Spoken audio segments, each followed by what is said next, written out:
this time? Do you remember? Remember this time? Will you remember? Remember this time? Will you remember? Remember this time?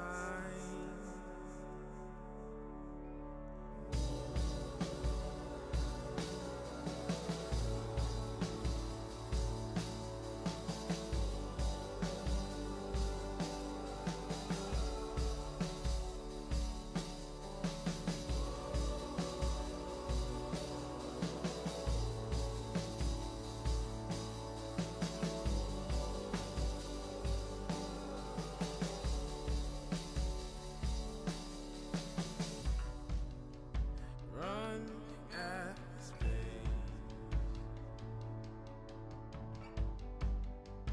keeps the heart afraid. No matter what the change, life remains the same. As you look through seasons that have come and gone, and you wonder how we even made it this far. As you look through seasons that have come and gone, and you wonder how we even made it this far. Do you remember? Remember this time? Do you remember? Remember this time? Will you remember? Remember this time? Will you remember? Remember this time?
Remember this time?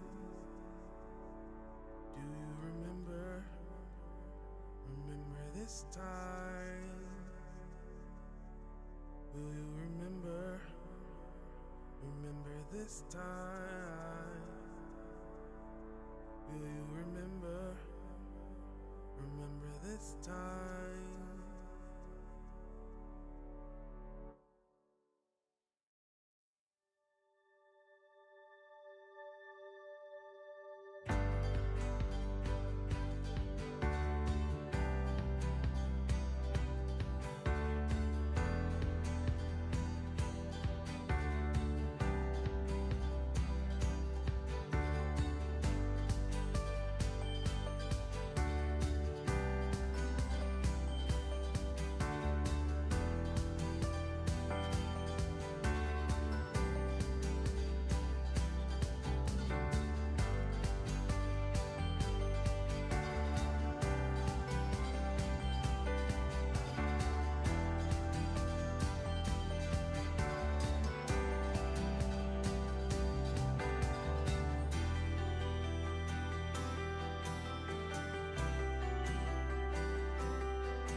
woke up this morning with the sunrise in my eyes,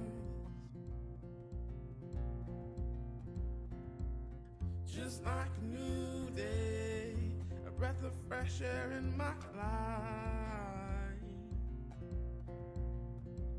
I don't know how, don't know why, but I'll be toasting all my life.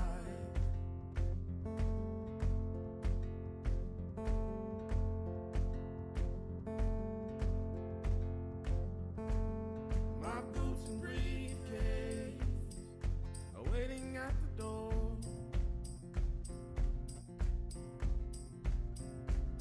My ride sweeter to meet the one I love. I don't know how and don't know why, but I'll be toasting all my life.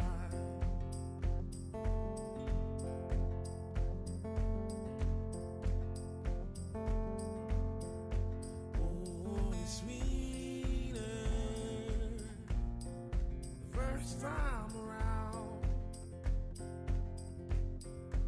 Oh, it's sweeter the time here and now. Oh, it's sweeter the first time around. Oh, it's sweeter the time here and now.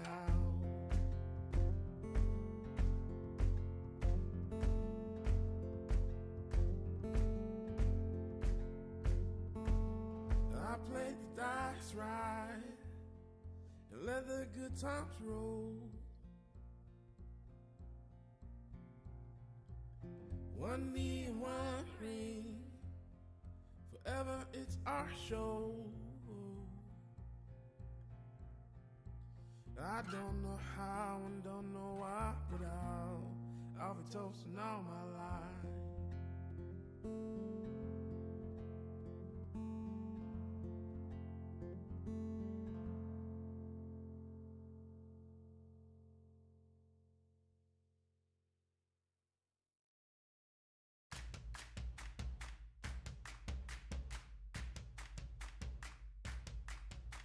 Tomorrow's never promised, but now is the time for hopes arising.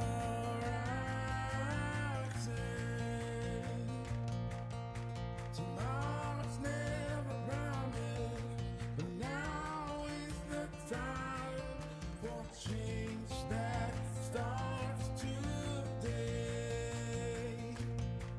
Whoa.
We build our prisons, holes in the walls, sunlight we hide from to cover our faults. We alter actions to suit what we fear. The colors slowly fading, seals in our ears. But we can hear now, we can hear loud and clear, bells in our stomachs when truth is here. Now we can hear loud and clear, bells in our stomachs when truth is here.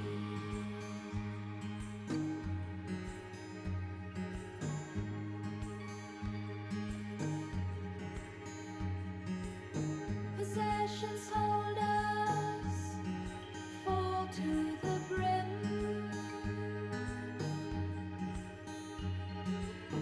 The weights they keep us from flight or from swim. How vast the fields are, the oceans and skies. We lose our sight of, cover our eyes. But we can hear now, we can hear loud and clear, bells in our stomachs when truth is here. Now we can hear loud and clear, bells in our stomachs when truth is here. Now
Dear guests, I would kindly ask you to take your seats as we are about to start.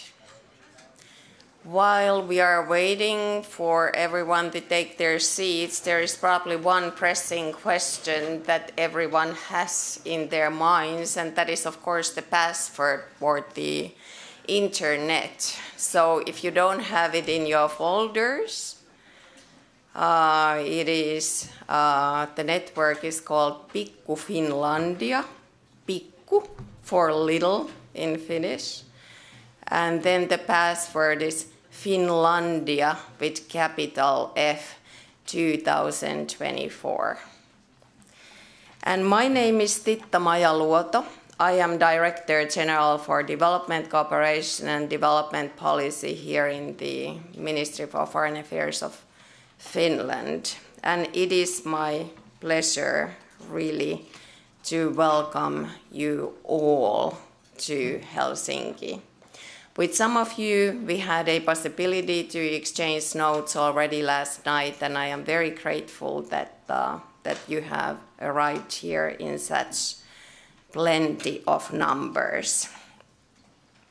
We are very proud to host you in Helsinki in this very special event that marks the new beginning of a series of 5 LDC Future Forums.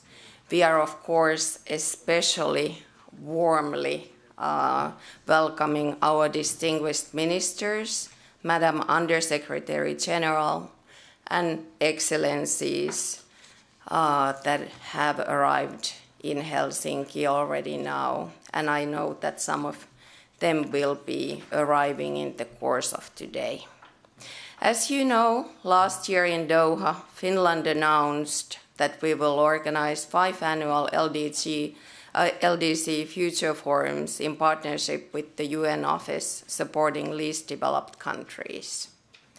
We are confident that this series of forums will generate valuable exchanges by bringing together a wide array of stakeholders with a wealth of knowledge and expertise. Moreover, we trust that these forums will produce tangible results by bringing forth practical, evidence-based case studies and policy recommendations. The theme of this year's forum is innovation, and in the coming days we will engage in a thorough discussions about the potential of innovations in supporting LDCs in their sustainable development paths. As we are all advocates of sustainable development, I would like to draw your attention to a few details in our own surroundings. As you may have noticed, the interior design of this building is quite unusual. There is one significant detail that caught my attention yesterday when I visited the premises. They are the birdhouses, as they are not a standard feature of these premises. Instead, they have been created for the LDC Future Forum in partnership with local school children. The first and second graders have painted flags of LDC countries on them. Perhaps you can see whether you can spot the colors of your national flag when we have our next coffee break. Environmentally friendly solutions and zero waste products are close to our heart, so we have applied this philosophy to these colorful birdhouses as well. After our event is concluded, the birdhouses will actually be donated for a real purpose to the Helsinki Region Ornithological Association, who will make good use of them. These are just some of the practical ways to promote sustainable development here in Finland. I am looking forward to hearing more inspiring ideas how to promote sustainability in the LDCs. Next, it is my great pleasure and honor to invite Her Excellency Ms. Fatima, United Nations Under-Secretary General and High Representative for the least developed countries, landlocked developing countries, and small island developing states, to beginning the opening session and to take the stage to deliver her remarks. The floor is yours, Madam.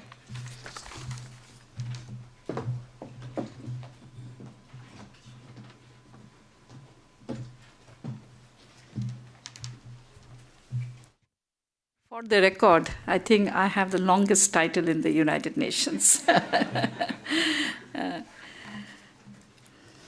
Honorable Ministers, my dear permanent representatives, excellencies, distinguished friends and colleagues, a very good morning to you all.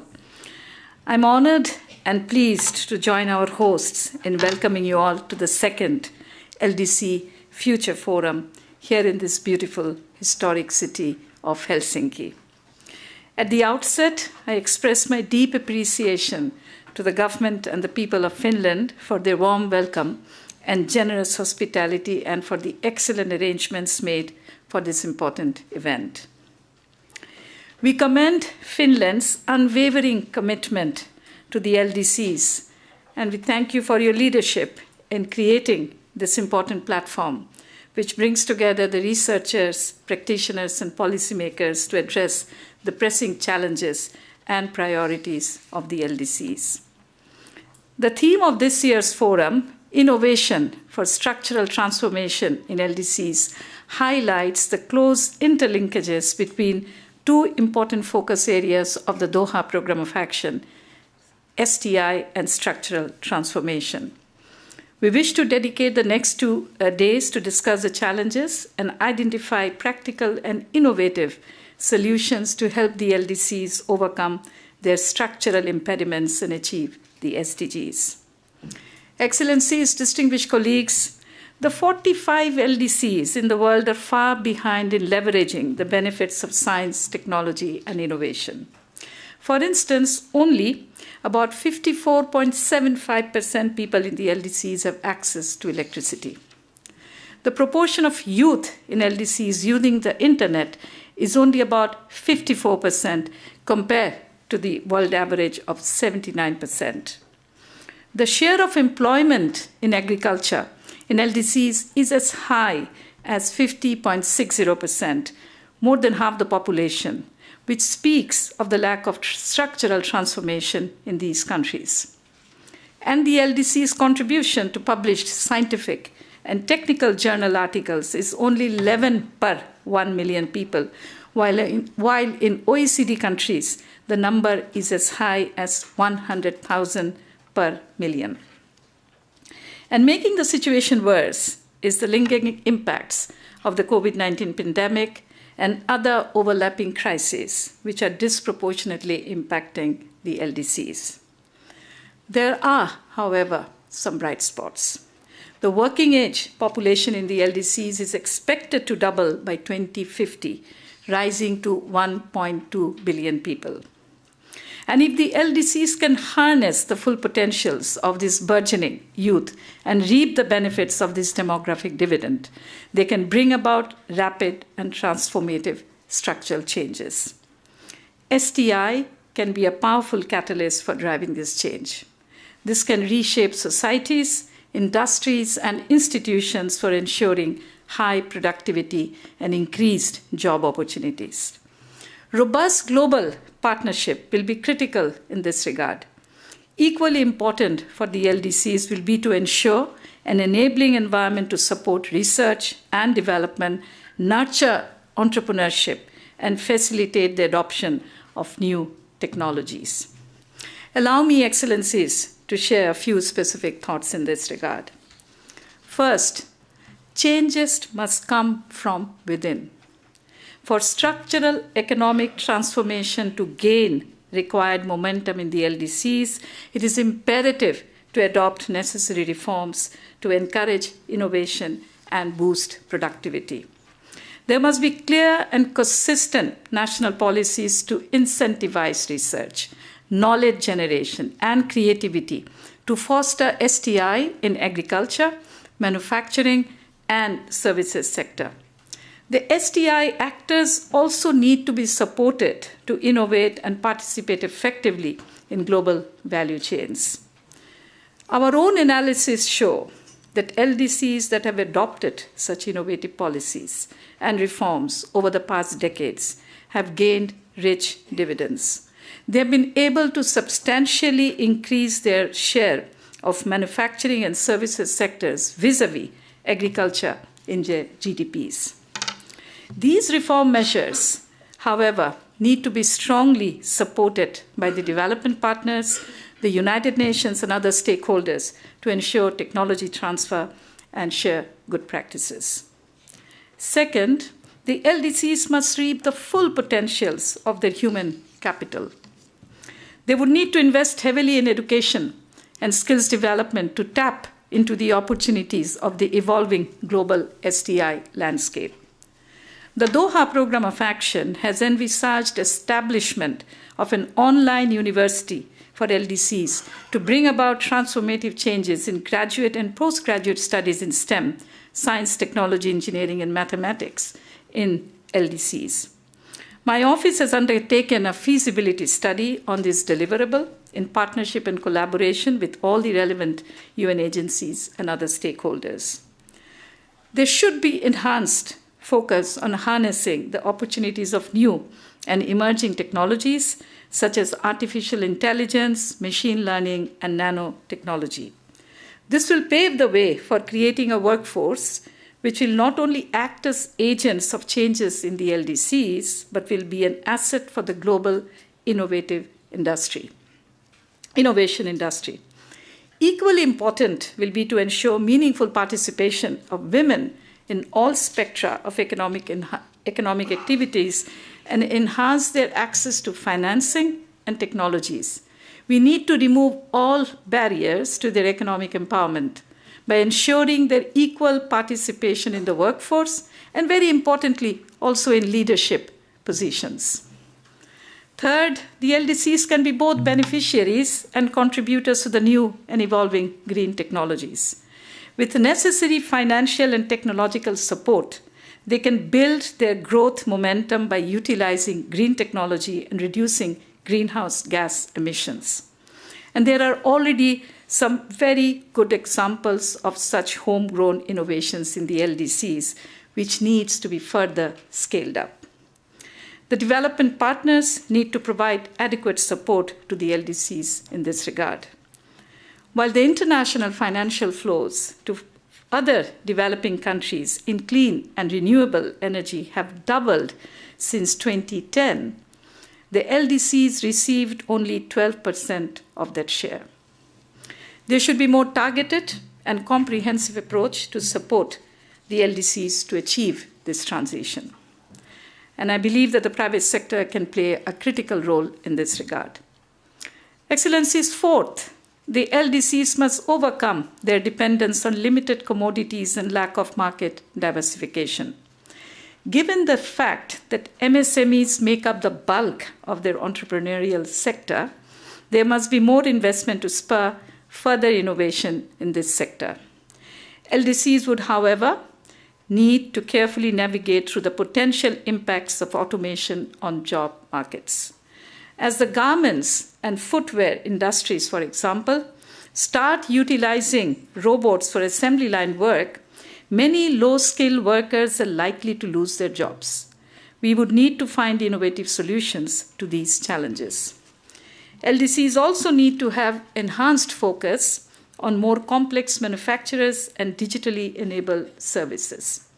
For such transitions, they need targeted investments in both soft and hard infrastructure, including on transportation, energy, broadband connectivity, as well as on e-governance and e-commerce ecosystems. And we have with us entrepreneurs and policymakers here dealing with this transition, and I think we all look forward to hearing from them. Finally, access and utilization of dedicated international support measures, ISMs, such as preferential market access and development finance, are fundamental to address structural vulnerabilities and productive capacity issues of the LDCs. The Doha Program of Action has put focused attention to this area, especially in the context of LDCs on graduation track and recently graduated LDCs. Our own analysis revealed that most of the LDCs, including those on graduation track, have not been able to fully harness the full benefits of the ISMs. Also, many of the 15 LDCs which are now on graduation track run a risk of sliding back if the ISMs are withdrawn immediately or abruptly after their graduation. Against this backdrop, it is imperative to find new and innovative ways to support the LDCs to be able to better utilize the ISMs, especially for LDCs on graduation track. It is also important to harness other partnerships, including South-South and triangular cooperation, to drive innovation and structural economic transformation. Excellencies, distinguished colleagues, exactly 1 year before, UN member states and other development partners reiterated their strong commitment to ensure the full and effective implementation of the Doha Program of Action at the LDC 5 conference in Doha.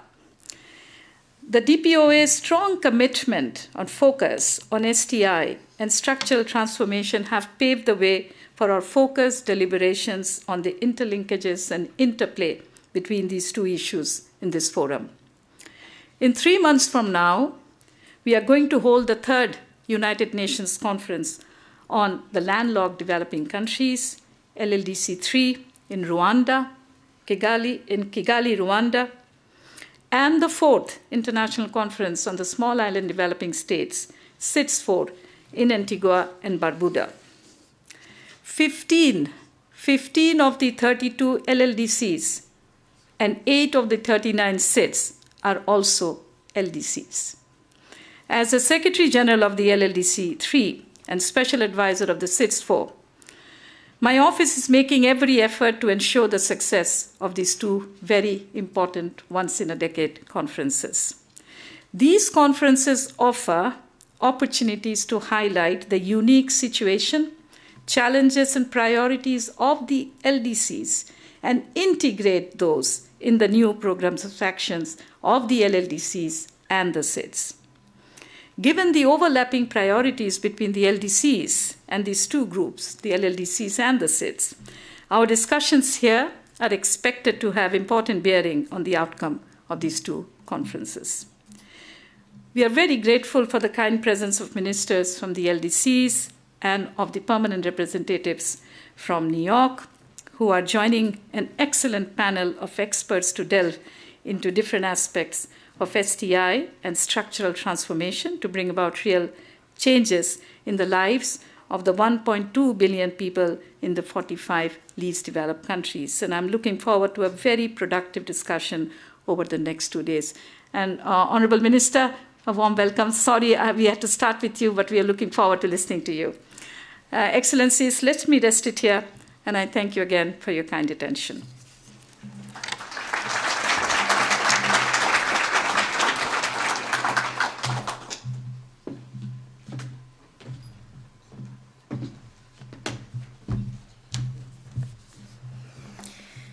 I thank you, Madam Undersecretary General, for your kind remarks. And I now welcome Minister for Foreign Affairs of Finland, Elina Valtonen, to the stage. The floor is yours, Madam Minister.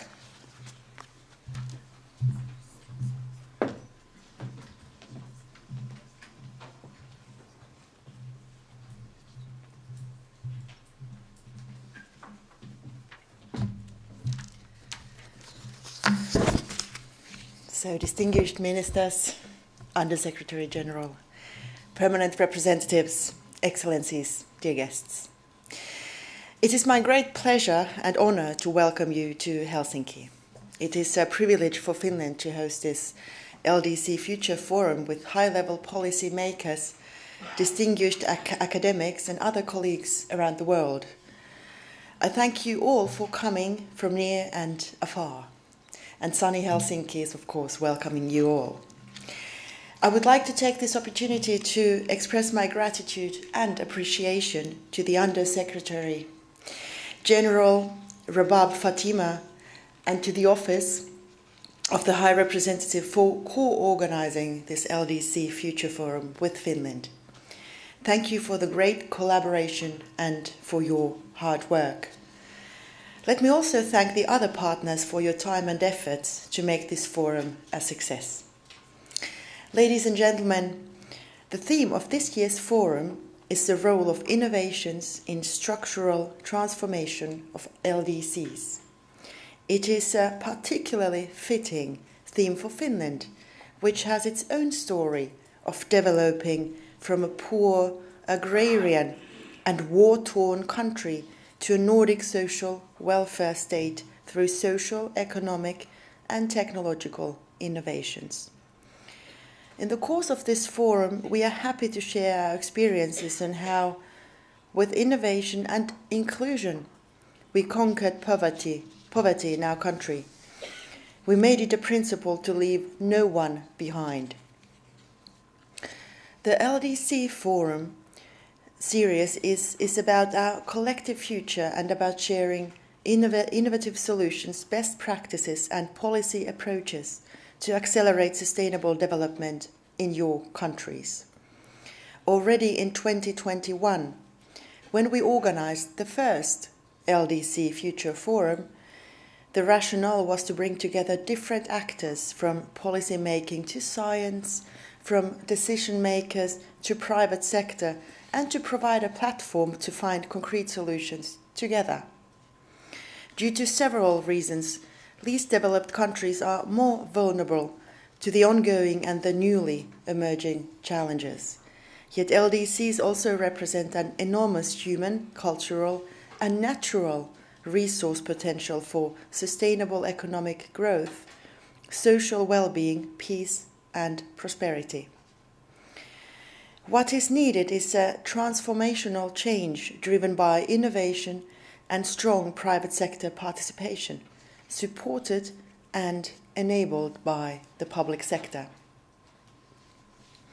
What we find particularly important is that whilst the UN High-Level Conference on LDCs is held every 10 years, the annual LDC Future Forums will keep the LDCs in our attention every year for the next 5 years. This is particularly important as we are preparing for the final sprint towards 2030.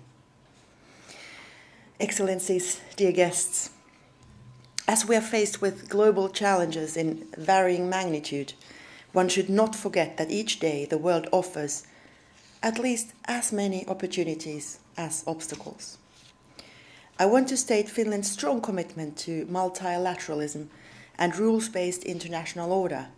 Finland is also firmly committed to promoting and defending democracy, human rights, gender equality, and the rule of law, internally and abroad.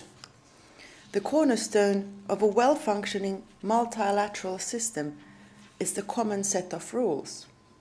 Everyone must play by the rules, big and small alike. This is for the benefit of the LDCs, and especially the people. Multilateralism is also our best tool for tackling the global challenges. As most of them cross international borders, so must their solutions too. There is an intense and enriching program ahead of us. I encourage you all to challenge yourselves, be open to new ideas, and learn from each other. I wish you all a very successful and fruitful as well as a pleasant stay in our capital, Helsinki. Thank you very much.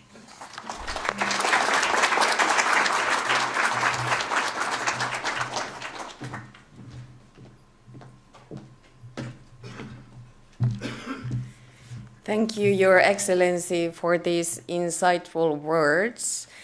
And now it is my pleasure to invite His Excellency Mr. Lok Bahadur Thapa, the permanent representative of Nepal to the United Nations, to take the stage as Nepal is the current chair of the LDC group.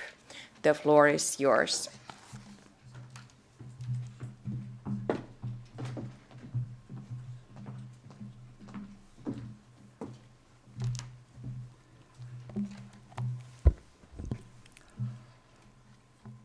Her Excellency Mrs.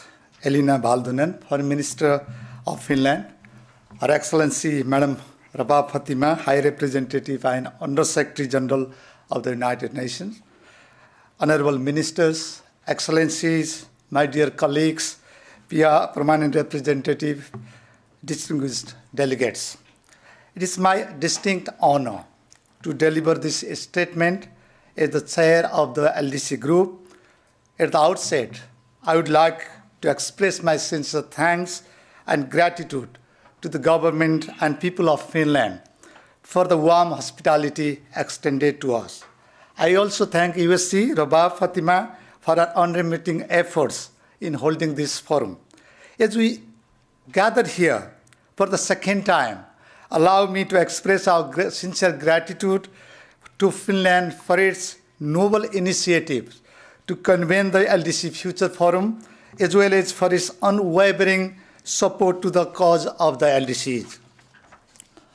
While the first LDC Future Forum in 2021 helped frame the agenda of the 5th United Nations Conference on LDCs in Doha, this forum, I believe, will contribute to the full implementations of the DPUA with the clear focus on STIs. Excellencies, the world has accumulated so much wealth and achieved prosperity as human civilization have gone through transformation changes in their journey from primitive societies to advanced industrial economies. It is deeply disheartening that the wealth, prosperity, and technological advancement we made over the years have not alleviated the misery of the bottom billions living in the LDCs. Similarly, the formidable challenges posed by the climate change and conflicts rising in different parts of the world have further complicated the growth trajectories of the LDCs. Almost 1/4 of the UN members are still trailing far behind on the road to economic growth, prosperity, and technological advancement. They have no resources to provide their people with basic needs such as food, shelter, water, sanitation, health, education, etc. It has been an uphill task to address their inherent vulnerabilities. Various international development initiatives fail to bring them out of poverty and deprivation.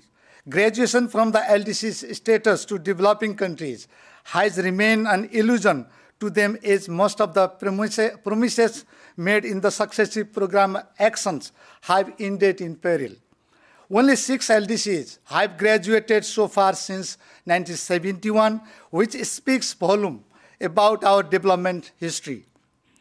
On the contrary, the LDCs are bearing the huge brunt of all external shocks and vulnerabilities.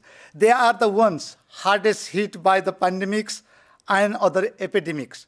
They are the ones hardest hit by rising prices of food and fuel. They are the ones hardest hit by triple planetary crisis to which they have insignificant contributions. They are the ones that are increasingly entrapped in debt crisis. As a result, the years of progress towards SDGs have been reversed or off track in many LDCs. They are not able to catch the momentum of the much hyped fourth industrial revolution due to the growing digital divide.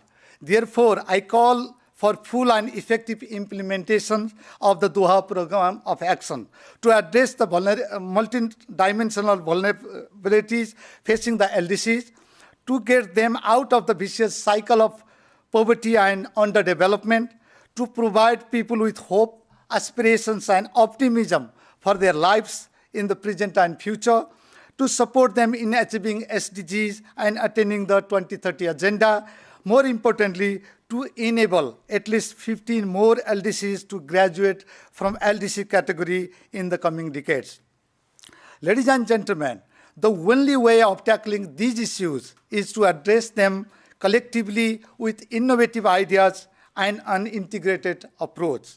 I'm confident that the future LDC forums will continue to bring about innovation for the sustainable development of the LDCs.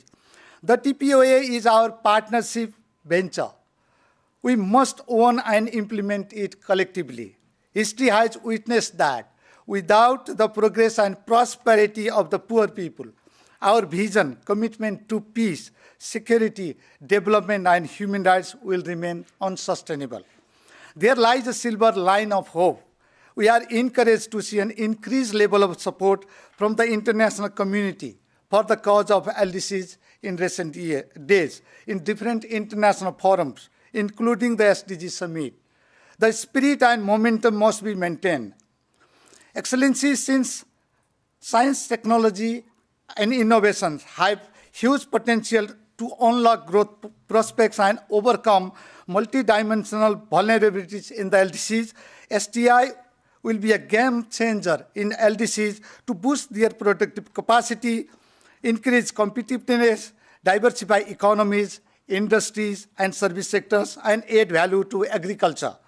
Similarly, digital trade enhances the opportunity for small and medium enterprises to compete in the market. Technology can facilitate access to education and knowledge through e-learning platforms, digital libraries, and online courses, enabling LDCs to provide quality education. The advancement in biotechnology and medical research hold the promise of eradicating diseases and improving overall well-being of the people. The LDCs can also take benefit of technology in climate change, especially in early warning system and advancing mitigation. This is why DPOA has given importance to leveraging the power of science, technology, and innovation to help LDCs achieve accelerated economic growth. In this context, the theme of this forum has become even more important as we are negotiating the Pact of Future and Global Digital Compact. As LDCs are facing huge deficit in terms of capacity to leverage STI, it is crucial to enable them with STI to leave no one behind. STI must be fully utilized to leapfrog the structural transformation of economies of all LDCs for their sustained growth. For this, the LDCs must be given high priority in the ongoing and upcoming negotiations at the UN and beyond. I finally call upon our friends, development partners, and the UN agencies for an enhanced level of support and meaningful partnership to the LDCs for the effective implementation of the DPOA, placing STI at its core. I thank you all.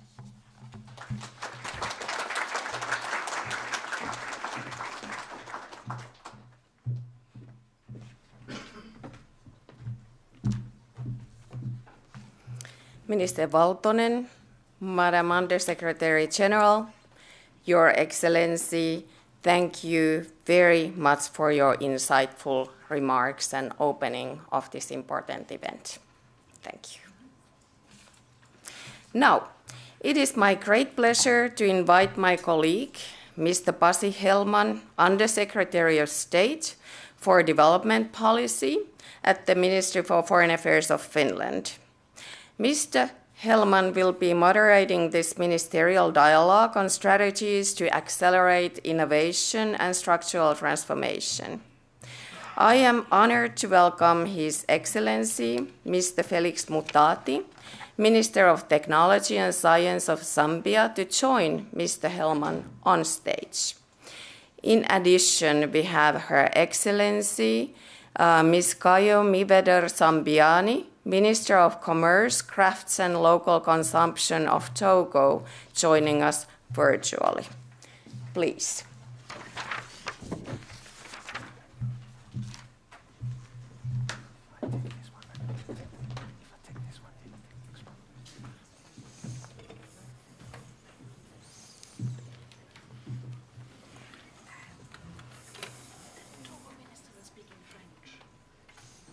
We need.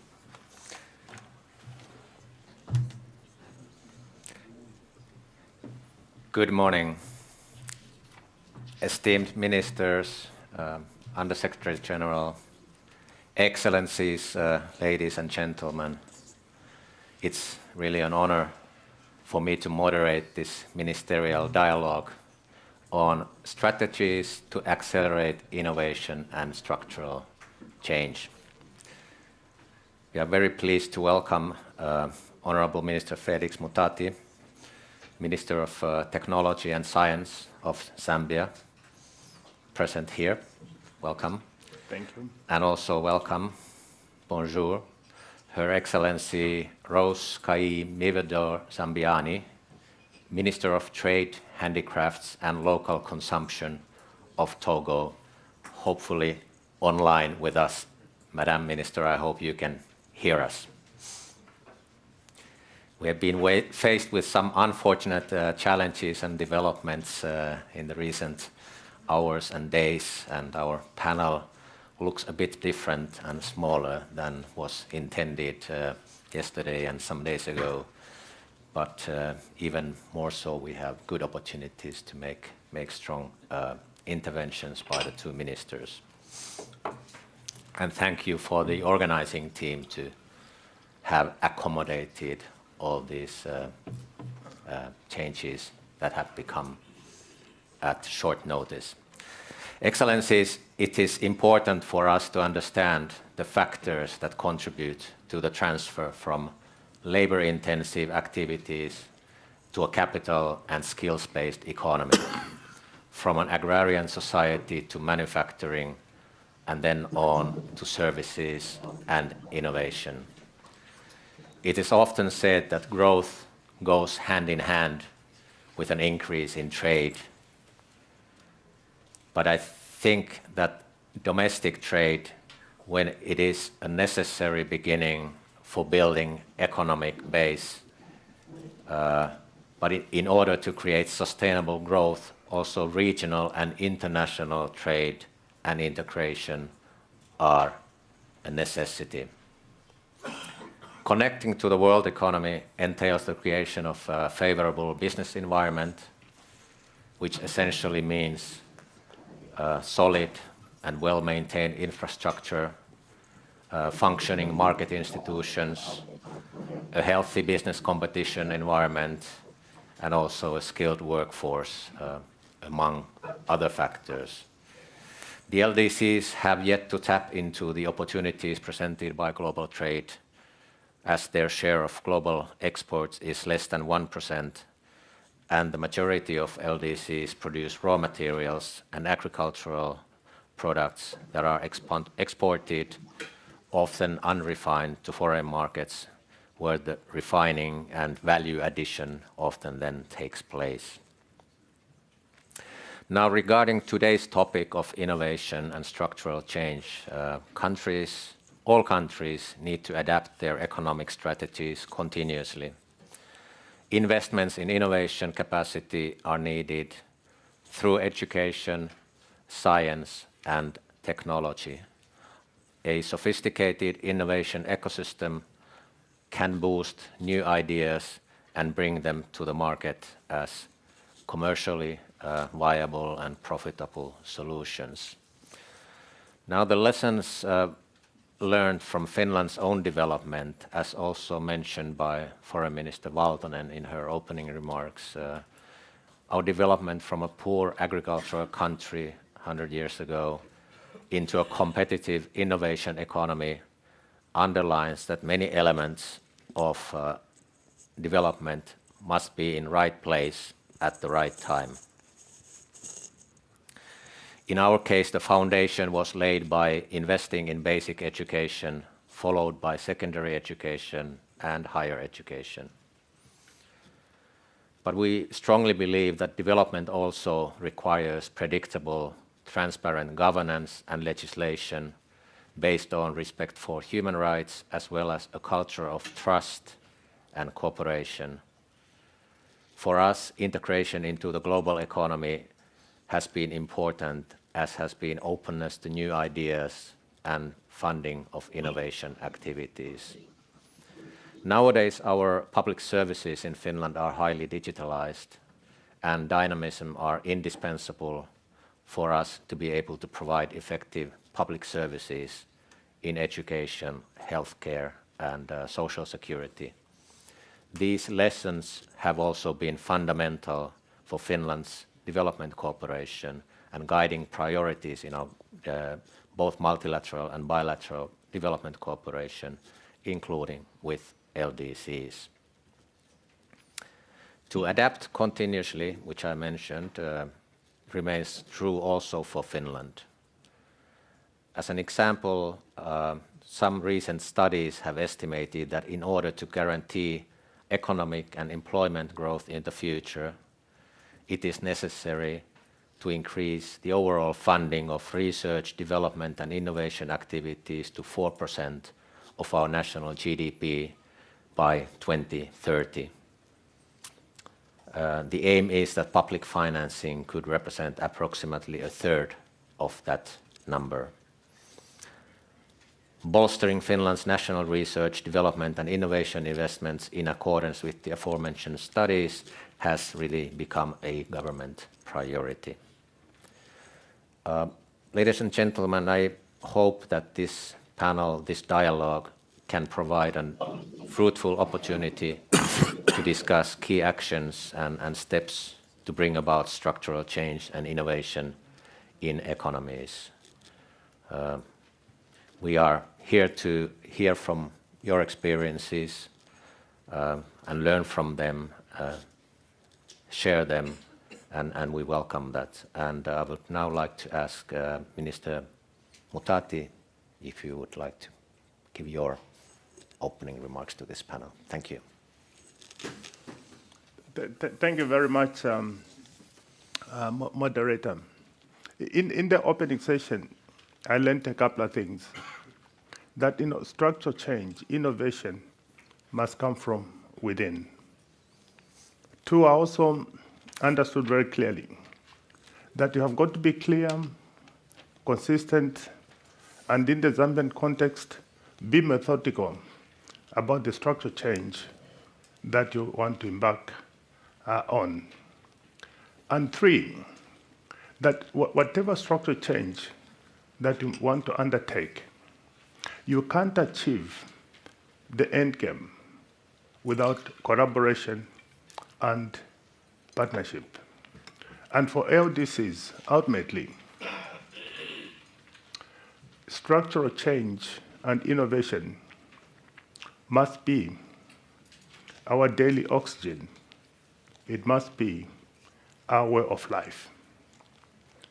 In the Zambian context, the new government came into power in 2021. And what we did first is to understand where we were in terms of structural change. So we identified certain pillars that needed to be attended to in order to begin that journey, a continuous journey of change. And moderator, we identified a number of pillars.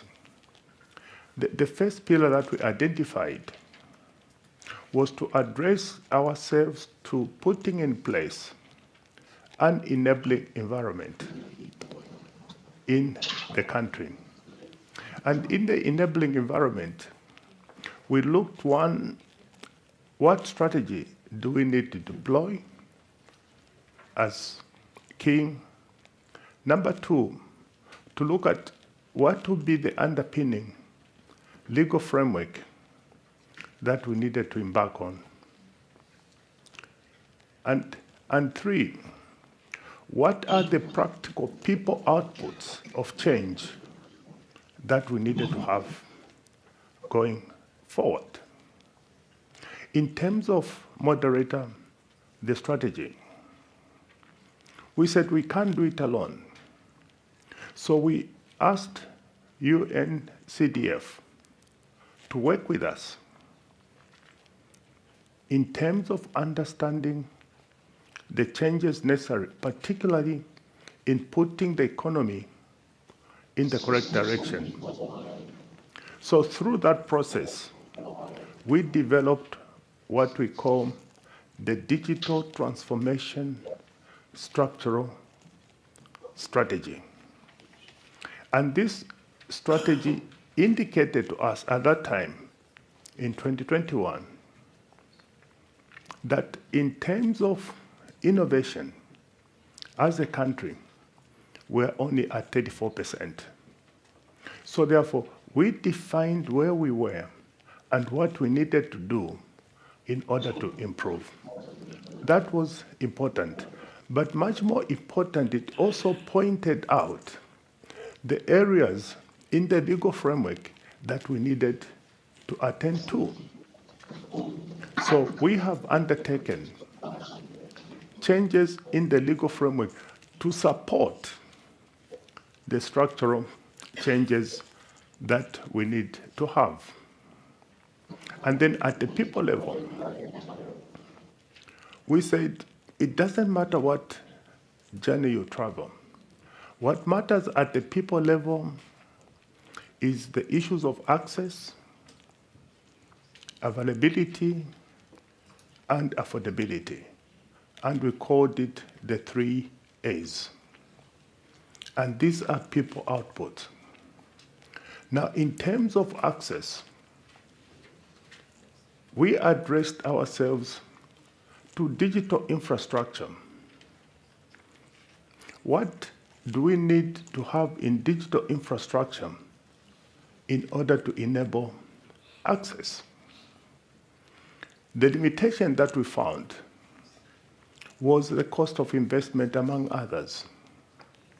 So we embarked on what we called addressing incentives, which were critically important, addressing the innovation side in order to drive the investment that we needed from the private sector. And we called it the 3 I's. And these were the drivers.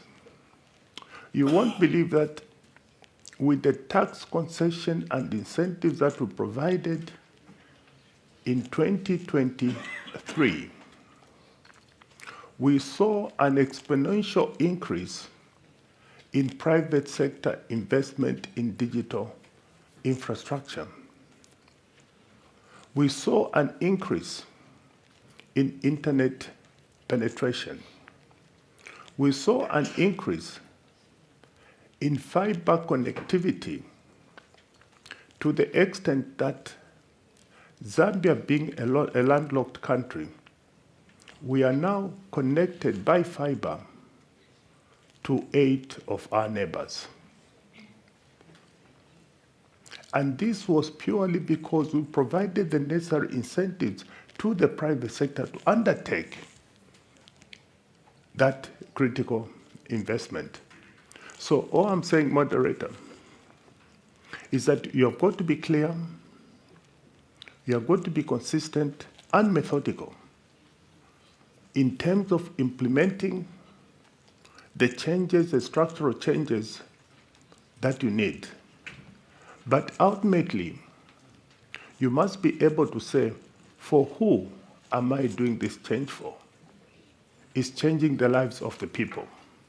Because at the end of the day, that is what matters. So our focus was transforming the lives of the people of Zambia as a starting point in any structural and innovation change that is going to be the oxygen of the people. So for us, we are not yet there, but we are clear where we want to be. And the reason that we came here is that there is absolutely no substitute talking to each other, engaging with each other, sharing experiences, carrying out the best practice. You can't do it alone in a closed door.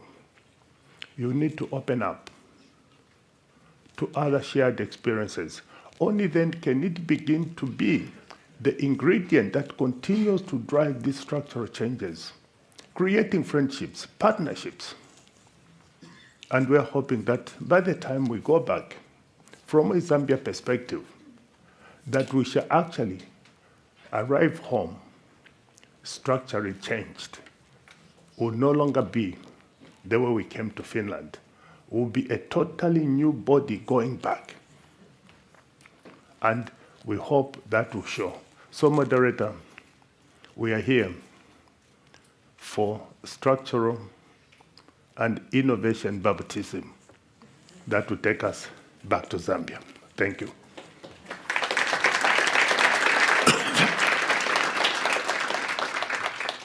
Thank you.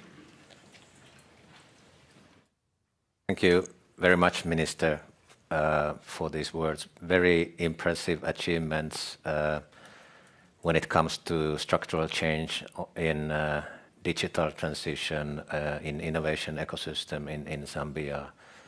Very, very happy to hear about that, and also the particular emphasis on the aspect of human development and integrating that into the structural changes. Now, I would like to give the floor to Madam Minister Mivdor of Togo for your remarks and comments. Minister, please. En tout cas, merci beaucoup. Merci, je tiens vraiment, Monsieur le modérateur. Permettez-moi tout d'abord de remercier chaleureusement Madame Rabab Fatima, sous-secrétaire générale et représentant du secrétariat général de la 3e conférence des Nations Unies sur le développement des pays sans littoral, Monsieur Ville Tavio, ministre du Commerce extérieur et du Développement de la Finlande, pour leur aimable invitation, et ainsi que Madame Elina Valtonen, ministre des Affaires étrangères de la Finlande. Donc, j'aurais vraiment aimé être avec vous aujourd'hui, mais pour des raisons indépendantes de ma volonté, je n'ai pas pu faire le voyage au dernier moment, mais c'est avec un grand plaisir que je participe par vidéoconférence à cette rencontre. Et je pense que nous avons là l'exemple patent de ce que l'innovation peut nous permettre d'apporter et de faire. Donc, pour commencer mes propos, permettez-moi de citer des auteurs, notamment nous avons Clinton Christensen, et Fossa Jomo et Karen Dillon, qui sont des co-auteurs d'un livre que j'ai lu beaucoup, qui est Le paradoxe de la prospérité. Pour eux, ce livre est un véritable hymne à la création de marchés par l'innovation, où ils mettent en exergue, je dirais, les différences de développement qu'on a pu observer dans certains pays par rapport à d'autres, quand on parle des pays émergents par rapport aux pays avancés, malgré la mise en œuvre des programmes de développement classiques. Et il revient en disant qu'effectivement, pour avoir une croissance qui soit, pour avoir la prospérité, donc notamment une croissance inclusive, il faut une innovation qui soit créatrice de marché. Et donc, c'est un livre que j'aime beaucoup lire parce qu'il nous met en face de notre réalité et des défis que nous avons et de ce que l'innovation créatrice de marché peut être en termes de levier de création de richesse et de croissance dans le pays. Donc, effectivement, l'innovation a toujours été un moteur de progrès sociétal et de croissance économique. Elle a le pouvoir de révolutionner l'industrie et de transformer les économies, de créer des opportunités pour les individus et les communautés. C'est un outil pour relever les défis sociétaux. Nous avons l'exemple patent dans le domaine de la santé, de l'énergie, et pour autonomiser les individus. Nous avons les exemples typiques des réseaux sociaux, qui sont également des sources d'enseignement, de connaissances, de partage d'informations, et des plateformes éducatives. Parlons toujours de l'innovation. Je pense qu'il est important, ça a été dit dans les précédentes interventions, que l'innovation ne relève pas, la promotion de l'innovation ne relève pas uniquement du secteur privé, mais les gouvernants ont un rôle fondamental à y jouer. Un rôle fondamental parce que l'innovation nécessite la recherche et développement qui a un coût, parce que ça met du temps. Et il faut faciliter le financement et l'accès au financement pour la recherche et au développement. Il y a également tous les enjeux liés à la protection intellectuelle, à la protection de la propriété intellectuelle. Il y a également tous les enjeux liés à la facilité à l'accès à l'éducation, notamment dans les centres d'excellence, encourager la créativité, l'e-learning, je dirais le développement également de nouvelles compétences et la mise en place d'un cadre réglementaire propice et la mise en place d'un cadre de collaboration avec le secteur privé. Et donc, parlons du Togo de façon spécifique. Afin d'accélérer le processus de transformation structurelle de notre économie, suite aux chocs liés à la pandémie de la COVID-19, le gouvernement togolais a adopté une feuille de route en 2020-2025. Et dans cette feuille de route gouvernementale est la stratégie de référence de la politique de développement de notre pays. Donc, ce qui a été mis en exergue et de façon claire et précise, c'est la vision de transformer structurellement l'économie en vue de renforcer la résilience pour une croissance économique et durable. Et sur cet axe, dans cette vision, on a structuré le programme sur 3 axes, notamment le premier axe qui est de renforcer l'inclusion et l'harmonie sociale, le second axe qui est de dynamiser la création d'emplois en s'appuyant sur les forces de l'économie. Donc, l'objectif de l'axe étant de mettre en place des mécanismes et programmes de développement qui devront garantir une plus grande facilité d'insertion professionnelle, notamment pour les jeunes et les femmes. Et le troisième axe, c'est de moderniser le pays et de renforcer ses structures. Donc, cet axe stratégique est dédié à la mise en place de politiques structurelles et à la mise en œuvre de projets structurants en vue d'accélérer le processus de transformation structurelle de notre économie. Donc, dans cette dynamique, d'importants investissements ont été faits dans le domaine de l'énergie, au niveau des infrastructures économiques, dans le domaine du secteur manufacturier, de l'industrie manufacturière. On a eu à lancer effectivement un certain nombre de projets de programmes qui ont insufflé cette dynamique de transformation structurelle. Mais par rapport à la thématique qui nous regroupe aujourd'hui, il est important de rappeler que dans notre axe 3, moderniser le pays et renforcer ses structures, l'innovation reste au cœur de notre processus de transformation structurelle et nous avons mis une emphase particulière sur la digitalisation.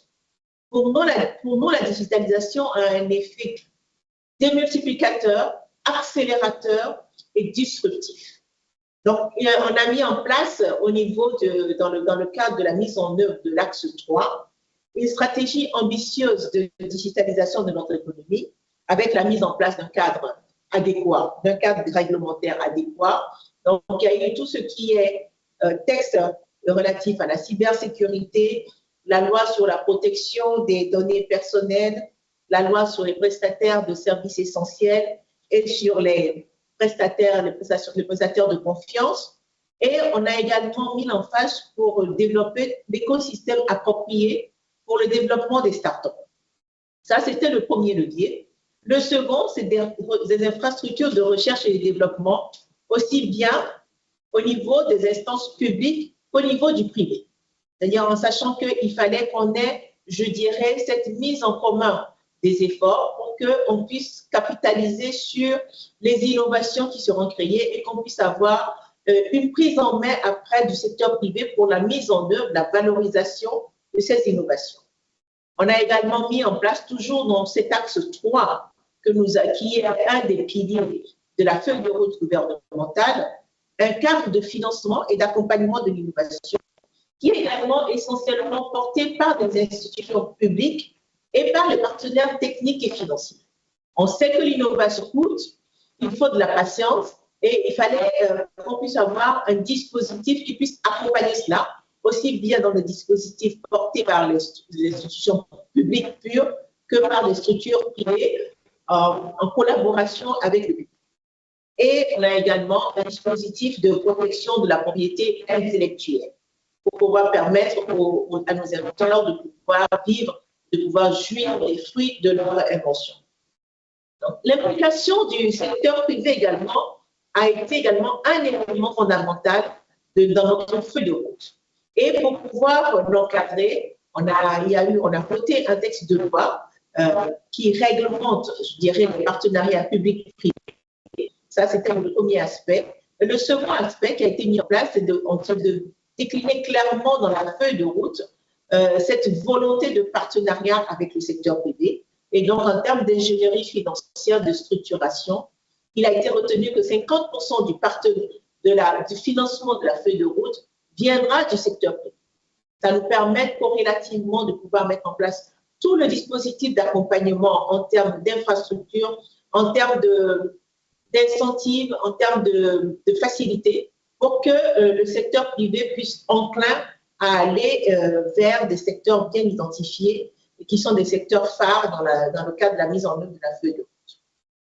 Et toujours également dans ce cadre-là, ce que nous avons eu à mettre en place, c'est qu'on a identifié dans la feuille de route des secteurs, des leviers et des secteurs à fort potentiel de croissance pour pouvoir, je dirais, canaliser les efforts, canaliser, je dirais, la dynamique de transformation sur des axes bien clairs qui sont portés aussi bien par le gouvernement que par le secteur privé.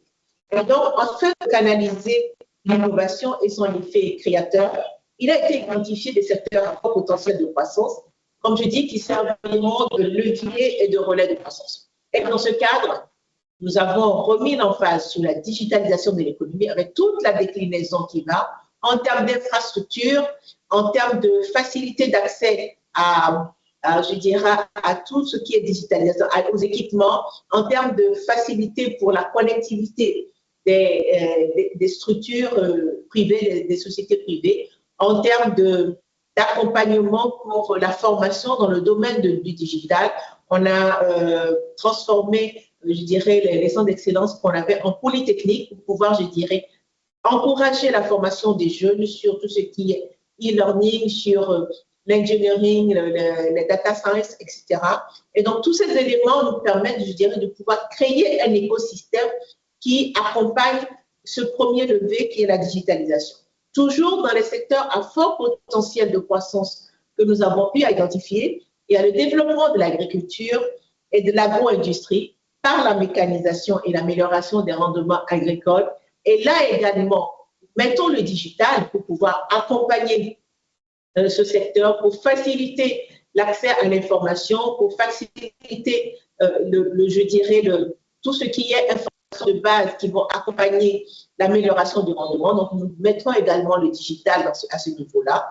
Et toujours également au niveau des secteurs, il y a l'augmentation de l'accès à l'énergie avec un mix énergétique. Et là, nous voyons tout l'impact de tout ce qui est aujourd'hui, de toutes les innovations en matière d'énergie verte, sur lesquelles nous mettons une emphase, nous mettons un accent particulier.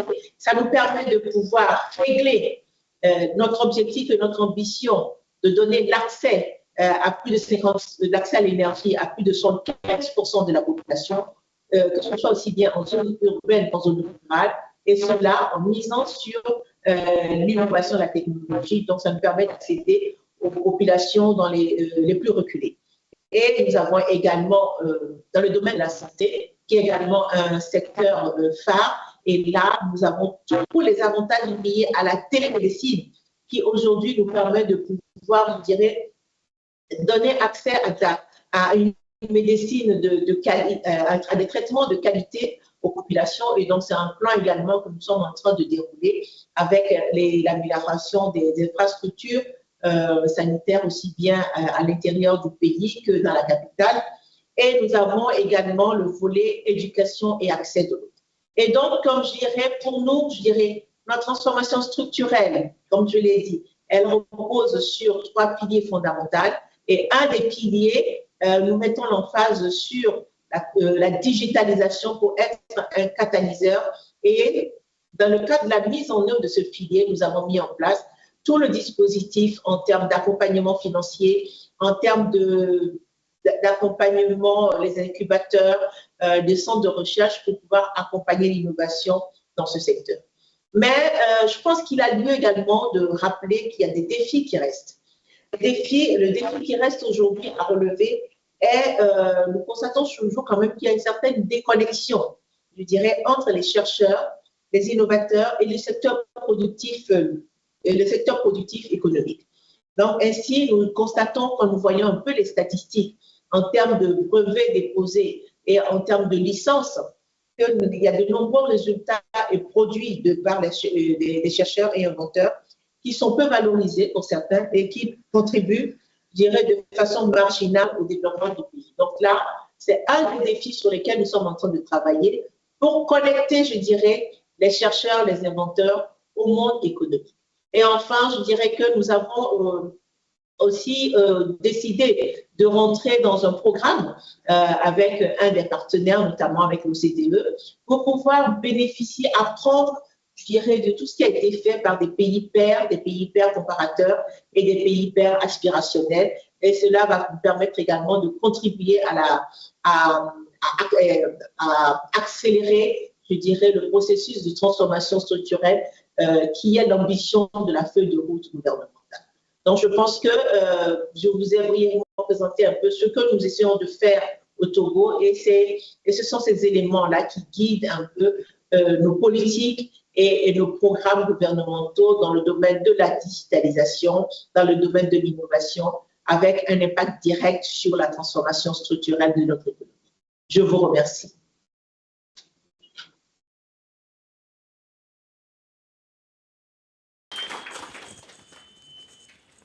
Merci beaucoup, Madam Minister. Togo really has seen remarkable development, particularly in its business environment in the last years, and I think you gave plenty of very good examples when it comes to the promotion of digitalization agenda, particularly when it comes to partnering with the private sector, and I also very much appreciate your comments and the emphasis that Togo is placing on learning from peer experiences, and I think that's one of the fundamental reasons why we are all here also. We have a little bit of time, not much, a little bit of time, so I'd like to make maybe one question to both ministers, and I hope you could be very brief in your responses so that we can then move on after that. But the question is about sequencing. Of course, the change agenda for all countries, is very demanding and challenging, because if you want to do a lot of structural changes and you would like to do them speedily and you would like to do them simultaneously, but often in real world it's not that easy or it's very demanding. So what would be, from an LDC country point of view, the sort of the first sort of a low-hanging fruits that needs to be tackled first in order to make progress in the structural change process, in digitalization, in innovation ecosystem? Can you generalize anything, or are these very country-specific depending on the status and level of development in the country? And I'll now give the floor first to Minister Mivedor of Togo, please. Ok, merci beaucoup de me repasser à nouveau la parole. Donc, si j'ai bien compris, en fait, en termes de steps, c'est-à-dire de pouvoir avoir une transformation structurelle pour les pays en voie de développement, quels seraient, je dirais, pour ce qui me concerne, les premiers steps. Pour moi, je pense que le renforcement des compétences, l'éducation reste un élément important. Un élément important parce que c'est par l'éducation, le renforcement de l'éducation de qualité, que nous développons cet esprit de créativité et d'innovation au niveau de nos jeunes. Aujourd'hui, nous constatons au Togo qu'effectivement, nous avons une jeunesse en pleine ébullition. Et les défis, c'est de la création d'emplois pour ces jeunes, c'est de pouvoir, je dirais, créer de la richesse, et une richesse qui soit inclusive et durable, donc qu'on puisse avoir une prospérité partagée. Et l'élément fondamental, compte tenu des enjeux et des défis, et des mutations que nous avons au niveau mondial, pour ma part, je pense que c'est l'éducation. Avec l'éducation, nous pouvons adresser, je dirais, les problèmes qui seront liés à la santé, avec la créativité dans le domaine de la santé. créativité et l'innovation dans le domaine de la santé. Nous pourrons adresser également les défis que nous avons dans le domaine agricole, toujours avec l'innovation de la créativité dans le domaine agricole, etc. Donc, pour ma part, c'est l'éducation qui est l'élément fondamental et sur lequel nous devons mettre l'accent. Pour terminer, je pense que nous avons des exemples. Nous avons des exemples quand on regarde des pays tels que la Corée du Sud, qui aujourd'hui, il y a de cela 50 ans, étaient des pays qui étaient également des pays très pauvres et aujourd'hui qui sont parmi les grandes richesses. Je pense que l'éducation a été un des leviers importants pour la transformation structurelle de ces économies. Et ce sont, je dirais, des pays pairs sur lesquels nous pouvons nous baser pour apprendre. Je ne vais pas être long, je pense que je vais m'arrêter là. Merci beaucoup, monsieur le modérateur.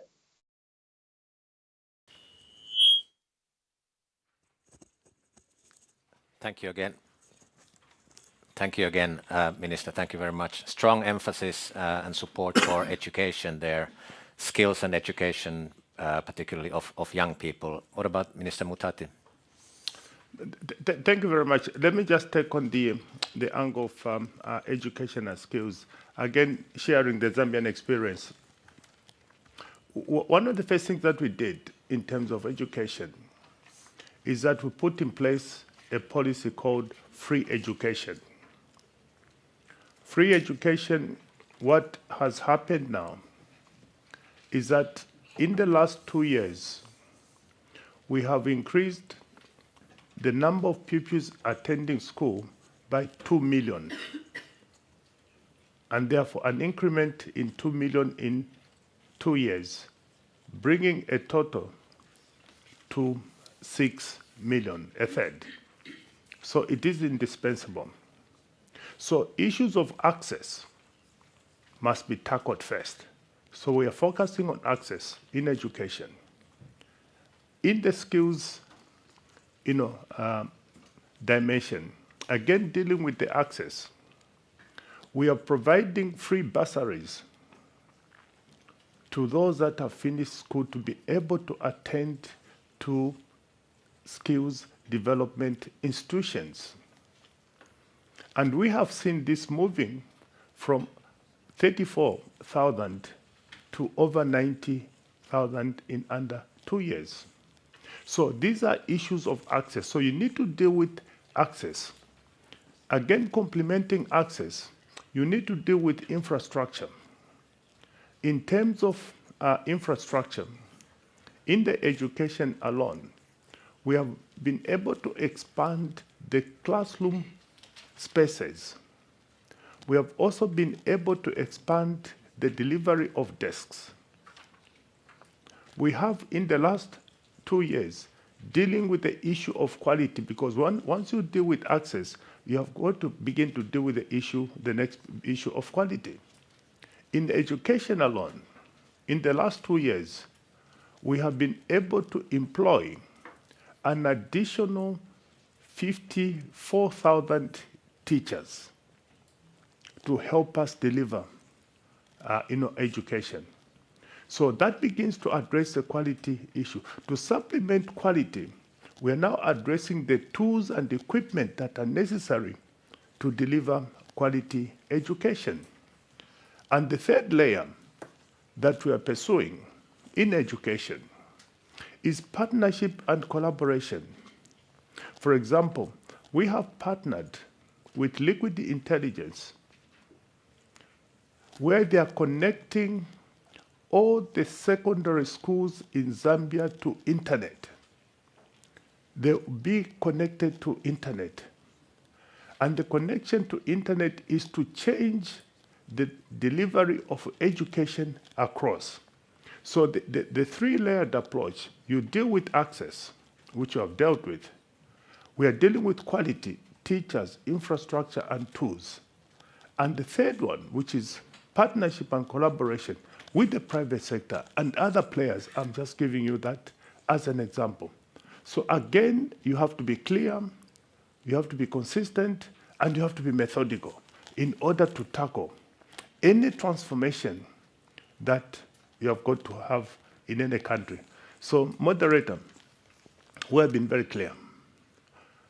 We know there's a lot of heavy lifting particularly coming against an economy from 2021, where we are a country economically that was in debt default.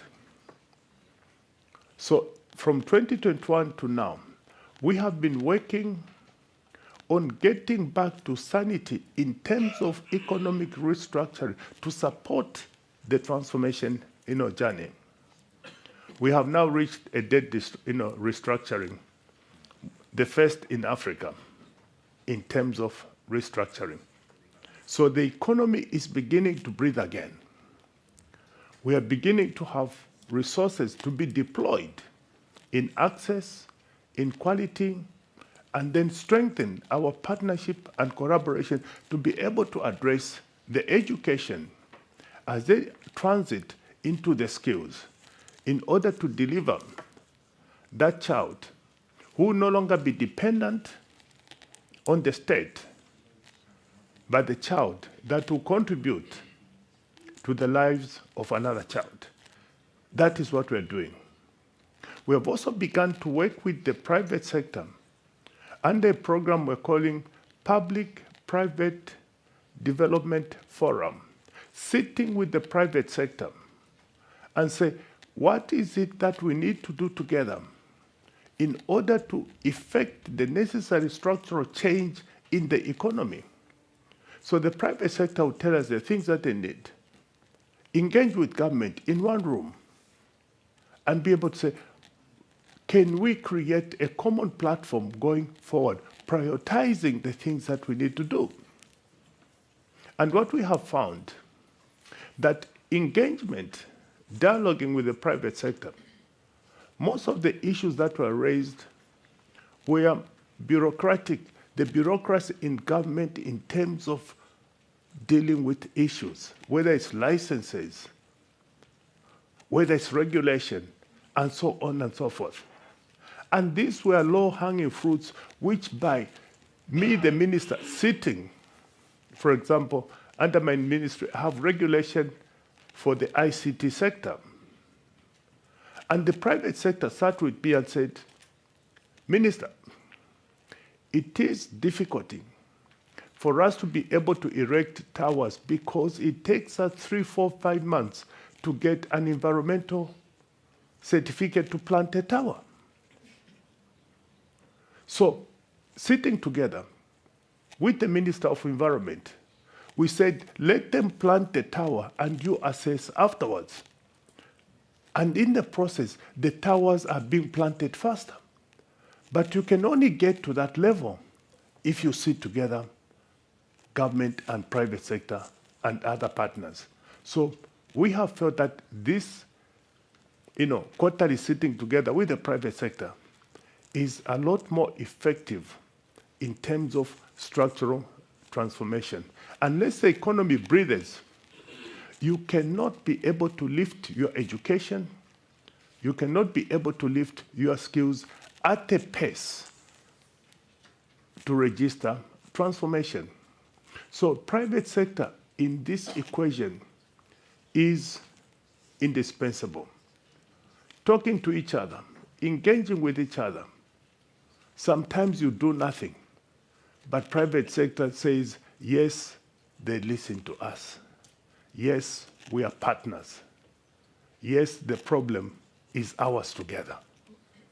It is for us together to be able to resolve. So we're not pointing at government, neither are we pointing to private sector. We are holding hands to have a common strategy to resolve mutually together our problem in order to inject momentum in the pace of transformation. It's still work in progress, but we continue to do that. And my last point is that it's being led by the president.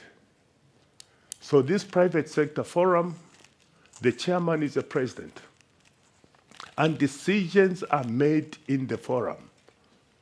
He says, Minister Mutati, go and do the following. Another minister. That way, the pace is moving. That way, we are making change. And ultimately, like we say in Zambia, what matters is delivering, even if it's a little smile on that citizen to say, thank you, I've got a sensible government. That is all that matters, that the government cares, they listen to us, and they are doing something about our problem. That is our basic approach. Thank you. Thank you. Thank you very much, Minister Mutati. Very strong words. I take back, among very many other strong messages, I take one strong message that is useful for us in Finland, for us in Europe, and among donor countries, that to work with the private sector, to support them, to support enabling environment is also very important and actually crucial also in the context of LDC countries. So that's a very, very strong comment. Thank you for that. Now, I would like to thank both ministers, Your Excellencies, for your excellent contributions. To conclude the panel, we have invited a comment from the audience, from the floor, and I would like to ask Mr. Tapio Vahtola, if there's a microphone for him, to give his remarks. Mr. Vahtola is head of UN Global Pulse Europe. Please. Thank you. Thank you very much, Mr. Undersecretary of State, sir. I'm trying to do so that I won't turn my back to anyone, but I don't think that's going to be possible. So I apologize for that. Madam Undersecretary General, esteemed ministers, excellencies, dear colleagues, thank you very much for this opportunity to say a few words about the Global Pulse, which is Secretary General's Innovation Lab. Stemming from the Our Common Agenda and the UN 2.0 report, our role is to be an innovation accelerator. And that's to be an accelerator that is pivotal in transforming the UN itself by integrating advanced methods, tools, and technologies to foster a culture of innovation within the UN to address and help address the global challenges. In other words, we support the UN-wide transformation towards a more agile, diverse, and impactful UN system, among other, through introduction of foresight, improving UN's capacity to scale and to institutionalize innovation, but also by promoting that very much required and already discussed change of mindsets, I would put it, to ensure that we all accept that new ways of working are needed and we truly adopt those new ways of working, in addition to the tools and technologies we might have.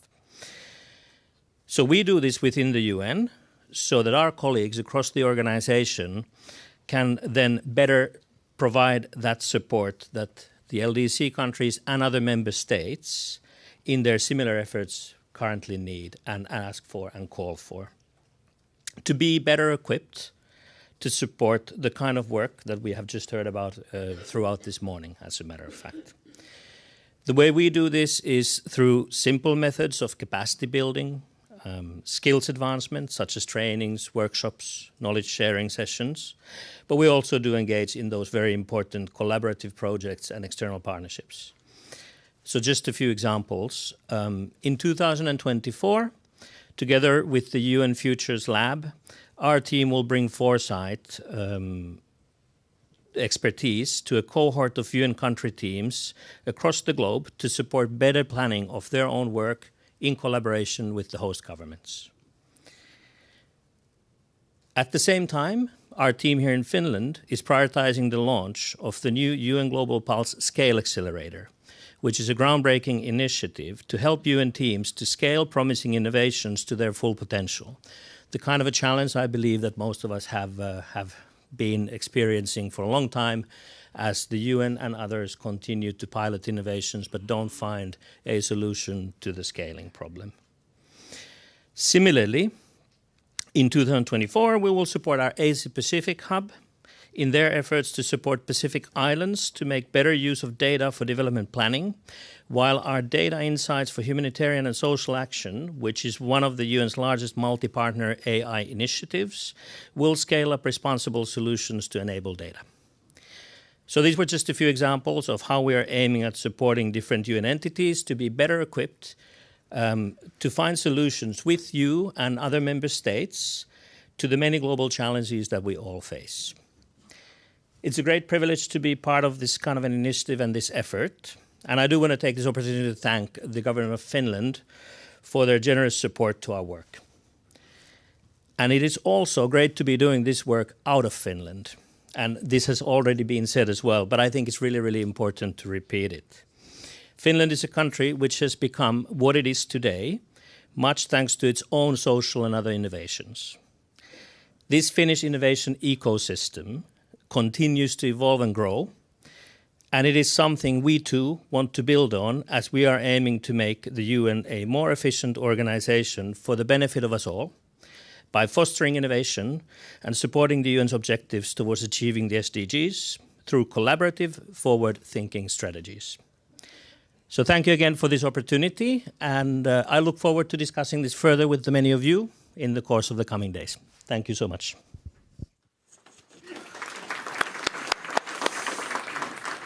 Thank you. Thank you very much, Mr. Vahtola. And this brings us to the conclusion of this panel. I wish to sincerely thank again the two ministers.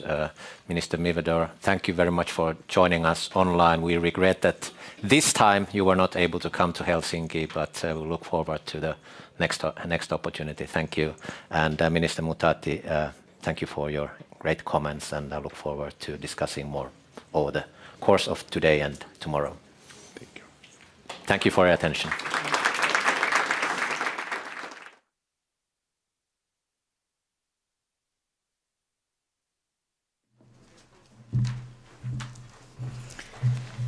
Distinguished ministers, thank you very much for an excellent discussion, and also thanks to my colleague, Under Secretary of State. Very interesting insights and sort of an introduction to the theme. Next, we will have a possibility to go slightly further into the theme by hearing keynote addresses that approach the theme of innovation for structural transformation from two different angles.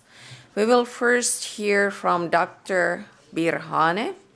Dr. Birhane is a cognitive scientist, currently a senior advisor in artificial intelligence accountability at Mozilla Foundation, and an assistant professor at the School of Computer Sciences and Statistics at Trinity College, Dublin, Ireland.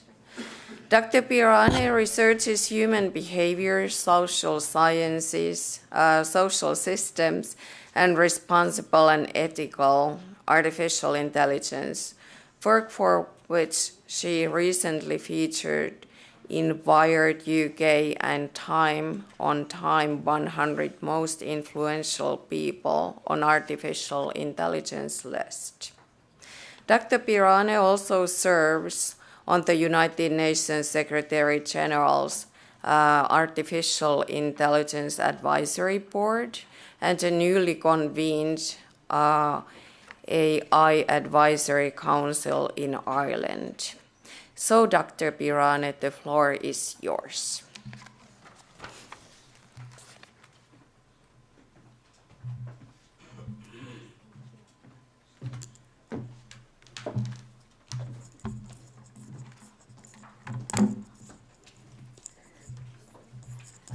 Hello, everyone. It's a great honor to be here.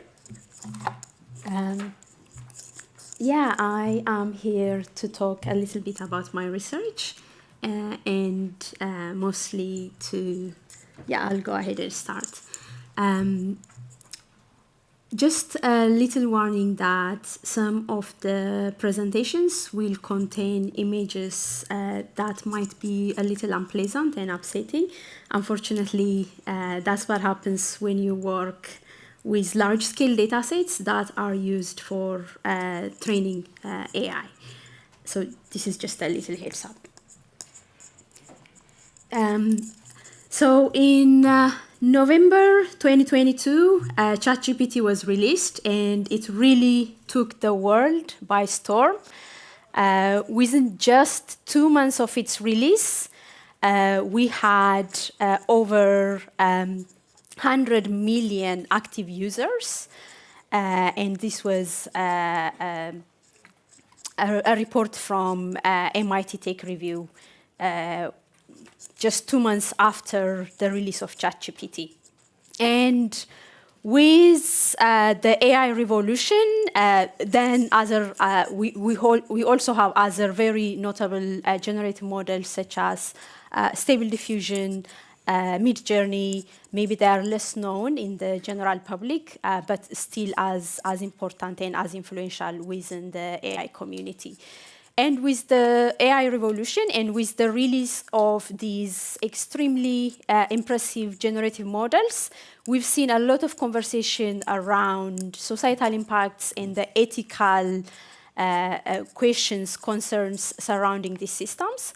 And before we move on, I just want to debunk a myth that has really taken a lot of the narrative, where the idea is that AI systems are becoming autonomous. They are going to lead us to extinction and so on.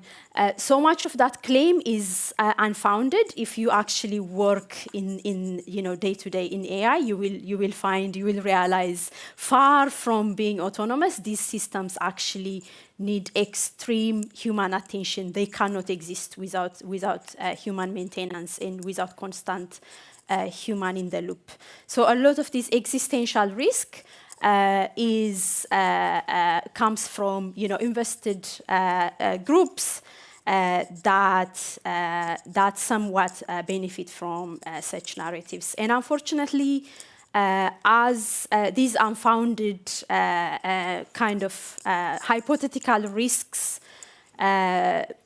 spread into the public, but also within the AI research, policymakers tend to pick up these claims that have no scientific grounding, and these, again, unfounded claims tend to circulate.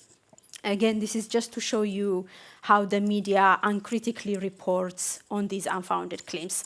If we do actually want to talk about the ethical and societal issues that arise with AI, there are numerous issues, including what's known as hallucination. Even the state-of-the-art generative models still suffer from hallucination. Hallucination is a technical term that means that defines the fact that these systems can produce seemingly coherent, seemingly factual sentence, but it's actually non-existent or completely made up. This is the idea of hallucination. And all models suffer from it. For example, Facebook's Meta released a big model called Galactica last year, where the idea behind it was it would aid writing scientific discovery and the scientific method. But 3 days after its release, it had to be retracted because it was producing seemingly correct but false information. For example, when we queried it, it produced a scientific paper with citations and everything on how eating crushed glass can bring health benefits, an entire scientific paper, and it would even give you the nutrition breakdown of the whatever amount you need to consume in order to gain the health benefits. So it's not just Meta's Galactica. All models, including the latest models from OpenAI, from the GPT variants, suffer from hallucinations. So hallucinations, discriminatory outputs, and the massive energy consumption that these models need to train, and the data centers require huge gallons of water to cool down. So these are the kind of issues that should be in our attention if we are talking about societal and ethical concerns of these models and not imaginative hypothetical concerns about when AI becomes sentient and so on. Completely unfounded. So with AI becoming mainstream, unfortunately, all generative models, particularly, and most AI models, don't really have any specific purpose. They are like a tool. It's like a hammer looking for a nail. They are a tool looking for somewhere to be applied. And one of the areas where people are thinking of deploying generative models and AI in general is to use them for what's known as AI for social good, so to deploy them in various societal environments. Here are a couple of initiatives. For example, Microsoft has AI for Good initiative. So does Google, AI for social good. You also find plenty of academic papers that are proposing ways to deploy or to implement AI models within the social space. Here are a couple of examples from the academic literature. Also, the philanthropic space is really invested in using AI somehow for social good. And here is, again, a couple of examples from the news outlets. And increasingly, we are looking at, again, using AI to aid UN's SDGs. Again, just to give you a couple of examples from various reportings, using AI to accelerate progress towards SDG. We have an entire conference that happens yearly in Geneva, entirely dedicated for this kind of initiative, this kind of purpose, and again, to tackle these SDGs that were set out by the UN. And I'm here to warn you or to give you a nuanced approach in what to do and what not to do as we are thinking about AI and thinking about deploying it into these spaces. So before we talk about whether AI is good or not, to deploy within the social space and to apply for SDGs, let's have a very brief understanding or a very brief look at what AI actually is. So again, there is reportings everywhere. It's really impossible to avoid hearing about AI. Sometimes it's presented as if it's magic that can perform anything, that can do anything. But when you actually break it down, it's just a tool. And the way AI works is, so a lot of the techniques, a lot of the methods for AI we have are not actually new. We've had theories and we've had the foundations since the 1940s, 1950s, 60s, 70s. One of the most influential papers, for example, on deep learning was by Jeff Hinton, was written in 1989. So, but what really made the AI revolution over the past 15, 20 years is the availability of large-scale data sets, and thanks to the internet. It's because we can amass massive amounts of data set that we can use these techniques that have existed for decades, and to that way we are able to develop AI systems, and now we have the AI revolution. So it all comes down to data sets, large-scale data sets. These are really critical backbones for AI. So the way AI works is, for example, you want to train a system that detects faces or recognizes faces or identifies faces. What you need is massive amounts of data, thousands, millions, these days even billions, because data sets are getting bigger and bigger and bigger. And you set your parameters, and then the AI learns this is a face, this is not a face, this is a face, this is not a face. And after so much training, and of course you decide when the training is done, when it's good enough performance, then your face recognition system, for example, will be able to tell you, if you give it an image that it has never seen before, then it will be able to tell you, you know, this is a face or it's not a face. So basically, what AI does is it uncovers patterns from massive amounts of data through optimization process. So basically, there really is no magic. And a lot of AI systems are not just about uncovering data, it's about also making predictions about the future based on the past. So again, we take massive amounts of historical data and we kind of uncover patterns, we identify patterns and say, this is what happened, and in the future, this will likely to happen. So that's what predictive systems gives you. So we'll get into the data set because that's my expertise. But so given that this is the basics of AI, I don't want to come across giving the message as all AI is biased or all AI is bad. It really matters what we are trying to do, what kind of model we are building, and for what purpose. So you can think of, you know, modeling the social space or the biological or the physical space as a spectrum. So if we are talking about an AI that, for example, predicts, you know, biological systems or physical systems that are not very controversial, that are not contested, for example, weather forecasting, which is called nowcasting, that DeepMind has really excelled at. So this is the idea of predicting the weather for, say, the very short amount of time for the next 2 to 3 hours. So this is an example where we have excellent AI models that are relatively free from controversies and ethical issues. Because what we are doing is, these are systems that can follow rules, that can be generalized based on past patterns.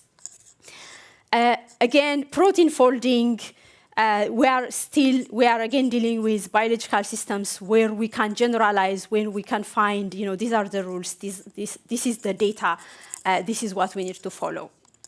And game playing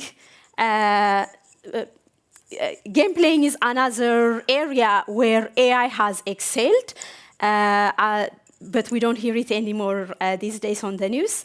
Again, this is seemingly less controversial, less contested. We can build models that are extremely accurate, that are free from controversies, and because these patterns are something that can be captured in data. If you have enough data, if you have plenty of data, you should be able to build models that are relatively generalizable and good enough. However, as we leave these, physical, biological systems and veer towards the social system, when we are trying to model a social system, no matter how big your data is, there is no clear representative data. There is no clear single answer to various social questions. This is why we see almost every day, we see in various news outlets, AI systems gone wrong. So I'll just give you just a few examples that have taken global attention. For example, the Dutch implemented an AI system that was supposed to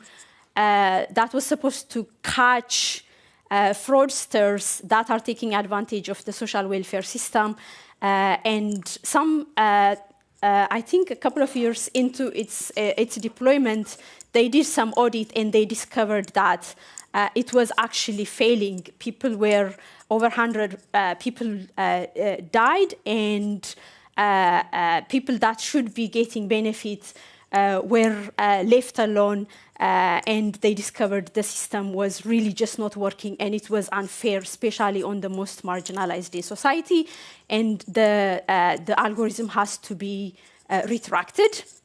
Another example is during COVID, because everything moved online, the UK government brought this algorithm called Equalifax to assign grades for A-level students. Again, they found out later it has to be reversed because they found out that the grade assignment was based on area code, based on the wealth of the pupils, as opposed to the merit of as opposed to the students' merit.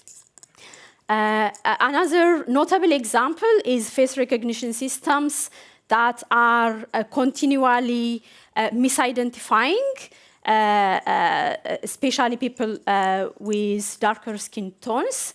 So with the deployment of face recognition systems for policing, more particularly in various states in the US, we are seeing an increased number of people going to being wrongfully accused and going to jail. So far, there is 6 known cases where people have gone to jail, innocent people wrongfully accused going to jail because of errors in face recognition systems. So I'm pointing all these out to give you an idea that the more social and political and historical the phenomena is we are dealing with, the less helpful AI is, because it really is not a magic.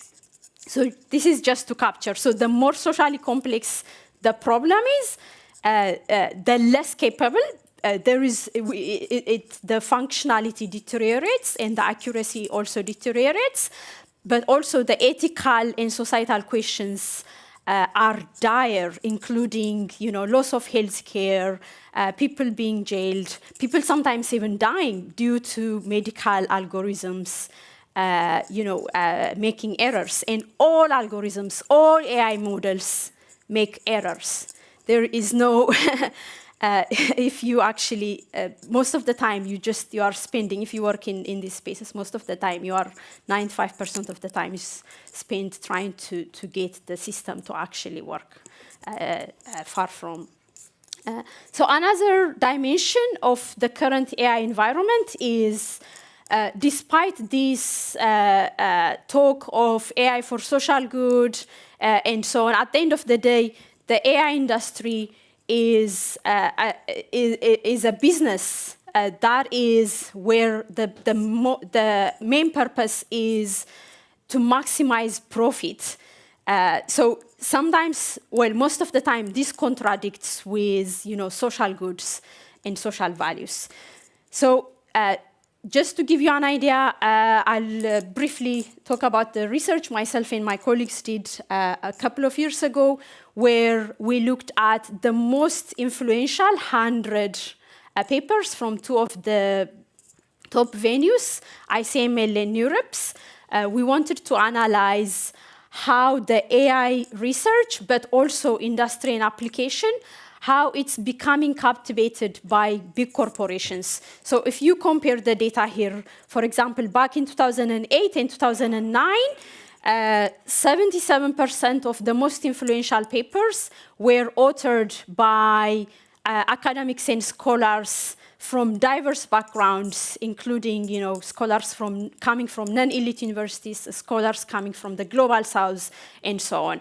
But as AI is gaining momentum, as it's becoming popular, as it becomes a thing that requires massive compute power and massive resources, it is becoming a field only the elite and those that have these resources, only those can participate. And this comes at the expense of pushing out much more diverse voices. So back in 2008 and 2009, only 11% of the most influential papers were authored by big corporations authors. But that figure has jumped to 58% in 2018 and 2019. And this is continually increasing. This shows you that the AI industry, again, is becoming concentrated on the hands of the few. If you, for example, look at 20 years ago, look at the richest, the most wealthiest corporations, you would find much more diversity, including the automotive company, food chains, supermarket chains, and so on. Like over the past 5, 7, 10 years, that has completely changed. You will find what's known as FANG. These are, Facebook, Google, Amazon, and so on. So it really, these corporations really are changing the landscape. And it's not only the concentration of power, it's also, as I said, I work on data sets. It's also, so even though, again, AI is presented as magic, so much background work, there is so much work that happens to actually sustain it, to make sure that the AI is operating continually. Even the best state-of-the-art models, for example, those that are released by OpenAI, such as the GPT variants, they require every day, they require hundreds, thousands of people to do the content moderation, to do the data labeling, to do this really dirty work that's at the background that nobody really talks about. For example, we just a few months back, we've seen a reporting from a Time magazine reporter where they looked at data labeling and content moderation, a task usually allocated for gig workers in the global south, and this report found that most of these data labelers and content moderators that are subject to really troubling images, as again I'll show you in a bit, they were paid between $1.25 to $2 per hour for this tasking job. And unfortunately, a lot of the data practices are borderline illegal and extremely harmful. For example, the way data sets are collected, we are not asked for our consent. I'd say most of you, if you look at any of the large-scale data sets that are used for training, you will likely find your own images in these database. In these data sets that's used for training. Again, this has become normalized. This is not something we've been asked to, consent or something we are aware of.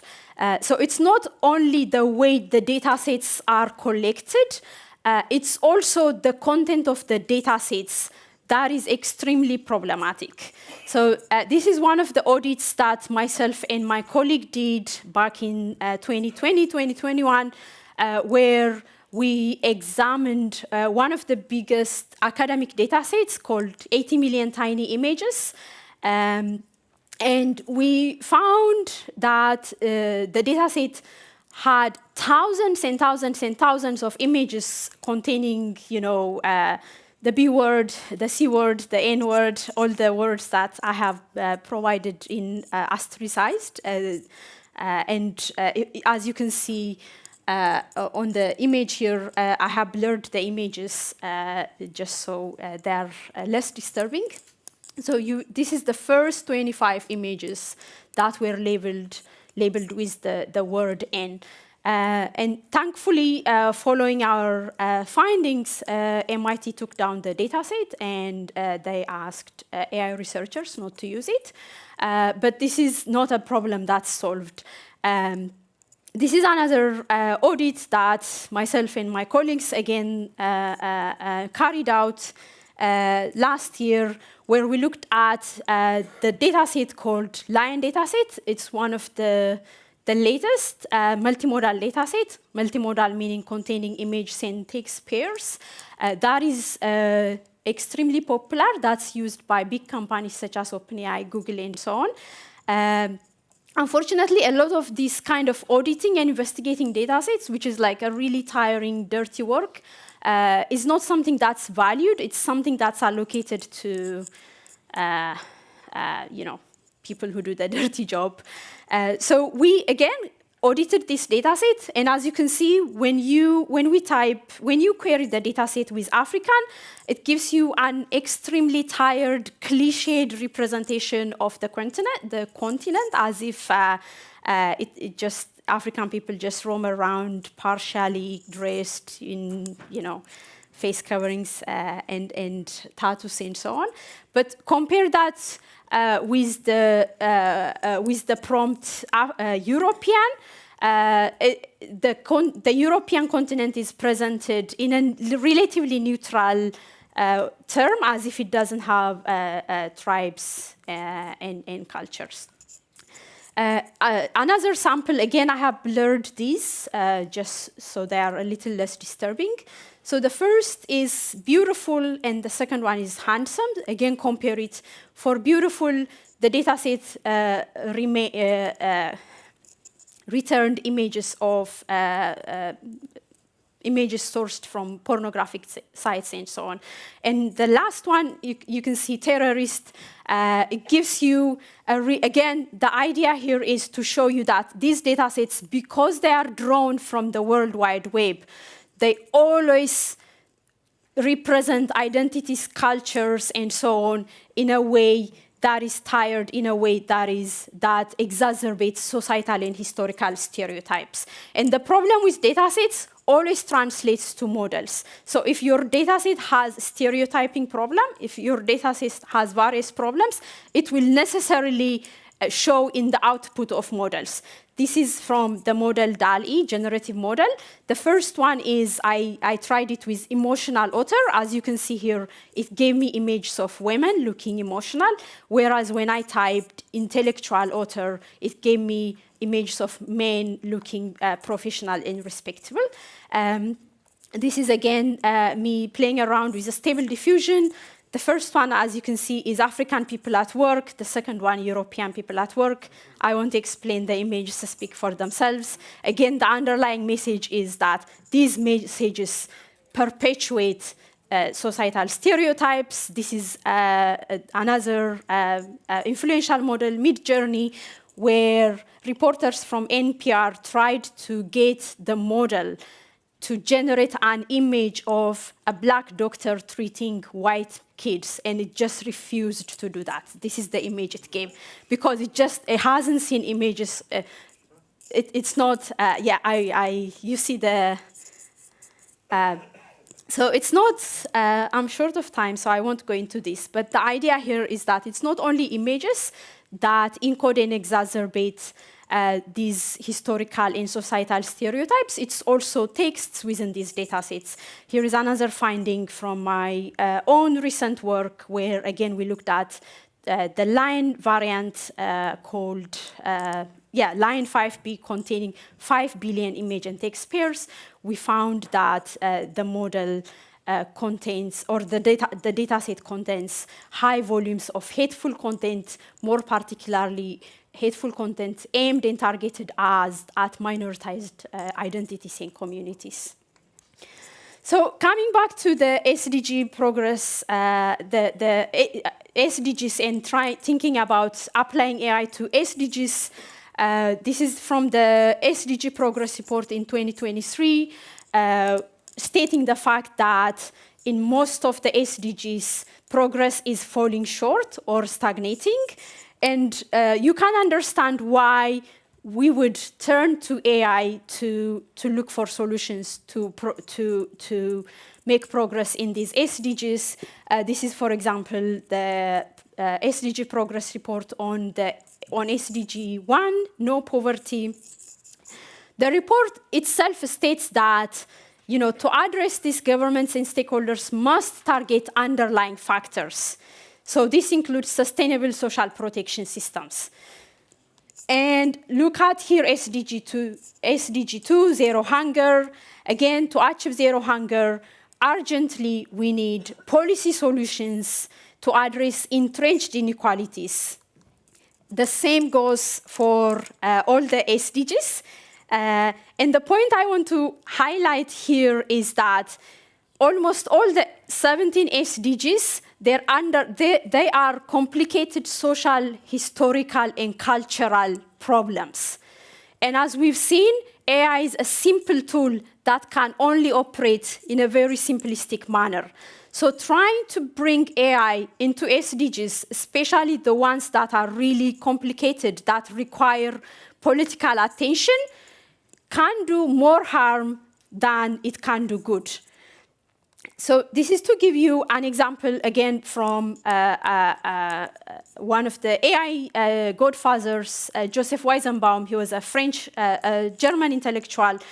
He was responsible for developing the first chatbot, actually, back in 1950s, called Eliza. Some of you might know it. And he was asked, how can we use computers to aid education in the classroom? And his answer was that we have to first ask, what is it that education needs solving? What are the underlying problems of education? If kids are not paying attention to the classroom because they are coming to school with empty stomach, then putting a computer in front of them is not going to solve that problem. What you need to do is to look at the root causes and address those issues. So these are my concluding thoughts. I will stop at this. Please ask me if you have any questions. I think my talk was a bit too long for the time I was given. Thank you.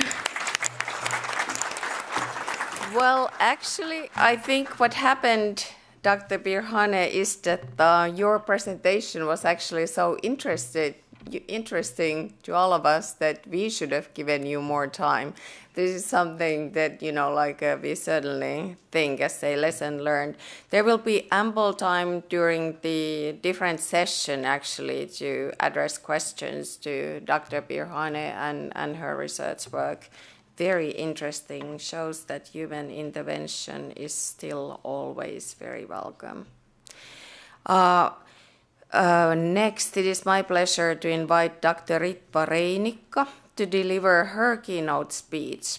Dr. Reinikka holds the position of Professor of Practice and Senior Fellow at Aalto University School of Business, where she teaches development economics. Previously, Dr. Reinikka has held several positions internationally, including director at the World Bank for 2 decades.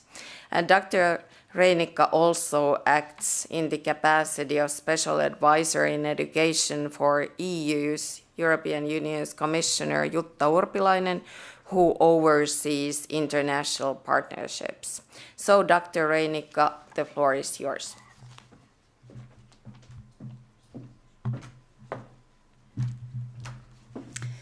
Thank you very much, Titta. I will definitely not be maybe as enthusiastic, nor definitely as long, but indeed that was super interesting.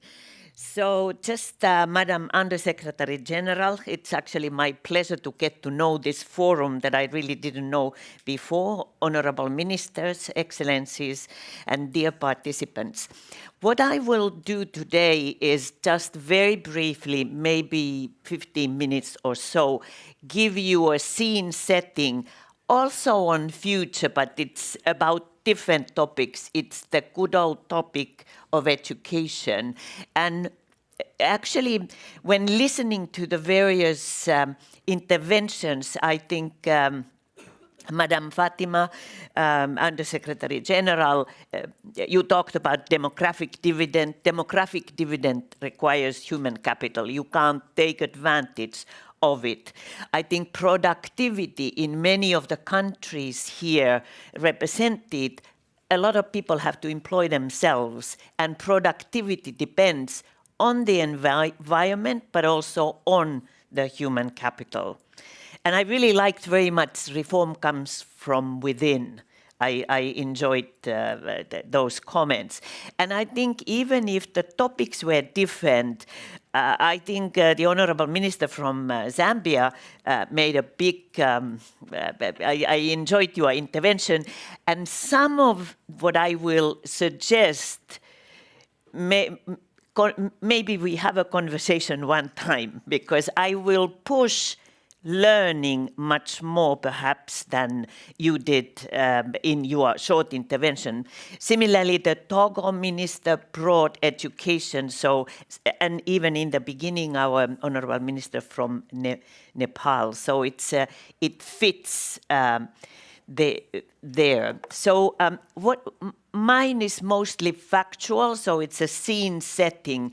And even if AI, and I just loved hearing, because I teach now, and of course my issue is all my students are going to write the essay using AI, so I'm dealing with it at personal level. When I go to the United States, I don't have to anymore show my passport.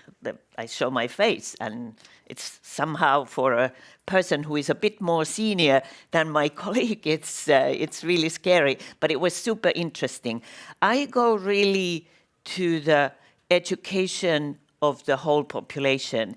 And I enjoy very much here our Minister for Foreign Affairs. She comes from the Conservative Party, but it's impressive when she says, no one is left behind. This is a no one is left behind agenda. And I just share as a scene setter some key factors. Even if we talk about TVET, technical education, STI, etc., education is the foundation for everything. Basic education, primary, lower secondary, secondary. What I want to show here is that there has been tremendous progress. This is the world here. All these characters, they are 20, and they represent the world's youth in 1960, 1990, and 2020, so very recently. And what we see here, the green characters are the ones who don't have access to education, as Minister from Zambia mentioned. In 1980, they were really half of the world's youth. Of course, world's youth numbers are bigger now, but this is like a relative representation at any given point. The entire youth of the world is represented by these 20 characters. So in 1960, access was the biggest issue. But even then, 8 out of these 20 young people had completed primary school, but had not mastered foundational skills, and that's the turquoise color.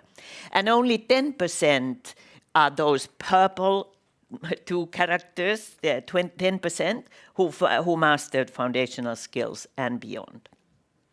1990, 30 years later, much progress has been made as access has improved in so many countries. It is actually, how should I say, a success story of the entire mankind, that for the first time ever, most kids are at school. And that was very much underway in 1990. 25% of the world's youth had not then had now mastered the skills. So 25%, those 5 there in the middle, mastered foundational skills. That had increased, but still 45%, 1990, had completed primary school, but had not achieved foundational skills. What are they? Reading, writing, and numeracy. Now, 2020. Today, only 10% don't complete primary school.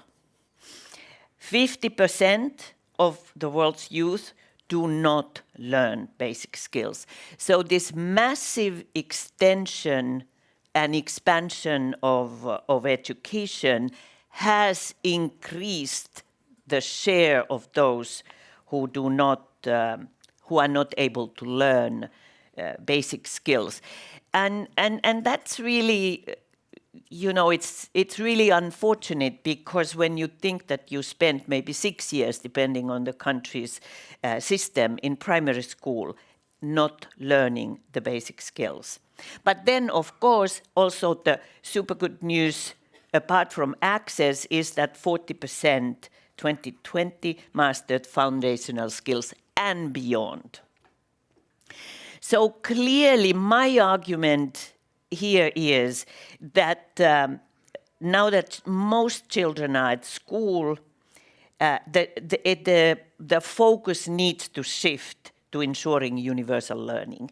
It is a really urgent task. But it is also, and I enjoyed Dr. Berhane ending, I'm exactly with her in her comment that some of these reforms require hard work. AI or digital or something is not going to solve it. They are important. Like in Africa, broadband and energy are the key ingredients for economic development and future. But these reforms that really generate learning are really important. And I would like to give you the message that the education system that focuses on access is fundamentally different from an education system that focuses on learning. It is not an addition or some, it just requires coherence in the system in a very different way. Just, I want to show, this is, I've heard a few people mention evidence-based, policy making. So here is some very new evidence, and actually I want to mention it because I really find this paper very, very useful. Brand new, came out in Journal of Development Economics this January. Leading long-time education researchers like Hanusek and Worsman look at basic skills universally. They use PISA, they use TIMSS. You are familiar in Southern Africa, there is SACMEC, Francophone Africa, there is PASEC, etc. They use data for 159 countries, which they draw from these evidences. And we see there, so what is this? This shows what the gap is to Sustainable Development Goal 4, which is education, 0.1.1, which is proficiency at the early learning, end of primary and lower secondary. But this is end of primary. And we do see, and this captures the minimum standard on that Sustainable Development Goal. And I'm concerned that Zambia's 98% of kids, young people, do not master the minimum level in SDGs. So there is a huge task in a way to, and I enjoyed very much, Honorable Minister, your description and how you are tackling that, because clearly it's an issue, a big issue. And to get value for that money that LDCs and others put in education, it's usually the largest item in the budget. So here we can also see that, for instance, in North America, 24% of youth don't achieve the basic skills. This is the similar standard for everybody here. And maybe a good news and a very interesting country, you see Vietnam there next to Finland. Like, Finland is an education country. There are not natural resources. When there are PISA results, there is massive public dialogue, discussion, what's happening, why is it declining? So Finland is there.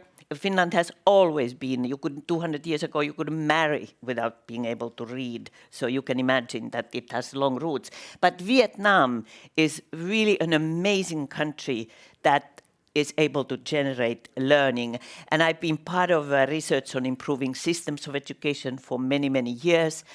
And Vietnam was one of the countries, and it was always, there was a big team also led by the Vietnamese themselves, studying what is it that, what they are doing. And it's not easy always to find. I wanted to point out Kenya, for instance, in the African context, even if the number is still quite high there, 77, it's 20 percentage points better than in many other countries. Kenya is a very strong education country. Okay, I wanted to highlight here, those were the symptoms of lack of learning, meaning test results, what do they show? Here is a diagnostic of the education system, and you don't have to go into very much of detail for them, but it comes from nationally representative school surveys called Service Delivery Indicators. There is Kenya, Nigeria, and Uganda. And the point here is that these surveys, by the way, they look at what teachers do. Are they absent? Are they teaching in the class? What they know. Teachers are tested, how well they know the curriculum they are teaching, and then other school facilities, etc. So when you map this to student test scores, they are systematic in the sense that test scores are higher when schools are better. So in that sense, it's a reliable, good data. But we see there, Kenya, to me, this is always amazing. Learning outcomes in Nigeria, in the middle there. In Nigeria's best schools are worse than in Kenya's worst schools. So it's in Africa, for instance, I personally have worked a lot. I used to be the director for human development for Africa at the World Bank. And just it always amazes me how big variation there is countries. And sometimes I have a little project myself in Mozambique now, and when Mozambican colleagues say, oh, we want to come in Finland to see how the system works, I say, please go to Kenya. It's much more relevant. Here the message is more learning per year of schooling is needed. It is super important to measure that learning.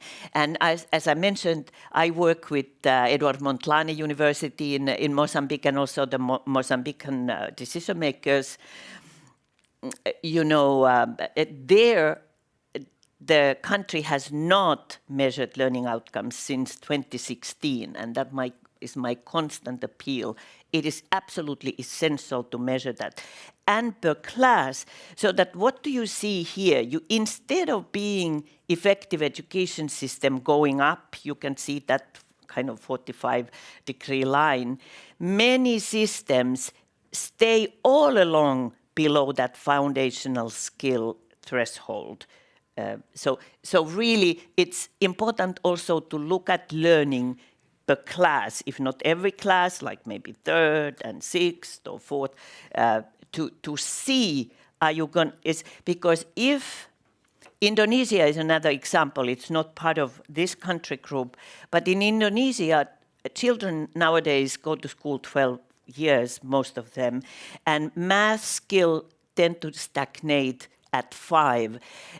Grade 5, I mean. And then after that, it's really difficult to lift up the curve. It just is very low. So it's more learning per year of schooling. That's the key message.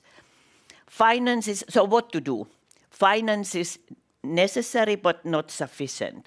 On the left, this is actually comes from a colleague from UNICEF, brand new evidence.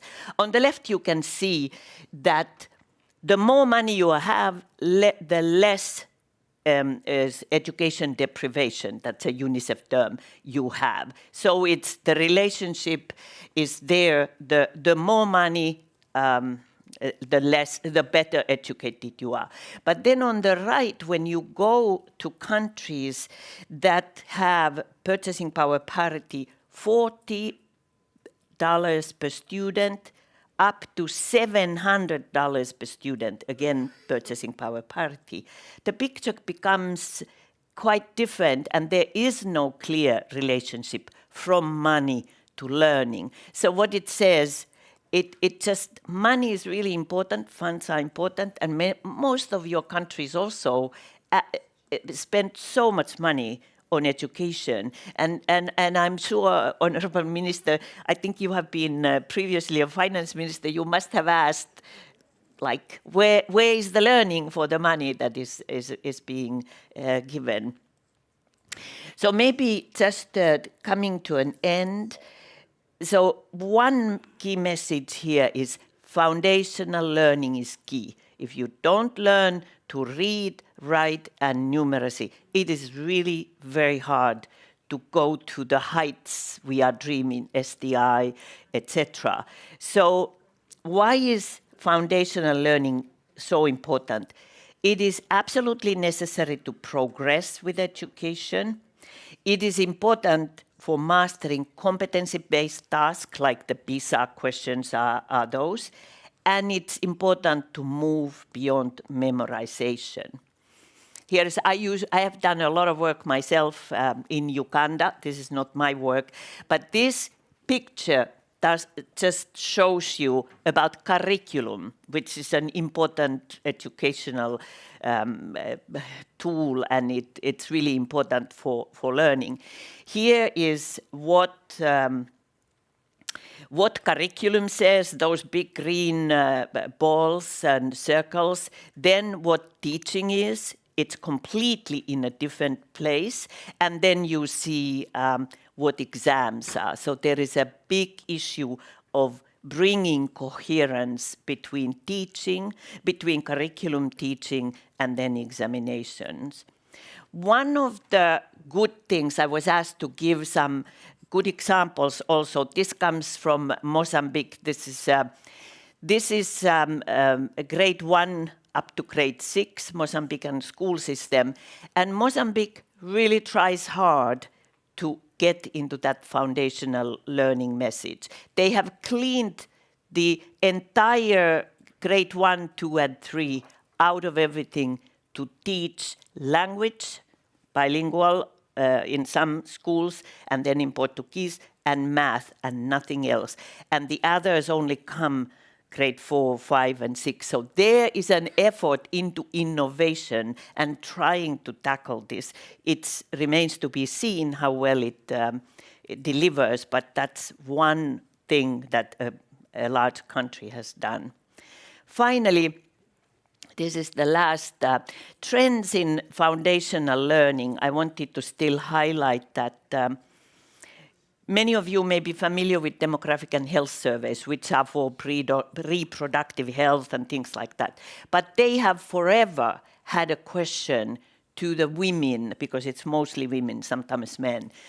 Can you read either this one sentence or these 3 sentences in whatever language you choose?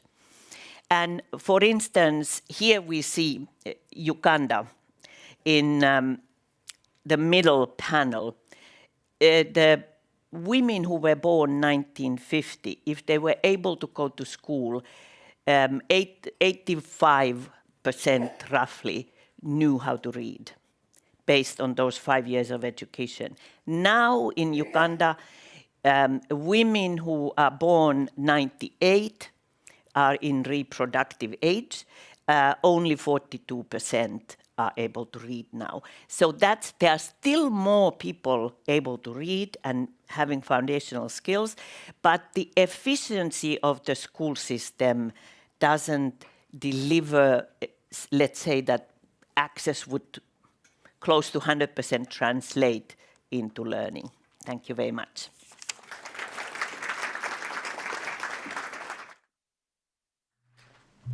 Well, it has been an excellent discussion. I want to thank you, Dr. Reinikka. I'm afraid that right now we need to conclude. And dear guests, it is now time to move to a well-deserved lunch. I will give you some of the instructions for the lunch because it is served at the same place than the morning coffee. The appetizer is served ready on a plate, and the main course is served on a separate counter.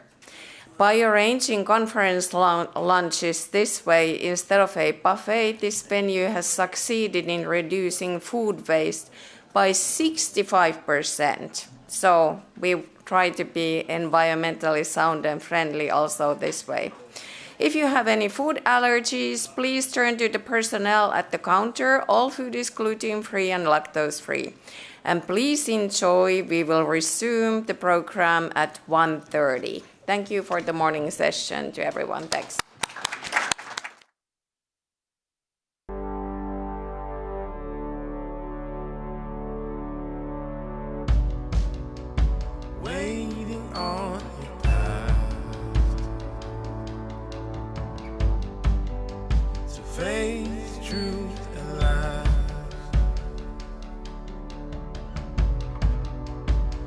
climbing through your mind.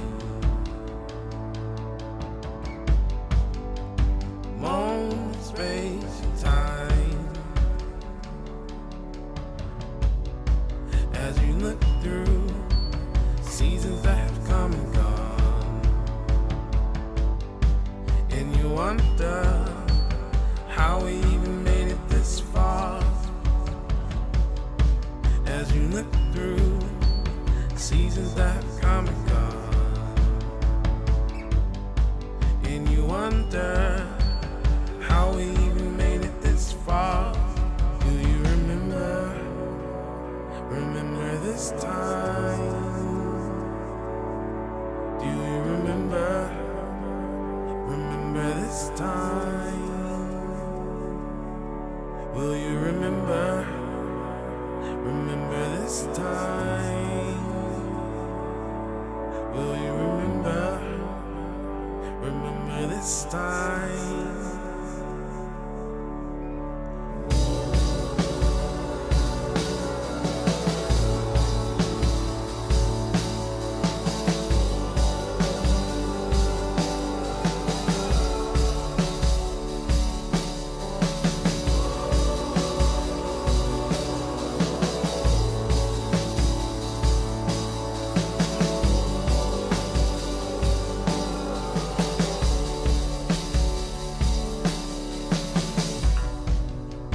Running at this pace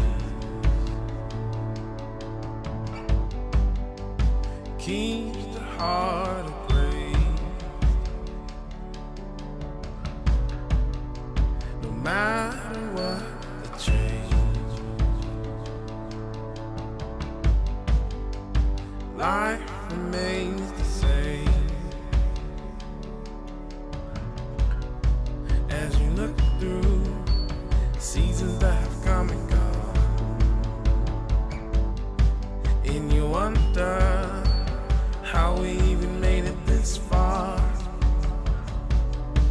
As you look through seasons that have come and gone, and you wonder how we even made it this far. Do you remember this time?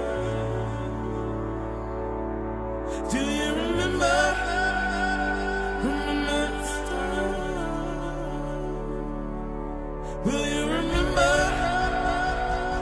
this time? Will you remember this time?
Remember this time? Do you remember this time? Will you remember this time? Will you remember this time?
sunrise in my eyes.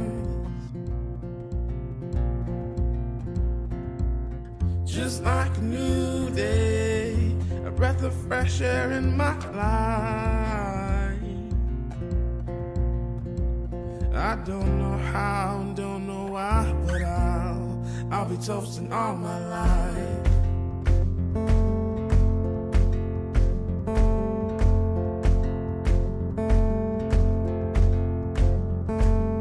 My boots and briefcase are waiting at the door. My ride sweeter to meet the one I love. I don't know how and don't know why, but I'll be toasting all my life.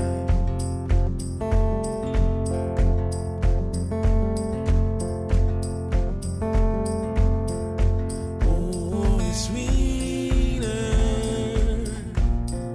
the first time around.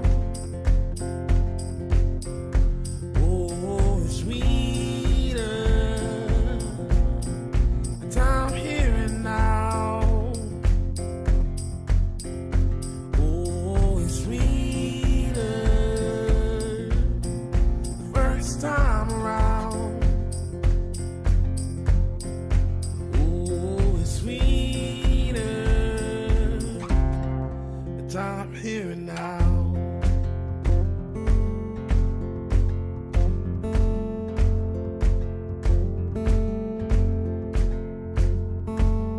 I played the dice right and let the good times roll. One knee and one ring, forever it's our show. I don't know how and don't know why, but I'll be toasting all my life.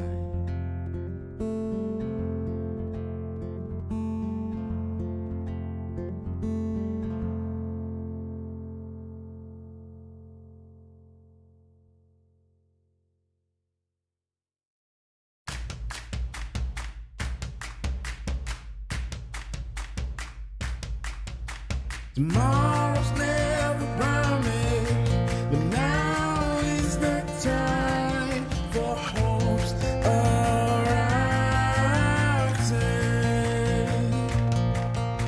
Tomorrow's never promised, but now is the time for change that starts today. Whoa.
A new day's dawning. Open up the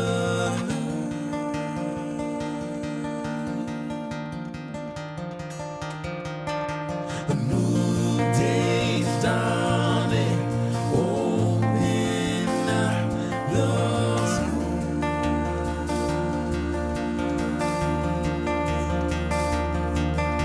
A new day's dawning. Open up the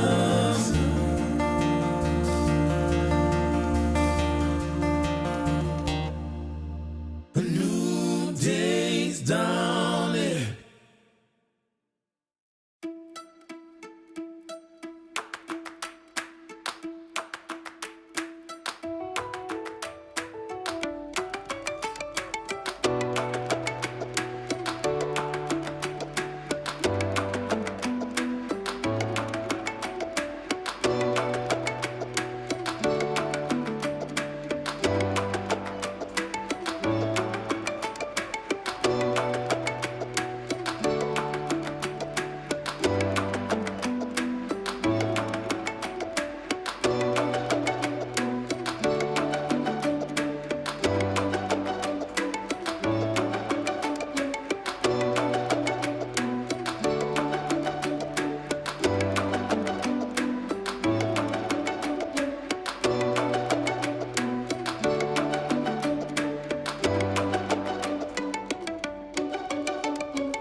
We build our prisons, holes in the walls.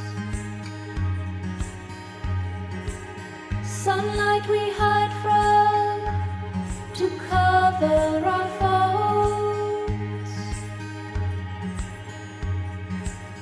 We alter actions to suit what we feel. The colors slowly fading, seals in our ears.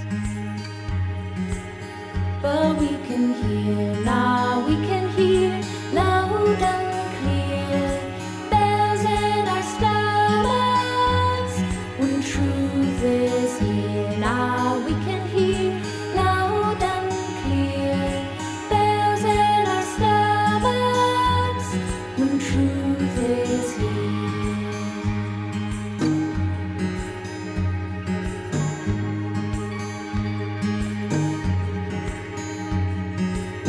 Possessions hold us, full to the brim.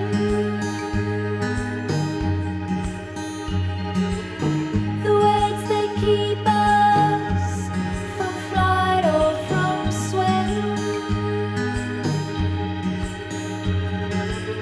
How vast the fields are, the oceans and skies. We lose our sight of cover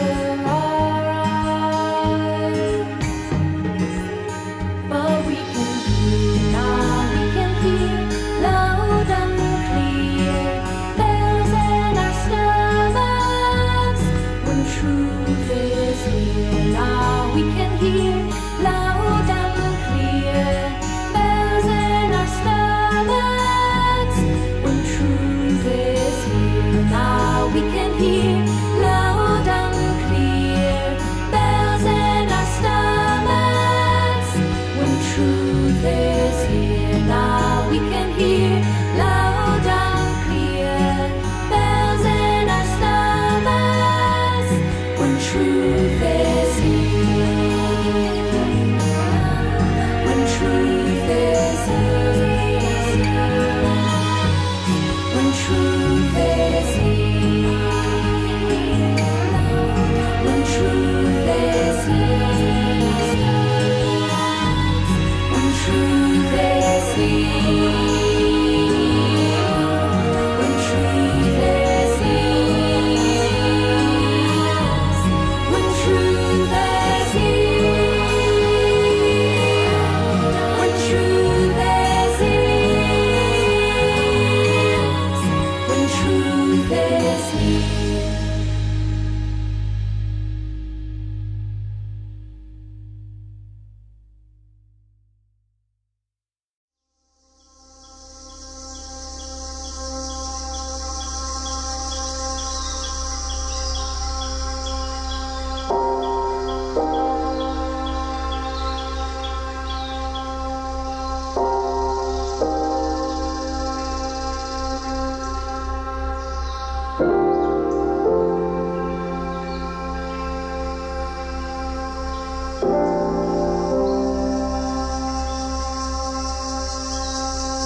face truth and lies.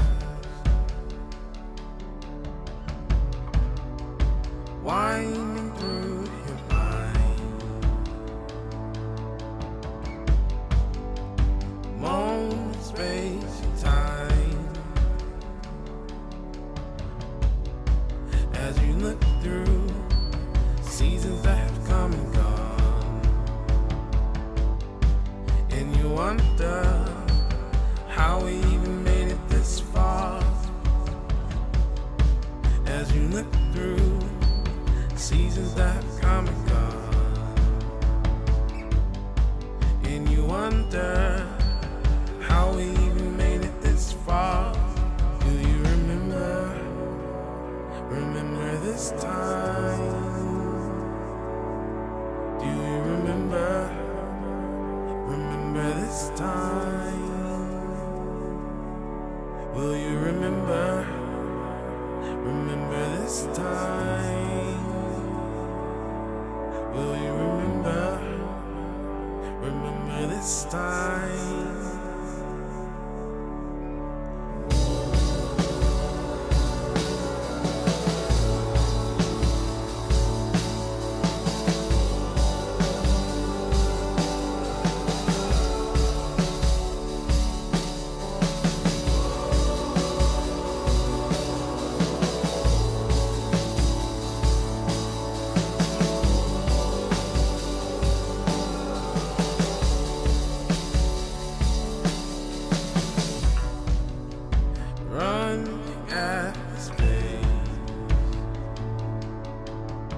keeps the heart of grace. No matter what the change, life remains the same. As you look through seasons that have come and gone, and you wonder how we even made it this far. As you look through seasons that have come and gone, and you wonder how we even made it this far. Do you remember? Remember this time? Do you remember? Remember this time? Will you remember? Remember this time? Will you remember? Remember this time?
Remember this time?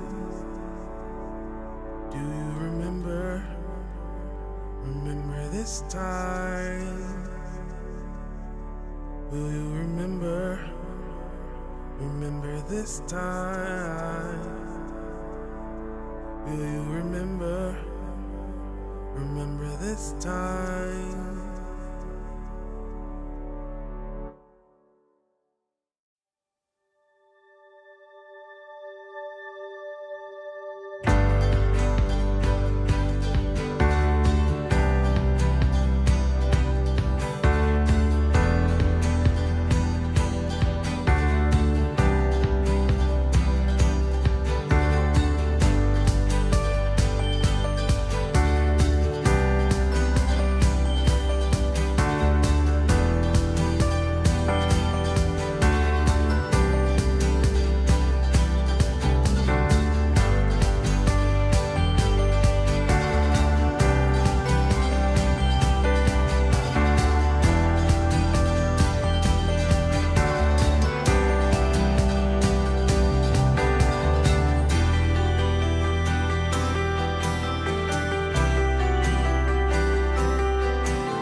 sunrise in my eyes.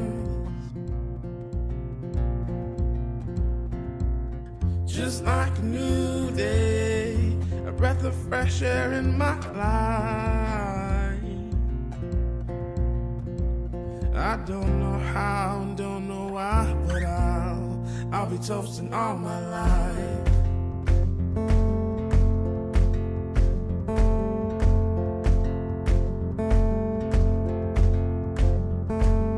My boots and briefcase are waiting at the door. My ride sweeter to meet the one I love. I don't know how and don't know why, but I'll be toasting all my life.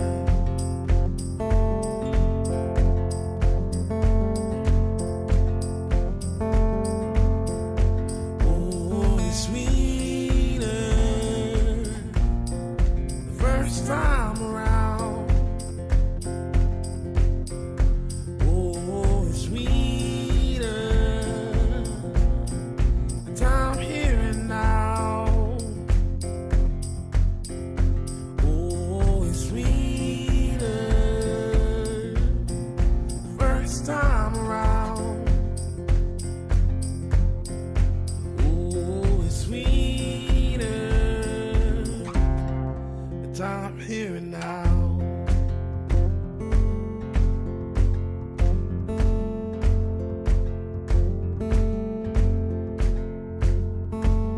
I played the dice right and let the good times roll.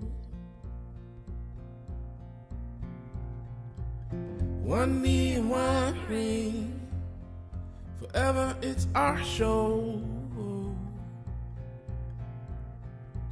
I don't know how and don't know why, but I'll be toasting all my life.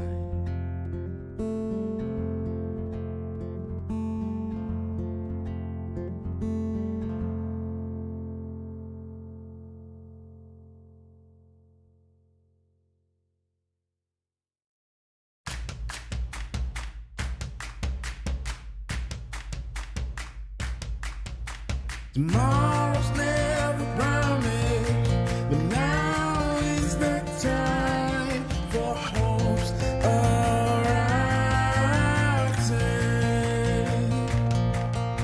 Tomorrow's never promised, but now is the time for change that starts today.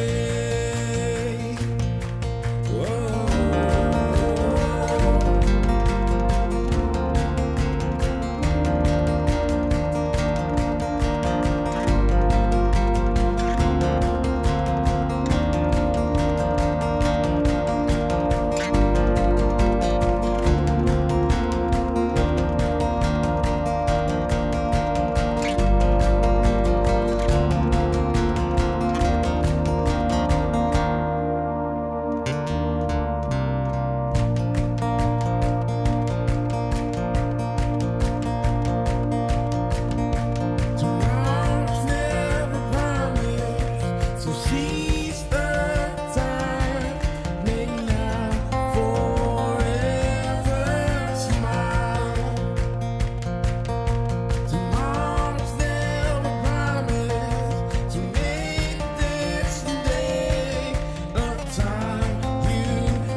sunlight we hide from to cover our faults. We alter actions to suit what we feel. The colors slowly fading, seals in our ears. But we can hear, now we can hear, loud and clear, bells in our stomachs, when truth is here. Now we can hear, loud and clear, bells in our stomachs, when truth is here.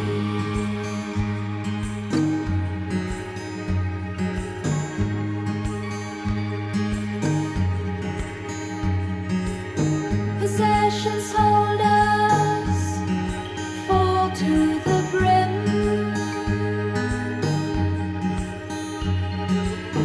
The weights they keep us from flight or from swim. How vast the fields are, the oceans and skies. We lose our sight of, cover our eyes. But we can hear, now we can hear, loud and clear, bells in our stomachs, when truth is here. Now we can hear, loud and clear, bells in our stomachs, when truth is here.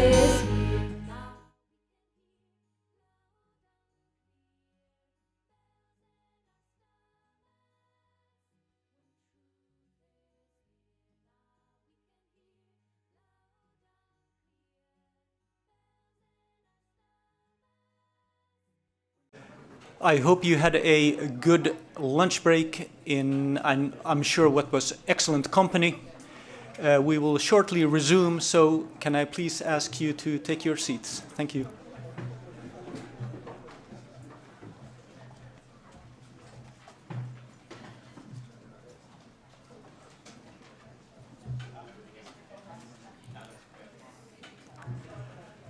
I hope you had a good break, and before that I have to say that the morning session was eye-opening, and certainly a lot of good strategic guidance and setting of the scene for us to now delve deeper into what evidence from practice tells us on those concrete solutions for scaling up for impact. We just wait a minute for the setup for the first session to be ready.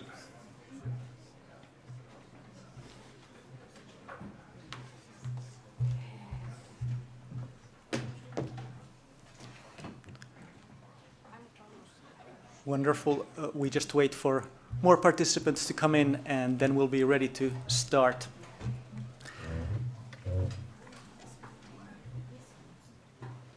Okay, esteemed participants, warm welcome back to the program. We do hope that you enjoyed your lunch break. My name is Juha Savolainen. I'm Deputy DG for Development at the Finnish Ministry for Foreign Affairs, and I'll be emceeing this afternoon for the remainder of the day. We now resume with the program. We have a substance-filled afternoon. We first have 2 sessions back-to-back, followed by a very short 10-minute stretching the legs break at around 3:50 p.m. to be followed by a third session, and then we will be ending at by 5:30 sharp for us to be ready to transfer to an evening reception by the Helsinki City Hall.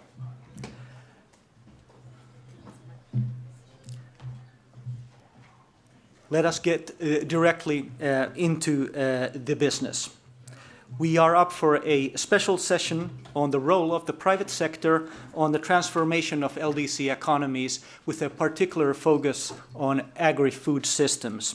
And I have the great pleasure of warmly welcoming our co-moderators, who are His Excellency Sheikh Niang, the permanent representative of Senegal to the UN, who is being mic'd up currently and will be joining us just now, and Director Ragnheider Elin Arnedottir from the OECD Development Center. We wait for just a few seconds for permanent representative from Senegal to join us. I apologize for that.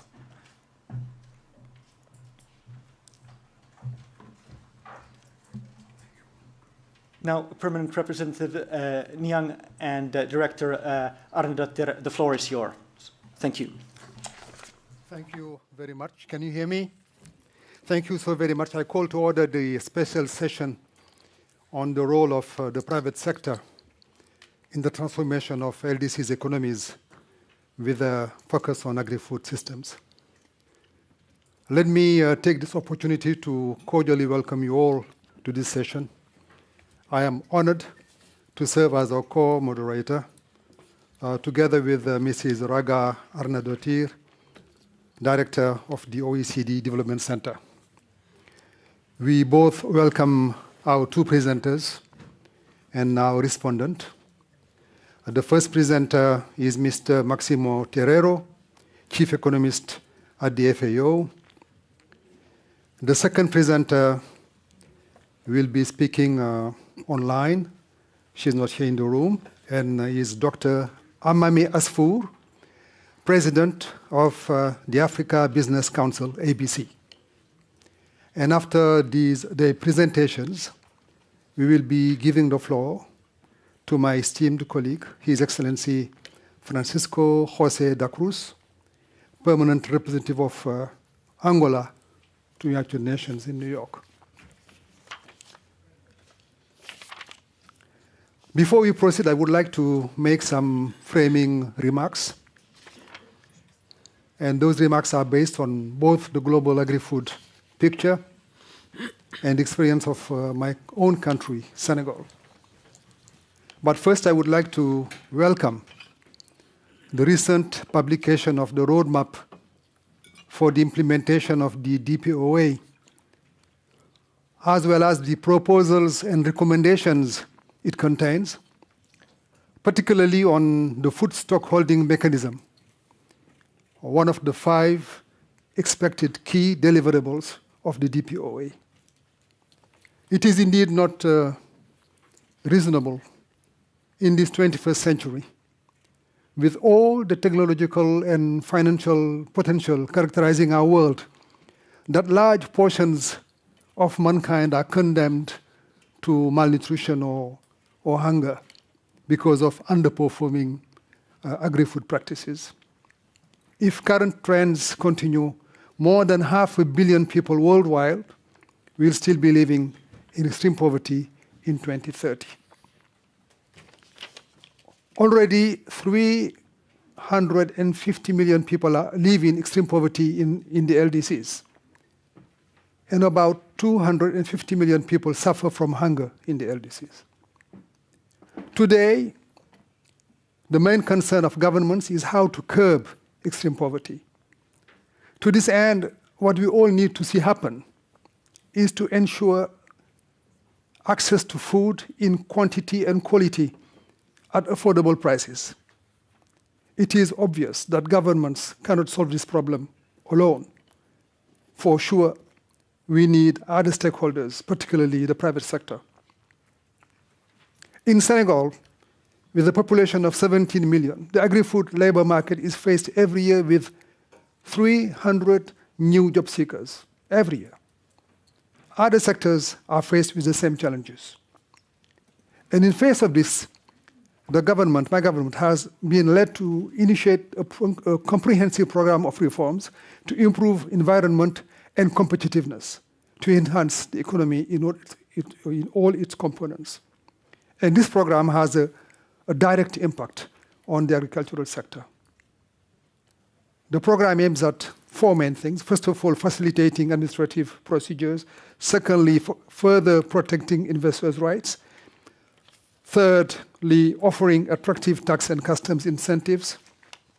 Fourthly, putting in place a new legal framework for public-private partnerships.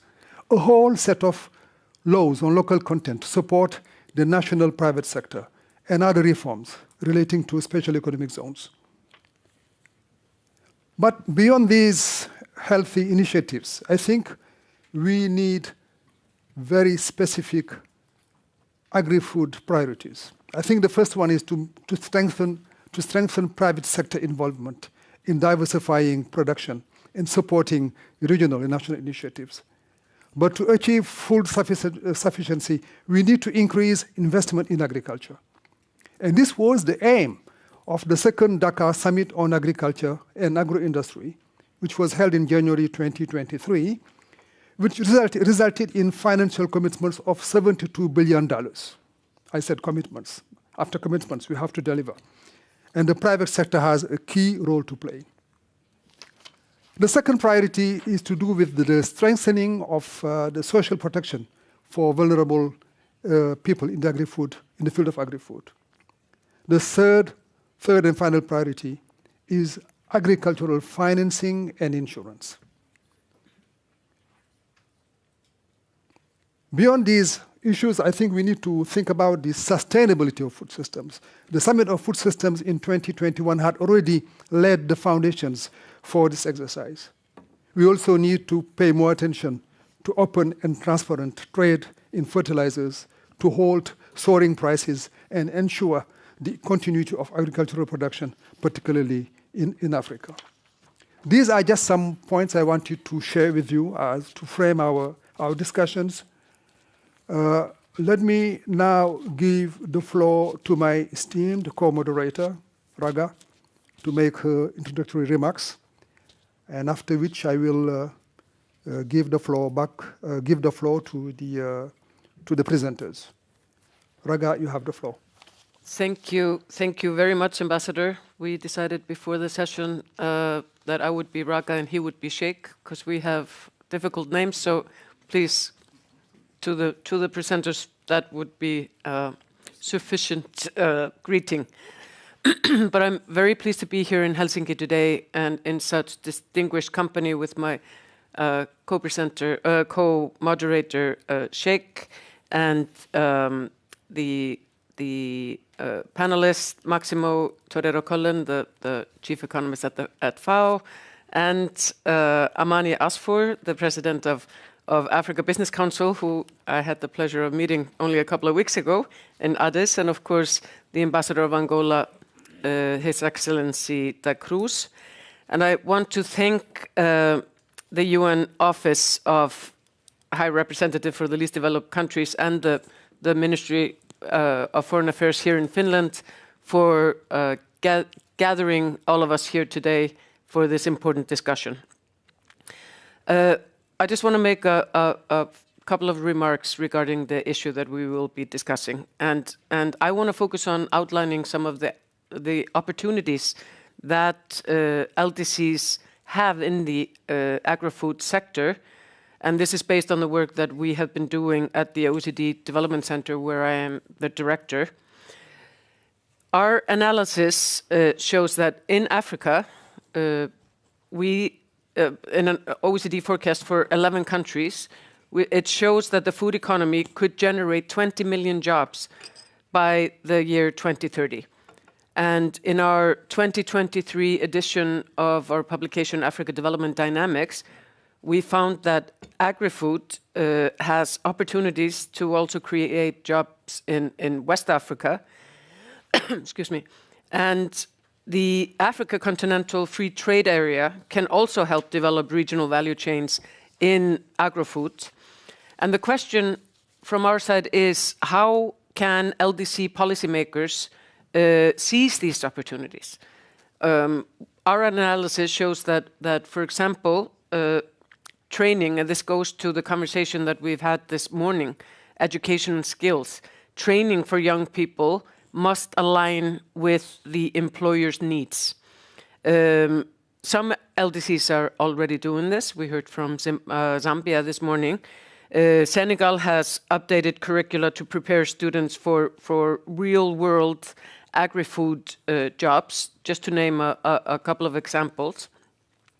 Secondly, training must benefit the whole workforce, not just half of it. And Secretary Rabab Fatima this morning spoke about gender, and this is what I mean when I say that training should and needs to benefit the whole population, the whole workforce. And despite having the world's highest proportion of female STEM graduates, 47%, only 1 in 5 of Africa's scientists are women and engineers. So there's something that happens between the education and the workforce, and we simply can't afford it for as one reason, and I could name many more, but I will not do that. Finally, policymakers in the LDCs must help to get all young people into subjects like digital agriculture to improve the food systems.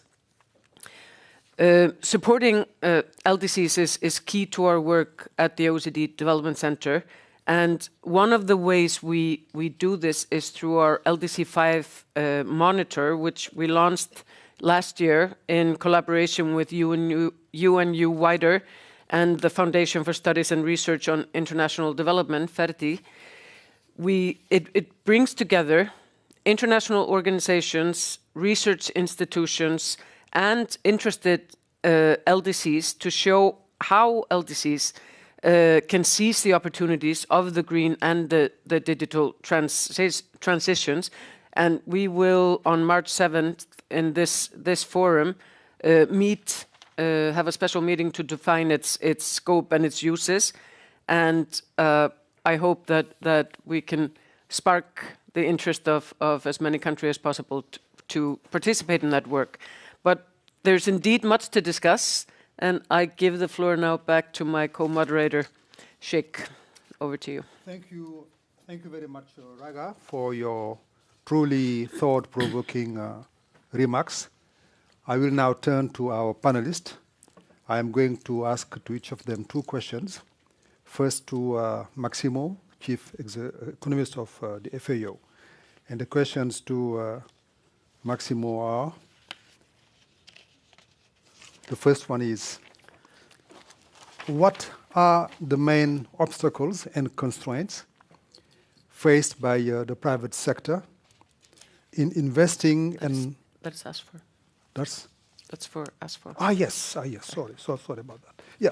Yes. Here. Mm-hmm. The first question. Sorry, I'm so in a hurry. So, Maximo, the questions are: how can public-private partnerships be used to strengthen the role of the private sector in innovation, technology transfer, and market access in the agri-food systems of LDCs? That's the first question. The second question is, what are successful examples of private sector initiatives or business models that have effectively transformed agri-food systems in LDCs, and what lessons can be learned from these experiences? Do you think there are another question which is? The latter ones was also for the first one. Okay. Should I read the first question? Read it, please.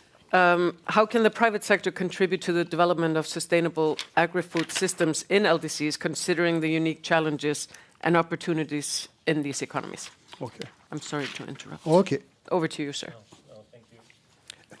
Thank you so much. A pleasure to be here, and let me stick to my 7 minutes. If you can put some of the slides that I have prepared, please, that would be great. So let me start by saying that the challenges that we are living today are extremely important, and COVID-19 helped to exacerbate this even more. So LDCs lost 10% or have 10% lower GDP relative to the pre-pandemic time. We have at least 50 million more people living in poverty in pre-pandemic relative to pre-pandemic. And globally, the SDGs are off track, and LDCs bear a great brunt of this. And this is because inequalities were exacerbated enormously as a result of the COVID pandemic, which later was exacerbated by the war in Ukraine. So this is the situation where we have. So if you are a private company, we have challenges because we want to make profits as a private company. Of course, we can have social responsibility, but our goal and the nature behind a private sector investment is to get returns. So these are countries which are complicated for them, countries that have high risks. And the typical thing that you hear from private sector companies is blending. We need blending, we need support. And that's where the joint efforts could happen. The problem when we talk about blending is that there are different ways to do this type of blending. One way, of course, is financial. And the trick there is to identify what is the minimum blending you will need. And the other one is information. In our case, we decided to use information. And here I'm bringing an example what we are working today in more than 70 countries in LDCs and LLDCs and SIDs. The idea of what we are trying to do here is trying to help governments to build portfolio of investments which are bankable, but will also target areas where agriculture and the agri-food system can move them out of poverty sustainably. And by doing that, we basically are offering an option to the private sector, but we are also bringing the risky through government facilities, some benefits that the government can provide, but also through the IFIs. So we focus on hunger reduction and poverty. We work with the government, so this is national-led, national-owned. It's essential that they own this plan because they will have to be able to create incentives and to get the benefits from this. And we use territorial approaches, and this is very linked to what we heard in the previous presentations, because our territorial approaches are based on geospatial information. All the geospatial information we can bring on board using existing data, plus data that we built up through artificial intelligence and other mechanisms that we're working on. Because in some countries, especially in the SIDs, for example, there is very little data available to develop a territorial approach. So for that, we are working with universities to try to build, for example, real-time poverty maps that will allow us to better target our interventions. But it's essential that we assure sustainability, because sustainability is what will make this work not only for today, but for tomorrow. And then comes the investment planning and how we can attract investors and how we can create what we call the matchmaking process. The initiative is called Hand in Hand, and it has already 3 years of life. So as I said before, this is working with de-risking through information. We have developed this global public good, which is the FAO Hand in Hand Geospatial Platform. It's a global public good because anybody can access to it, and it covers the whole world. But especially it's targeted to LDCs, LLDCs, and of course SIDs, trying to provide all the information they need, but also to combine with their own information, because governments sometimes have, and in many of the cases, they will have better information. And we work together with the governments to use this platform and to accelerate this process of targeting this type of interventions. Now, why is this so helpful? Because it helps us to look into the territories of a country and identify what we call the green areas. And the green areas for us is an area where you have substantial agricultural potential, significant levels of poverty and hunger, but some inefficiencies or bottlenecks. The job is to identify what are those bottlenecks in those areas, and then to develop investment plans that will resolve those bottlenecks. And the investment plans could be cross-cutting topics like infrastructure.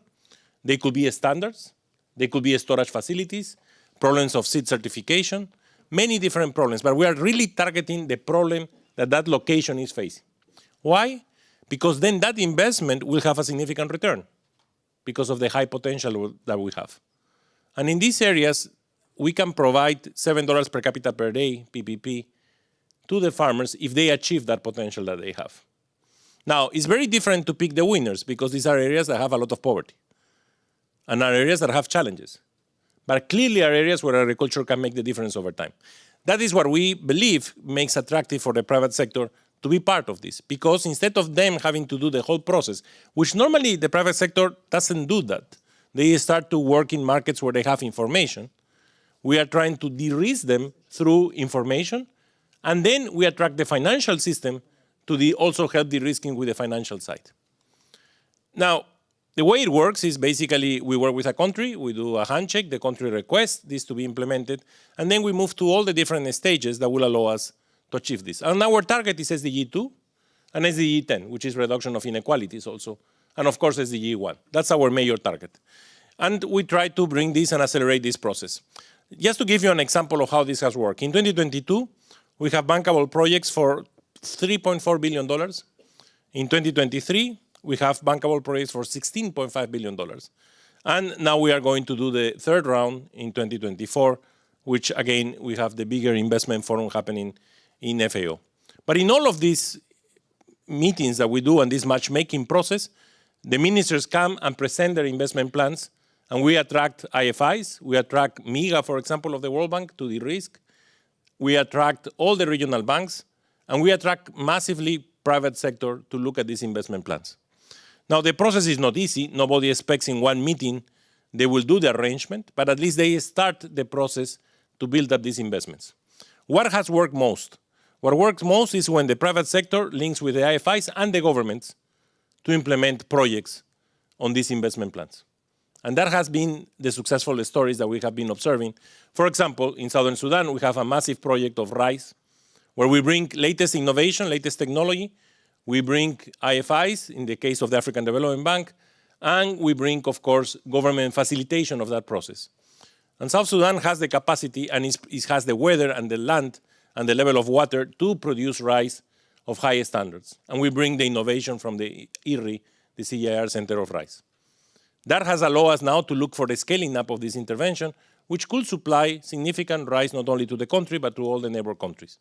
So a lot of potential. We have other projects, for example, that are looking at migration problems and how we can link migration to investments so that we can train people to do high-value commodities and supply that to resorts, for example. So many different types. Every country has its own investment plan, but all the targeting is towards SDG 1, 2, and 10, and how we can de-risk through information the private sector investment.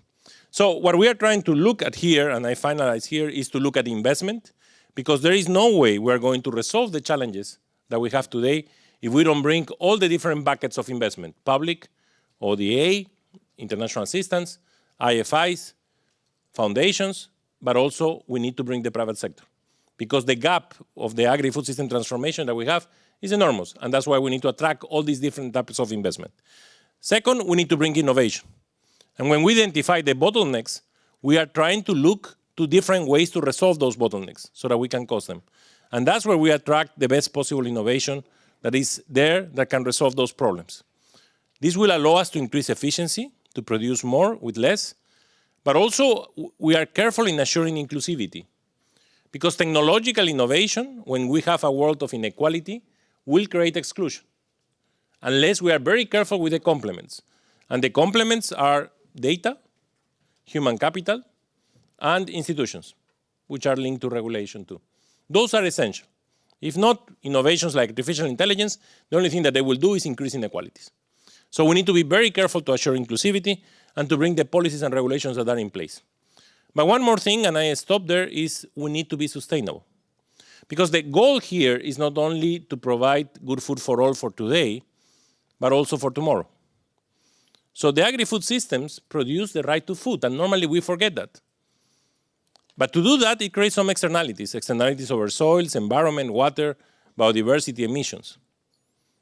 But they have a lot of space to improve, because we need to be assured that we can continue producing the right to food for tomorrow. And that's why we have developed this roadmap of SDG 2 to 1.5 to provide the framework and the steps that are needed so that we can do also this type of investments in a sustainable way. Thank you so much.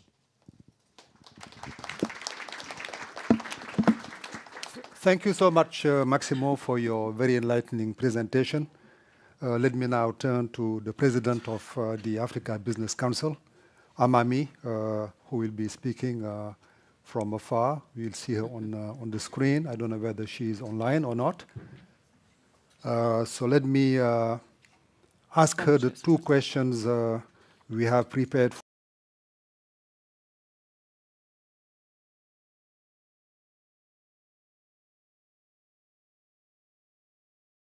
systems in LDCs, and how can these be addressed? The second question is, what are some successful examples of private sector initiatives or business models that have effectively transformed agri-food systems in LDCs? and what lessons can be learned from these experiences. So, Amani, if you can restrict your response within 10 minutes, we would be very grateful. You have the floor. Pleased to see you on the screen. You have the floor. Thank you very much. And all my thanks for the office of the UN High Office for Least Developed Countries and Landlocked and Small Islands, and to the government of Finland. It is very important now to really see how the role of the private sector with reference to the food security on the continent, and again with the LDCs, because as we all know that an unaccepted formula that Africa is importing more than $50 billion per year food, while we have 65% arable land on the continent. So what is the missing formula? How we do? The African private sector is the real core for engagement with reference to the food security. If I can ask the presentation to come so that I share with you some of the role of the private sector with reference to the engagement with the public sector to realize the SDGs, which is no poverty, no hunger, economic growth, food security. If we can have the presentation. Yes, so. Hello? Yes. So the Africa Business Council actually is established by the Heads of State Decision Summit of Africa to be the voice of the African private sector. And within the Africa Business Council, we have certain clusters for food security, for green economy, for economic development. So the whole private sector is the voice of the whole private sector, including all the companies and the regional economic blocks within the African continent. The main issue of we call it in order to really realize this, we have a strategic pillar, we call it the triad of empowerment, to realize the food security and even all the economic growth. The first is 3 Ps. The private sector strengthening, including SMEs, women and youth, because we know that all the private sector on the continent is more than 95% SMEs. The policy advocacy, what do we have for the legislation for empowering the African private sector? And the third really is about product development. What are we going to do to have a made in Africa product which is value added? So the private sector strengthening will be according to capacity building, awareness, training, information, business incubators, business development centers, and the whole issue about policy advocacy, as their honorable ministers have said before, is we need an enabling business environment, because this is a huge impediment and constraint, as the Sheikh have already alluded for the question. We need, again, an investment climate that really promotes the investment of private sector, public-private partnership. We need incentives, again, for the African and local investors, which is a huge, really, challenge, because we can see multinational companies that can come, but they are not empowering the African private sector. So that's why one of the recommendations we put is that at least 40% of all government procurement should be allocated to African private sector, and this would include, again, SMEs, women and youth.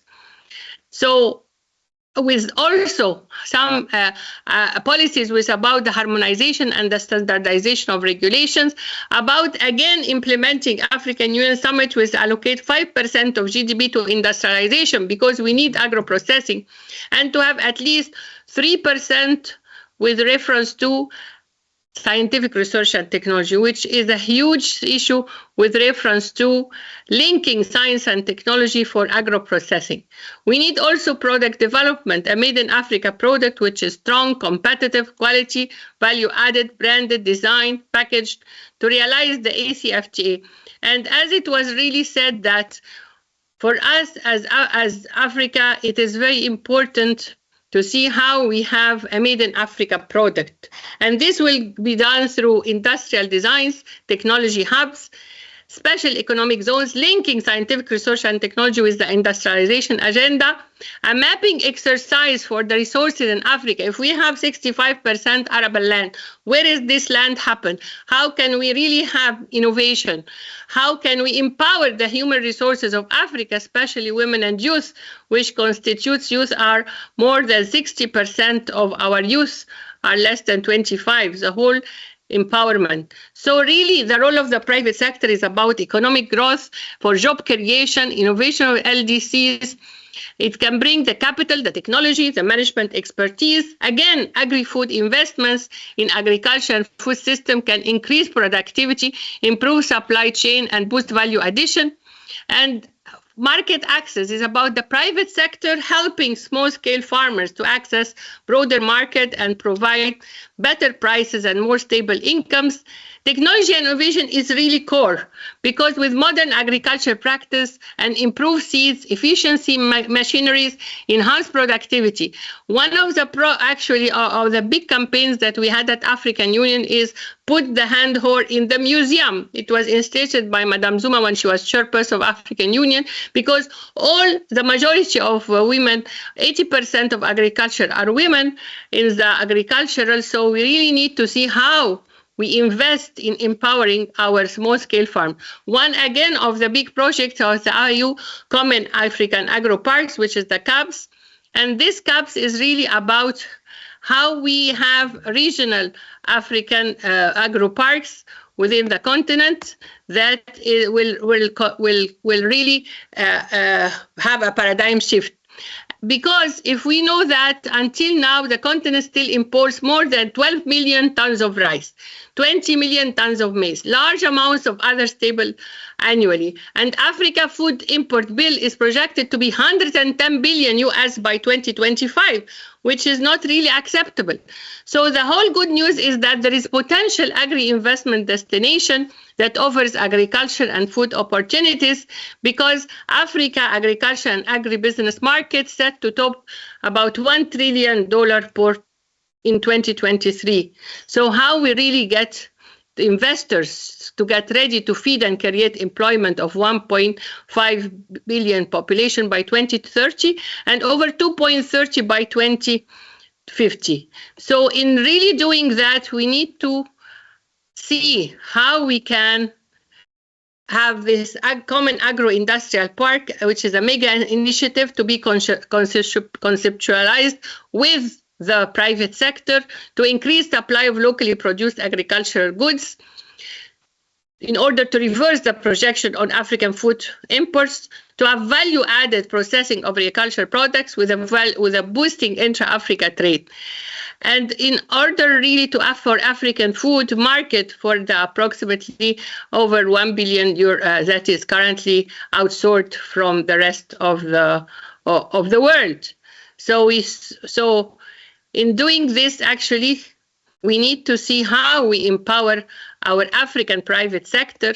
And this African private sector actually would have the strategies of engagement with partnership and collaboration to encourage the partnership between the government and the private sectors, to have effective infrastructure development and service delivery, and to invest in infrastructure. It's really huge, such as transportation, storage facilities, irrigation system, to reduce the post-harvest losses and improve market access. Also, we need to invest in the capacity building and training of our local farmers and entrepreneurs, which can improve the productivity. And of course, access to finance we have to have financial services tailored to the agri-food sector and to empower the small-scale farmers. Innovation and technology to encourage the adoption of innovative practices and technology, and that lead to efficient and sustainable agri-food. Yeah, I just want to say one thing. For instance, in Niger they have a lot of cattle, but they are still importing milk from outside the continent, which is not acceptable at all. If we empower our people, African private sector, and our youth, our women, and use technology and innovation that will transform the whole image of LDCs and of Africa. Policy advocacy. Africa Business Council, as the premier advocacy arm, we are seeing how to really have policies that support agri-food sector, like favorable tax regime, investment incentives, regulatory frameworks that promote trade and investment, like His Excellency Minister of Zambia have said. And we need, of course, sustainability and responsibility, because to be environmental and sustainable, and also socially responsible. Again, so the private sector involvement, LDCs, particularly in the agri-sector, is really of transformative economic growth. And by leveraging capital, expertise, innovation, it can address critical changes and create opportunities and contribute, of course, to the sustainable development. But it really requires a conducive policy. It requires a strategic partnership and a commitment for this economic growth. And of course, we really need to see what strategies this about the innovative agriculture practices, the supply chain improvements, financial services, the capacity building, the market access, and the fair trade. All those are strategies actually to see how we can have the whole holistic approach of how we are empowering our African private sector, or at least a private sector with the technology, with the environmental conservation, with the social responsibility, with the policy engagement. So one of the things actually that we are working on, again, on the African continent, with reference to the whole thing, to overcome the barriers and constraints like lack of infrastructure, access to finance, the policy and regulatory challenges, the market access and integration, the technological gap, how we really limited access of the modern agricultural technology and the digital tools that can impede productivity. And of course, the human capital constraints, which is about the skill gaps, the lack of trained personnel in modern agri-food practices, and of course, the environmental and the social changes that is really happening in Africa, which speaks to what His Excellency the Sheikh have already talked about, which is the constraints of the private sector for the engagement in our food security. So again, the public-private sector can be a powerful tool with reference to enhance the role of the private sector, driving innovation, technology, market access, agri-food, at the least developed countries. But I would, again, it is about risk sharing from the private sector. It's about the infrastructure development. It's about the technology and transfer, and the market linkages, which is very important. We need market linkages because we need to have the small-scale farmers linked to the international market. And we need to empower our research and development. Like some of the small-scale farmers, when they go to cultivate the soil is not adaptable to the crop they are cultivating. So we need to really get them developing agriculture products, practices, and technologies that is suited to the LDCs. And we need to link it with the research institutes so they can collaborate again with the private sector. So by addressing these key areas through private partnership, private sector role for innovation and technology transfer in agri-system can be really significantly enhanced. One of the small, I know the time is running, but I just want to say something. These are some of the small projects so successful, which is like 1 acre fund that has happened, small scale farmers financing.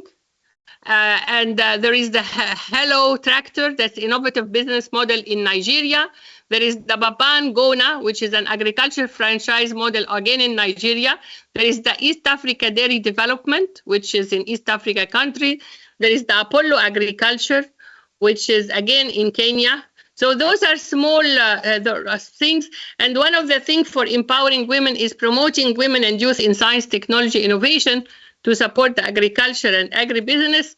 this is a small project that we have done, which is promoting solar energy. These are solar dryers that will help the women who in the rural women-led to have their products dried instead of being spoiled when they are not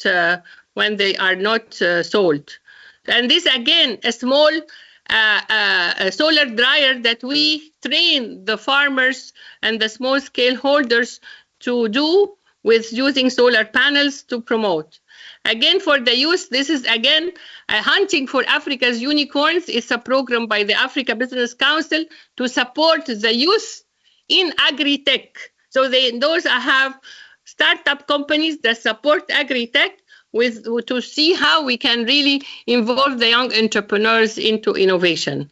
So this is some small contribution from the Africa Business Council to promote the engagement of the private sector, and it all really hooks about how we empower our indigenous African private sector and the policies that the ministers have talked about. Thank you very much. Very much, Amani, for this. Thank you, Amani, for this very rich and fascinating presentation on the African perspective. Obviously, you needed more than 7 minutes. Maybe we will have to invite you to New York to come and make a longer presentation there. So at this point, I'm going to hand over the floor to Raga for the continuation of this moderation. Thank you. Thank you. Thank you very much, and thank you to both presenters.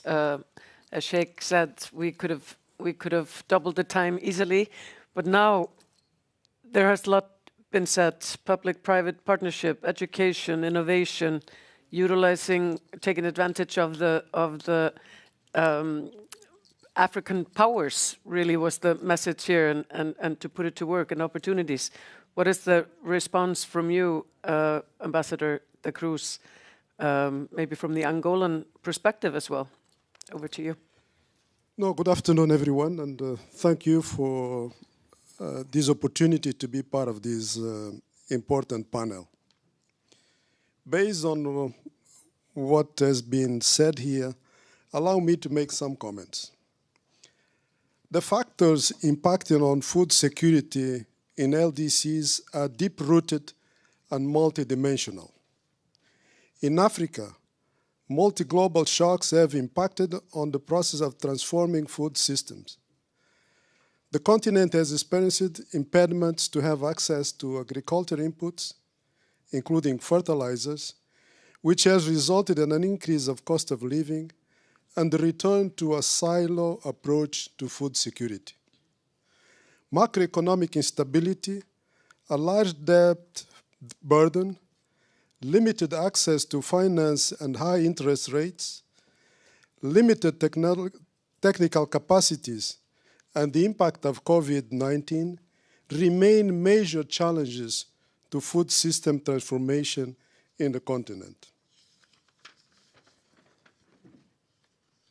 The private sector plays an important role as a driver of economic growth and job creation in developing countries because it provides goods and services, generates tax revenue to finance essential social and economic infrastructure, and develops new and innovative solutions that help to tackle development challenges and opportunities. In the case of Angola, the private sector plays an increasingly strategic role in the country's economic development.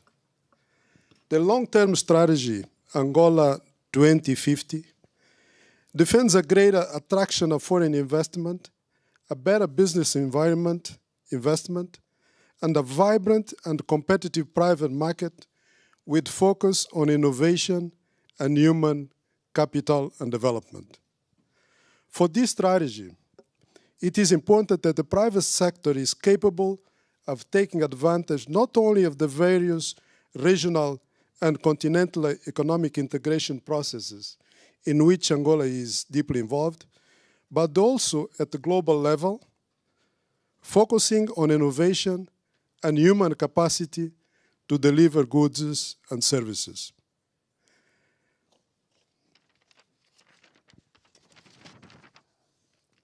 It is important, as was emphasized here, to create a market environment conducive to private sector and donor investments in agriculture, as well as in the food system, research and development.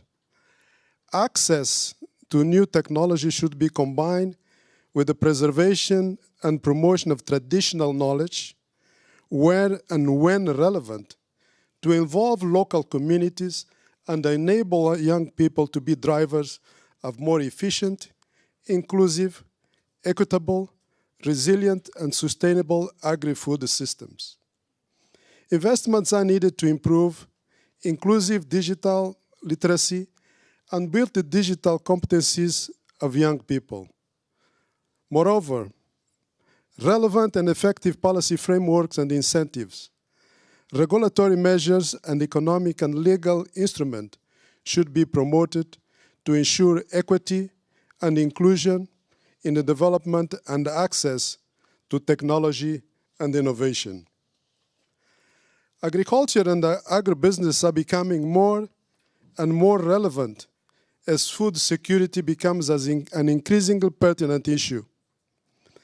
Companies in the agribusiness sector in Africa have to be prepared and are being prepared to address the challenges and the opportunities in the business environment in which they operate in order to become leaders and true benchmarkers, players in the international market.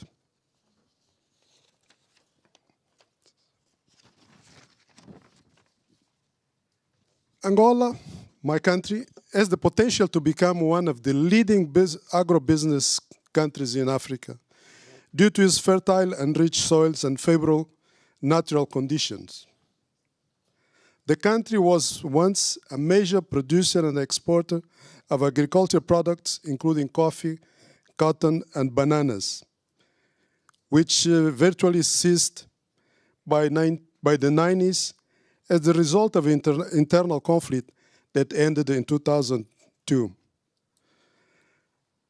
Angola's agriculture potential remains untapped and represents a very good business investment for everyone. Only 10% of 35 million hectares of arable land in the country are currently being cultivated. To become an agricultural powerhouse on the continent, Angola's agriculture sector is being transformed to meet the needs of its people, realize the potential, the economic potential, and respond to environmental concerns and challenges. To achieve this, the government of Angola is ramping up its own efforts, such as the National Strategy for Food and Nutritional Security, 2021-2030, and working with development partners to implement transformative projects with a leading role being played by the private sector in technological innovation. The government has re-emphasized the need for economic diversification by establishing the production support, export diversification, and import substitution program, which is fostering research and development capacity, innovation, and digital transformation to promote entrepreneurship, particularly in export-oriented projects. In conclusion, the government of Angola is actively cultivating its innovation ecosystem to foster economic growth, technological development, and entrepreneurship across various sectors, including agriculture, by working closely with different national and international stakeholders, including the Economic and Social Council, which is an advisory board to the government, which includes business people, trade associations, academic researchers on social and economic development to provide practical and pragmatic solutions to the development of the country. Thank you. Thank you. Thank you very much, Ambassador. It's very interesting to see this all come together an example, a country example from Angola, where you can take the aspect of the conversation here and sort of bring it together. Very, very good. And just before I hand over to my colleague to conclude, I just want to revisit. I mentioned in the beginning that we see a lot of opportunities, and I think from the conversation here today in the session, I think that was an understatement. I think there are tremendous, enormous opportunities on the continent to expand and to take advantage of everything that we have here. It's like a buffet of policies, of partnerships, of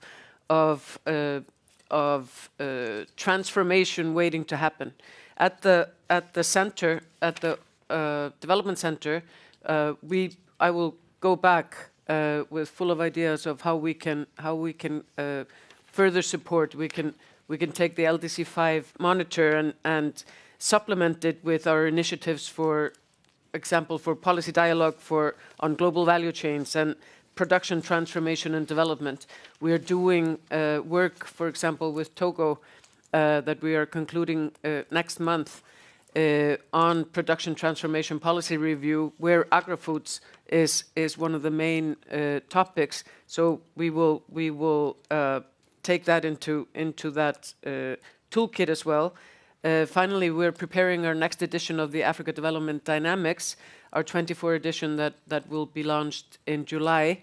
And the focus there is in line with the Africa Union priorities on education and skills for productive transformation. So just to restate it here, or say it clearly, that we at the OECD and the OECD Development Center, we are very much engaged and willing to take our good collaboration further for the enhancement of all of the countries represented here and beyond. And I want to thank for this opportunity to be in such distinguished company. And over to you, Sheikh. Thank you very much, Raga. I think after listening to you, listening to Amani, to Maximo, to Francisco, what I retain is that we all know what the needs are. We all know what the opportunities are. We know what the solutions are. I think what we need just to do is implement. The ideas are already there. We know how to solve the problem. And I think we just need to be more practical and more pragmatic in doing that. I think if I can just sum up, I would say that I've written 3 or 4 points. The first one is that the public-private partnership is still weak and must be strengthened. And also, the more the state facilitates investment by improving the competitiveness and production factors, the stronger the private sector becomes and the greater its contribution to development. And investment in agricultural infrastructure and research is also crucial. Strengthening small producers, empowering them, and facilitating access to credit is also essential. Finally, experience sharing and peer learning also can positively transform and improve LDC's food system. This is just a small resume, summary of what I have heard, but I think we can really achieve a lot if we have that political will and if you have that pragmatic stance to change things. So on that note, I would like to thank most warmly Raga, my co-moderator, our excellent panelist, Maximo and Amani, and also our respondent, wonderful friend, Francisco. I thank you. Thank you.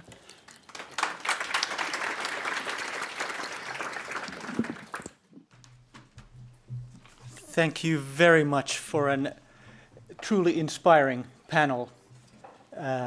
Thank you, Excellencies. Thank you, Director, for leading us on this.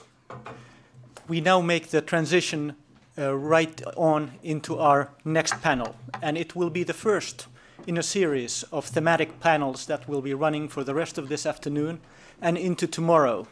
And we return now indeed to the very important topic of education. And the thematic panel is called Building Innovation Capacity Through Investments in Education and Skills Development. And we shall now welcome our panel on stage. And I have the pleasure of welcoming our co-moderators, Ms. Jasmine Abern, who is the Chief of Foresight and Policy at UNICEF, and His Excellency Mr. Lamin B. Dibba, who is the permanent representative of the Gambia at the UN. The floor is yours. Thank you.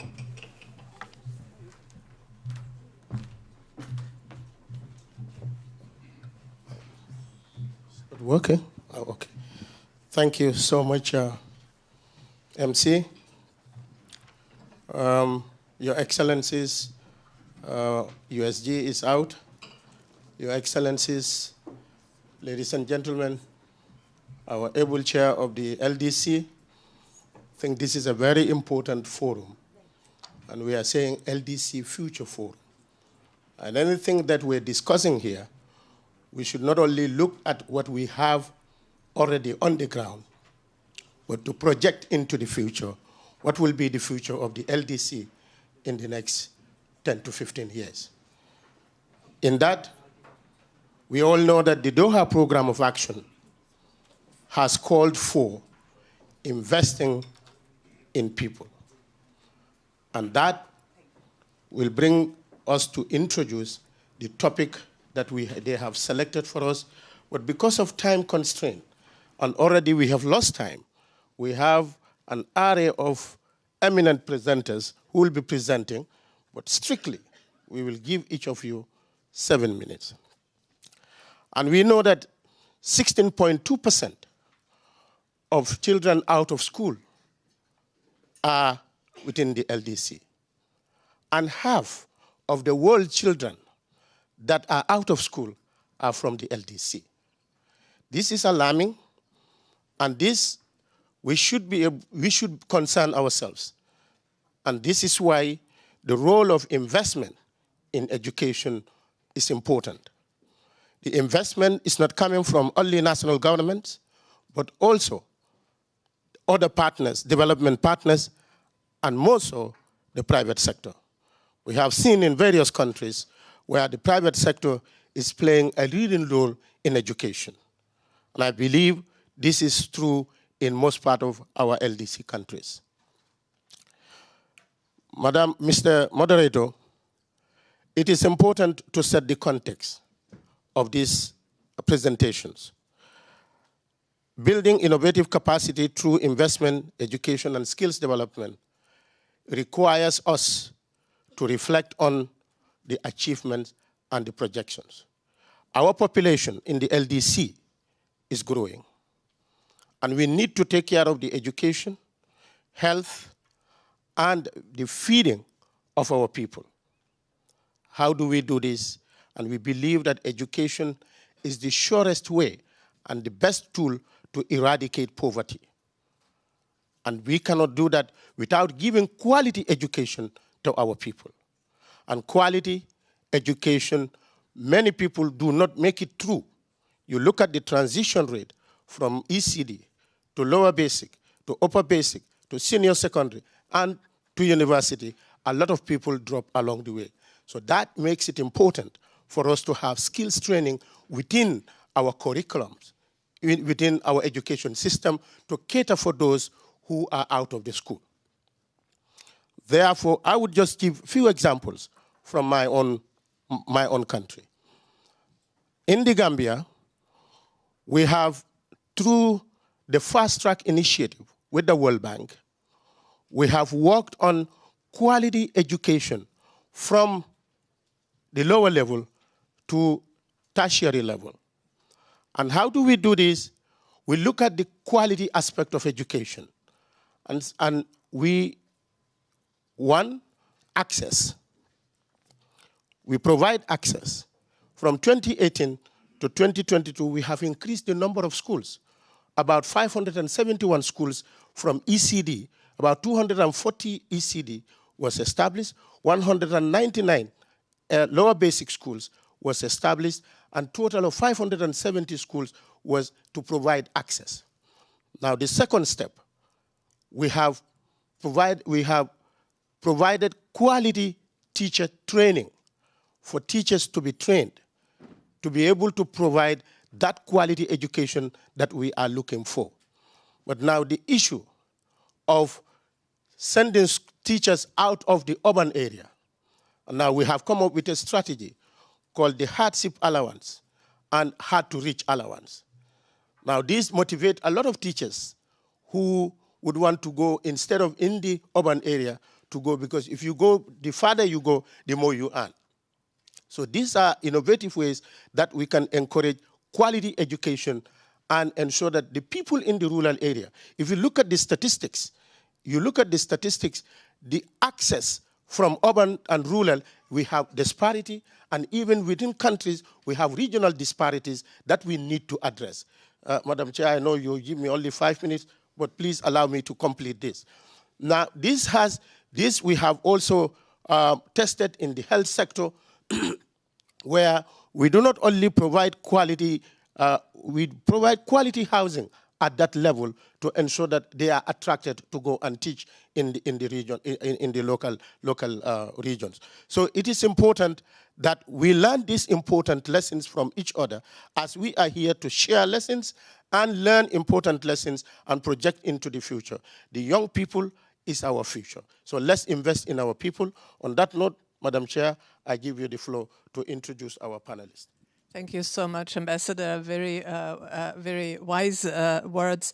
And I just want to thank, on behalf of UNICEF, our hosts, Government of Finland, our UN colleagues from the Office of the High Representative of the Least Developed Countries, and all of you distinguished participants for being here and discussing with us this very important topic. As somebody who works in UNICEF, education is one of our key goal areas and an important road to development and achievement of child rights across the world. But also, as Ambassador Diba mentioned, me being a chief of foresight in UNICEF, always having an eye on not only what we can do now to improve outcomes for children, but what do we need to prepare for the future. And with that, I just want to say that we have a fantastic speakers here who will actually talk to us today about the connections between education, skills, and innovation. On my left is Mr. Amdao Alumbai, who is a professor of economics and public policies in Cheikh Anta Diop University in Senegal. Welcome. Next to him, we have Ricardo Santos, who is from UN-WIDER, stationed in Mozambique. And next to him is Federica Irene Falomi, who is currently officer in charge of the United Nations Technology Bank for the Least Developed Countries. Mr. Seke on the far right, who is program officer from UN, from ODA NEPAD, and has worked for many years on strengthening technical capacity to measure research and innovation through the African science, technology, and innovation indicators. And I hope we have online my colleague, Andy, who is actually working on as a policy specialist, particularly focusing on human capital and markets. So without further ado, I will give a floor to our first presenter. I think we have to follow the order that we have here because the presentations are organized like that. And I think our first presentation is from, let me just see. Yes, it's from you, Rector. Yes. I'll give you the mic. I think we also have a podium. Maybe one of you wanted to speak on the podium or not, but we can do it from here. Yeah, okay. Thank you very much, Madam Chair, and please allow me to express my gratitude to the organizers of the forum for inviting me to join these very important discussions.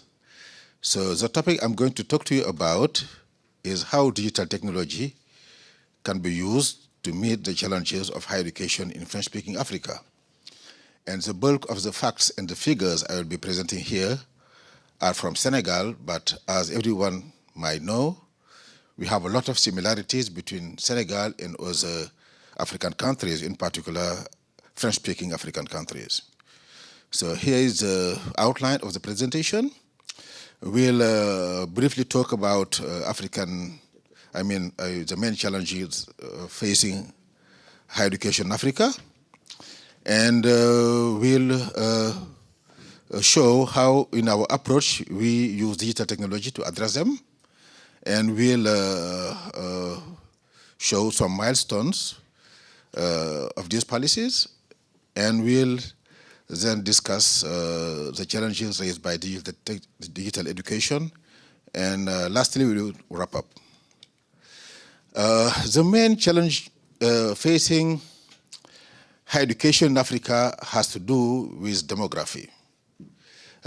Most African countries are in a demographic transition which is very, very vibrant, meaning that we have to absorb a growing number of people every year, because especially French-speaking African countries have inherited a policy in France giving opportunity to each graduate from secondary education to have access to some kind of higher education program. So it means that since our demographic trends are growing very fast, we absorb a growing number of people in our universities. If you can see from this chart, from 2018 and 2022, we have experienced a rise of close to 16% in our admission rate. It's a lot, and it poses a lot of challenges, mainly if you contrast them with the infrastructure which doesn't follow and other resources which do not follow. Okay, to address these issues, we have mostly relied on the digital technology, and this is how our system has evolved. In the beginning of the years 2000, our school training the archivist, documentalist, started its online programs. And these programs were aimed to almost all African countries. We had students from Madagascar, from Benin, from almost everywhere in Francophone Africa.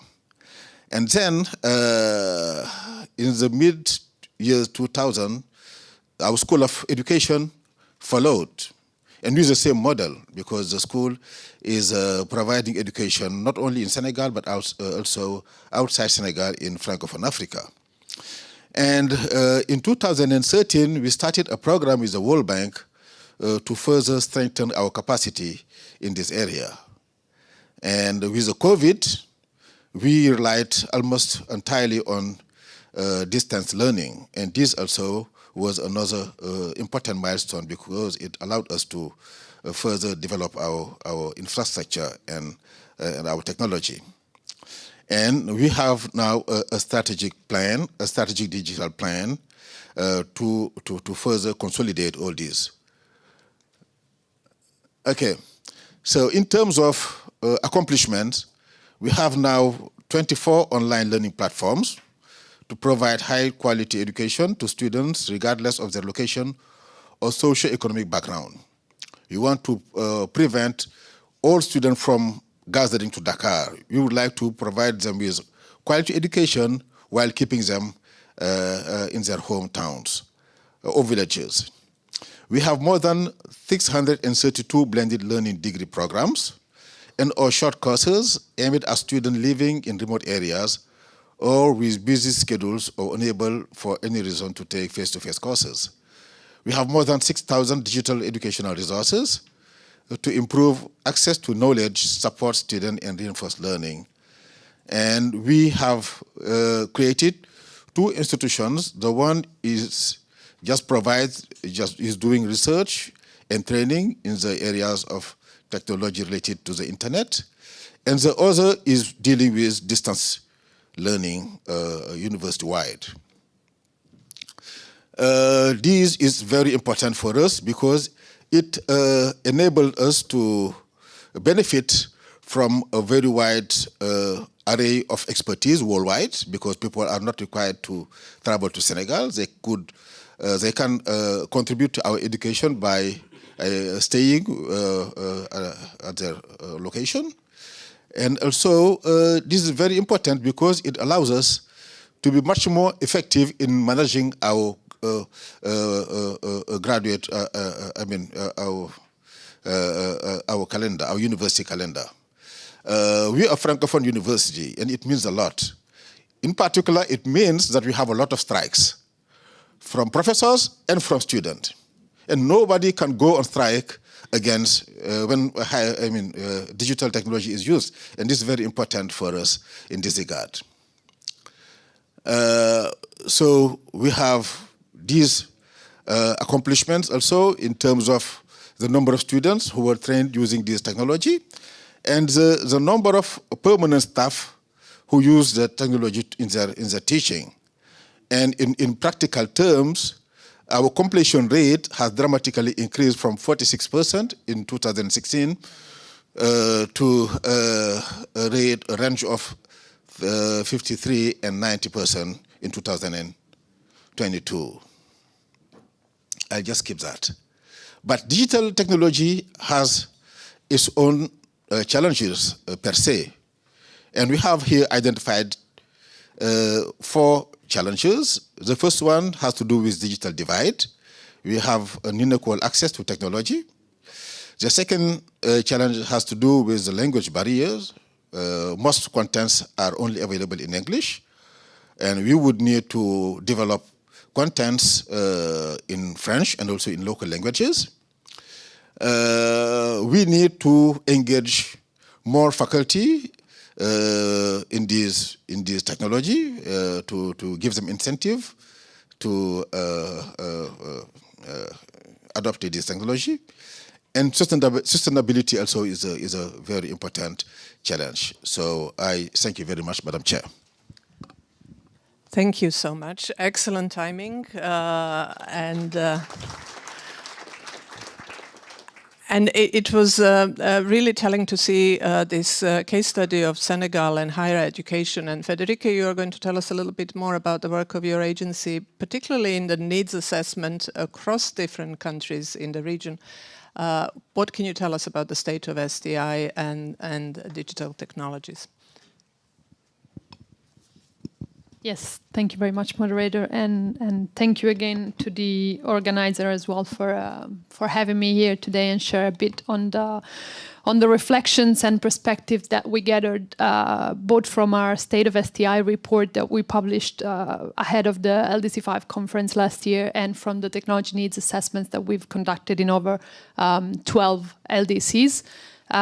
So briefly, I really would like to try and focus on a few critical points when it comes to skills and education for national innovation capacity building.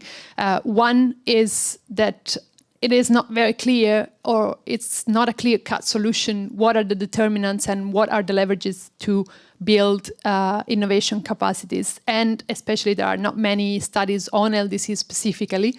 The data are scattered very often, so when we developed the State of STI report, actually it was very hard to draw broad conclusions because of that. So the first point is that there needs to be an effort to actually look a bit more into the evidence with a lens, specific lens on least developed countries. However, the evidence that we get from developed economies, particularly the East Asians, impressive achievements when it comes to building human capital for structural transformation and for technological developments, is that definitely education and skills development are a fundamental determinant of building national innovation capacity. When we look at the case, for example, just to name one, as South Korea, they had an impressive achievements over 30, 40 years by using a 3-pronged approach that looked at one, achieving a national inclusive education system. So achieving massive enrollment rate at the primary and secondary school level. So ensuring that really the education is accessible freely and fit to build the workforce that the countries needs to tap into the structural transformation. And second is we heard it this morning as well during the insightful ministerial dialogue, the importance of then focusing on quality with a sequential expansion and ensuring an equalization across the various districts, the various areas of the countries, right? So ensuring that quality is also taken into account.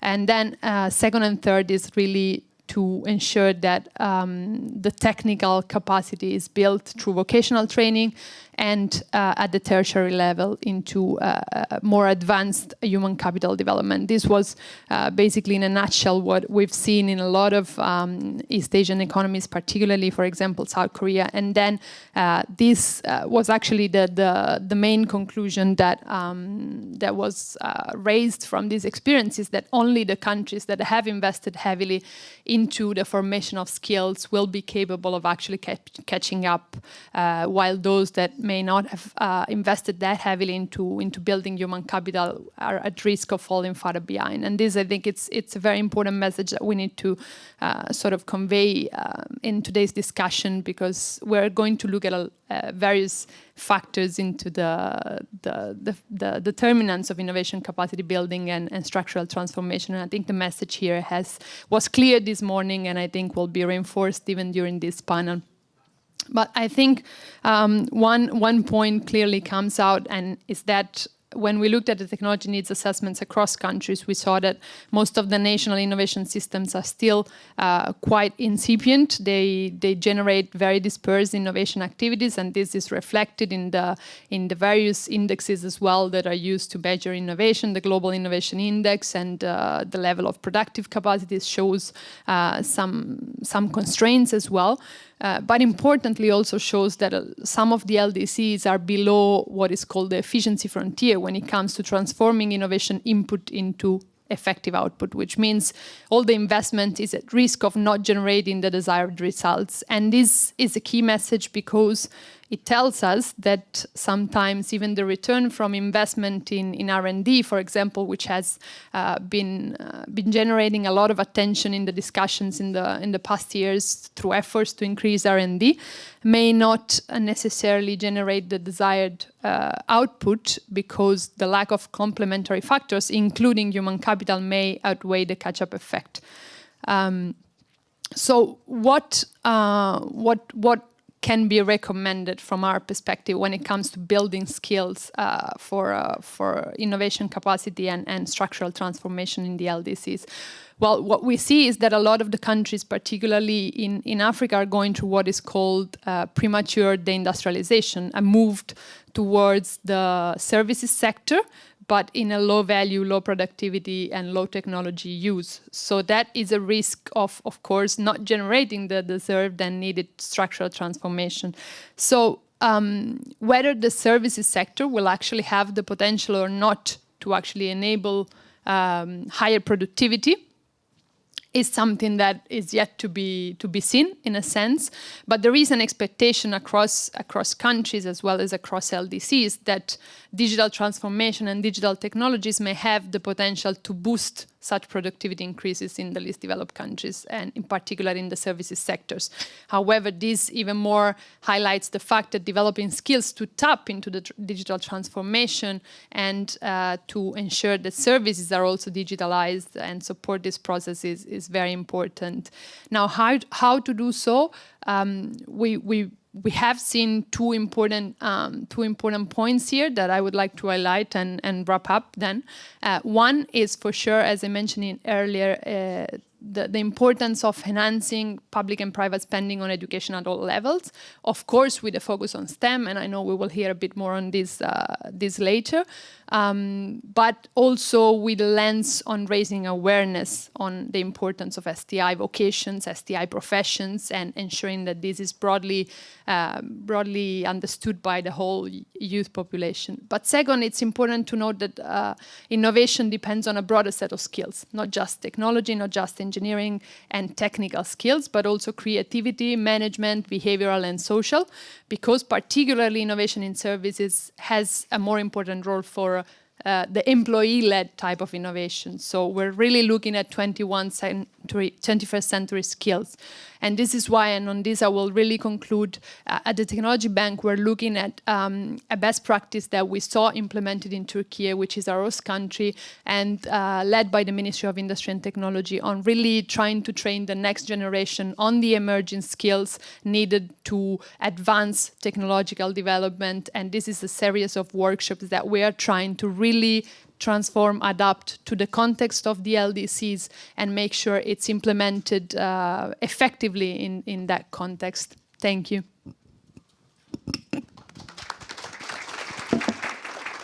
Thank you so much, Federica. Very interesting. We'll probably have a chance to talk a little bit more about your observations and the work of that you're doing. Now over to you, Mr. Seke, who will tell us a little bit more about how do we actually ensure inclusion of these skills and programs in marginalized populations and women and youth and other marginalized groups. Are you going to speak from here?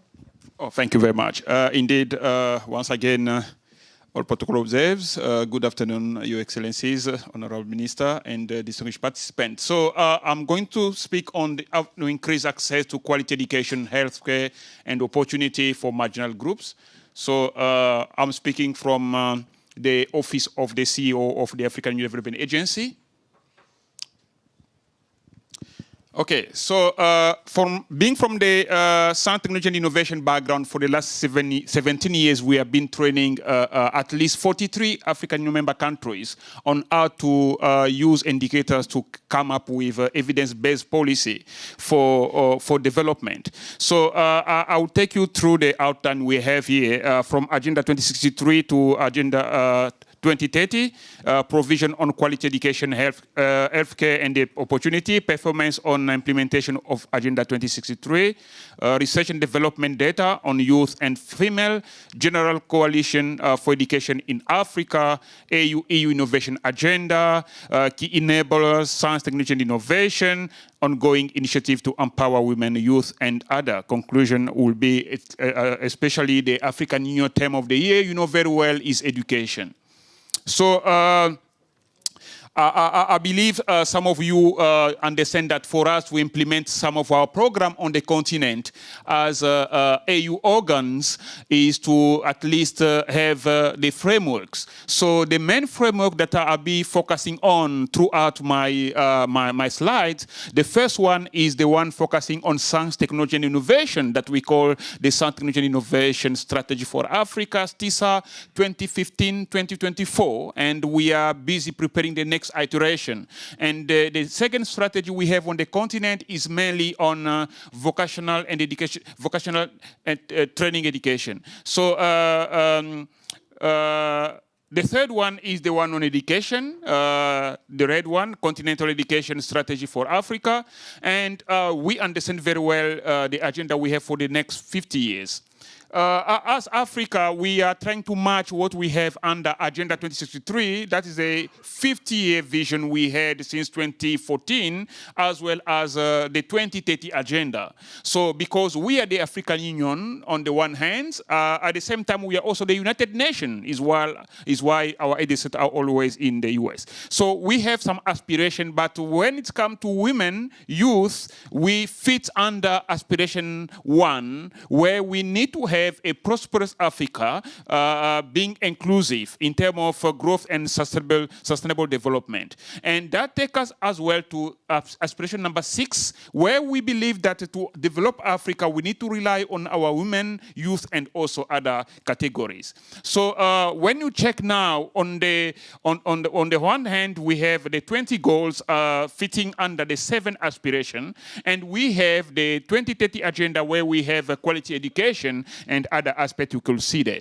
So as Africa, we focus on aspiration 1, I said. We need to prosper, and then we need to focus on how to sustain our development. So we have some determinants when it comes to the successful landscape on how to involve women and the youth. We have flagship programs. We have the National Development Plan. We have our regional economic community to be involved, and we also have the agenda that that I did flag before. And we also have a Pan-African Youth Charter where the young people should be involved indeed. And when we check the implementation of some of those aspirations, we see that when it's come to women youth for a sustainable Africa, we didn't perform as expected because we have more to do. So far, we also believe that 73% of least developed countries are on the continent, and we also need to bring innovation at a certain level, not only in most of our product or process, but we need also to take innovation beyond the firms, as now we have to measure innovation based on the Oslo Manual. We believe that more innovation should come from the government sector, also tertiary education. So when we were training countries to assess the level of investment into research, as we believe education, science, technology, and innovation should go together, because as the African Union, we have only one platform where we have ministers in charge of education, as well as in charge of science, technology, and innovation gathering. And when we presented information on the level of investment in research for us to fit in the current knowledge-based and innovation-led economy, we are discovering that Eswatini, the kingdom of Eswatini, at least has 46% of R&D personnel representing the youth. And when we go again, we go to Ethiopia, that also another country where we have 42% of those involved in research and development are representing the category from 25 to 34. We understand, based on our definition as Africa, is a young person, the one who's from 18 up to 35. So the beauty of this illustration from the African Innovation Outlook, even though we also train the current Prime Minister of Ethiopia among the 3,000 and plus officials on the continent on how to measure our level of investment and the research for us to fit in the current competitive economy, is that if we cannot be able to measure our investment, is not possible for us to manage our science, technology, and innovation. And when we talk in terms of education starting from primary to tertiary, we should also understand that when we have a tertiary education, so it means that that is already part of science and technology. And when we check women involved in research, when we check the share among the total number of researchers, we discover that most of the females are still below the 50%. The same applies to females involved in research and development. So the only problem we have on the continent is that we are still not making it to the 1% minimum target. In the morning, we heard that Finland is trying to reach 4% of GDP for research. In Africa, we have a minimum target of 1% that has been there for more than 50 years since the Lagos Plan of Action, but we think we have to take it a bit higher, like our peer in the OECD space, where they believe 3% of GDP could lead to development. So for us also, as I'm going to conclude soon, for us to really move ahead this agenda in involving the women and the youth through education, we believe that we should ignore also this traditional path where someone believes I have to go to the university, then I get my job. We should involve the training and vocational education and training aspect, and we should also mix with science, technology, and innovation, the issue of school feeding, the issue of how to consider our infrastructure in terms of education, because if we never improve our infrastructure, then we have to have a problem of planning, because we have more people willing to study, but we have few buildings, and the issue of teachers as well, so I will just skip that. So as Africa, we believe that for us to move ahead and to integrate properly in involving the youth and women, we need to at least start our integration at the regional level. So in conclusion, as we are going now beyond Africa, we are busy now implementing the 10-year AU-EU innovation agenda, where we are teaming up with Europe in 4 fields: public health, green transition, innovation and technology, as well as capacity for science. And we believe the involvement of women and our youth is very important. Some universities in Europe are already opening up to allow women and the youth to be involved. And also cross-cutting aspect also should never be involved. involved. So far, the European Union is pledging up to 150 billion for 3 flagship programs, and one of them is the EU Innovation Agenda. And for that, we have been working very close with Sweden so far for the last 17 years, and bringing 20 officials from Africa to Sweden to understand the landscape of Scandinavian countries. Now we are also trying to do the same with Finland. So indeed, we are part of the G20 plus, since we have 19 countries plus the African Union as well as the European Union in the G20 plus. So we believe that through triangulation and multilateralism is possible for us to work with more countries. So in conclusion, I just need to thank you and to say that this year is the year of education. We are more than ready to work with all the stakeholders and partners willing to come with us, because we are no longer in the era of the African Organization of Africa Unity where we're fighting for independence. Now we have to work with our partners through the NEPAD vision, is why we are in South Africa as one of the development agencies of the African Union. Thank you very much indeed. Thank you so much, Mr. Seki. Thank you for pointing out these different pathways and connections between education and infrastructure, trade, including trade. We were working with Oda NEPAD particularly on linkages with trade and reinvestment of gains from trade into education. And you mentioned green transition, which is actually a topic of our next presentation. I hope we have online my colleague Andalib Alam. Her presentation is there, but I don't see her. You're there. Okay, wonderful. There. Okay, great. Andy is joining us from New York. Hello, Andy. And you have 7 minutes to share with us about UNICEF's work on green school-to-work transition. Oh, thank you, Yasmina. Glad to be here.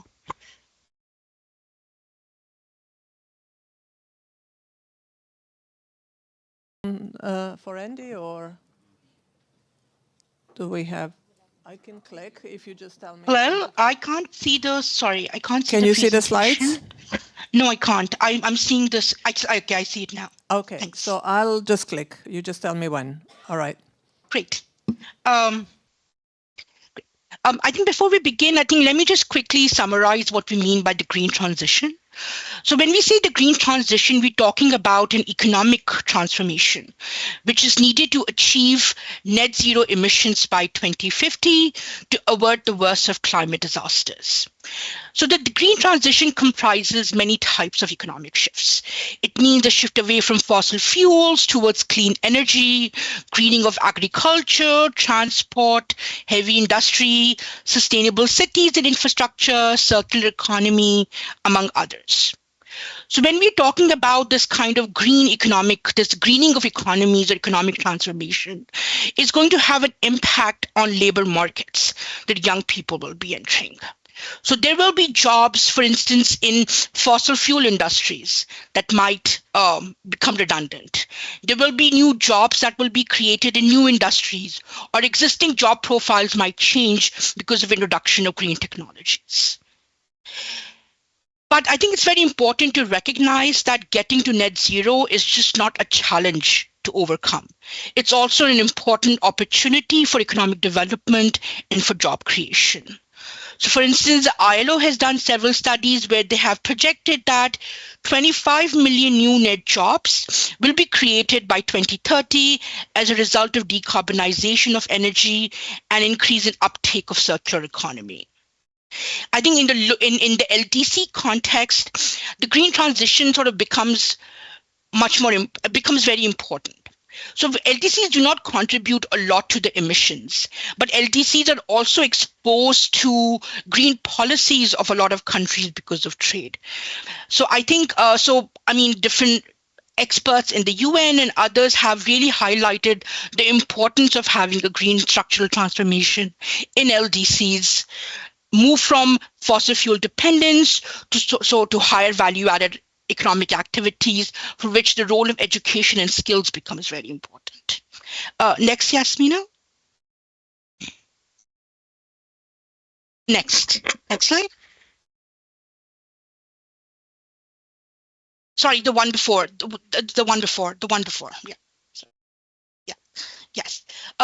So the process of green economies is driving change, not only in the type of knowledge and skills needed for work, but also the scale of demand for certain skills. So we know from our evidence review that many new green jobs that will be created will be at the mid-skill level. And a lot of these green jobs will be concentrated in key green sectors. But if young people are to participate and benefit from these opportunities, they must be equipped with the knowledge, the skills, and the resources that are needed. There was a huge large-scale research done by Plan International, and many young people were interested in green jobs, but a large number of them felt that they did not have the skills they needed to be in those jobs. Young people are also very not likely to view green careers as being viable. So the research showed that 18% reported studying subjects, only 18% reported studying subjects that would help them get a job that will address climate change. Only 15% researched jobs that addressed climate-related challenges, and only 9% said they had applied for work in such a job. There was also a lack of awareness of what these green jobs are. Like 4 in 10 young people in these surveys like 6 in 10 of them were not aware of such opportunities in their local areas. Next, Yasmina.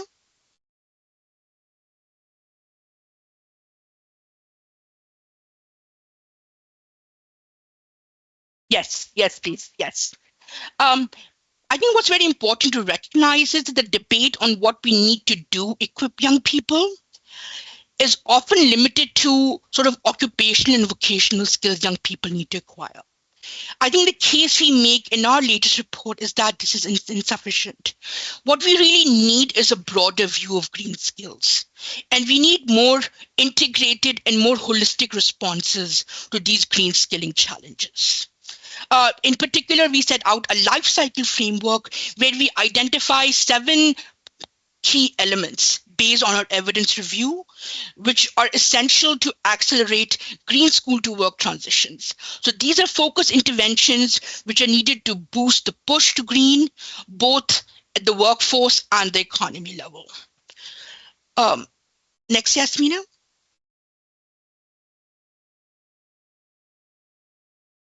So the first stage here is sort of the childhood and adolescent stage. I think this is the stage where we really need to focus on providing children with the foundation and transferable skills they need to reach their potential, and to give them a sound basis for more advanced skills they may need to learn later. This means investing in basic and transferable skills for young people, which are likely to be a prerequisite for many green economy jobs, and will help them support and navigate labor market uncertainties in the green transition in the future. Equally important is to improve environmental education of young people, to empower them to be champions of climate action in their own communities and in their work, and to give them an understanding of potential strategies for climate mitigation and adaptation. I think in the context of LDCs, this kind of becomes very important, because if you look at research, we see like a large number, like more than half the children in LDCs don't have basic, for instance, reading and literacy and numeracy skills. Having these basic foundational, transferable and literacy numeracy skills are essential to develop the kind of skills that would be needed in the future for innovation, for greening the economy, and for sort of moving the economy to more higher value added economic activities. Next, Yasmina. Sure.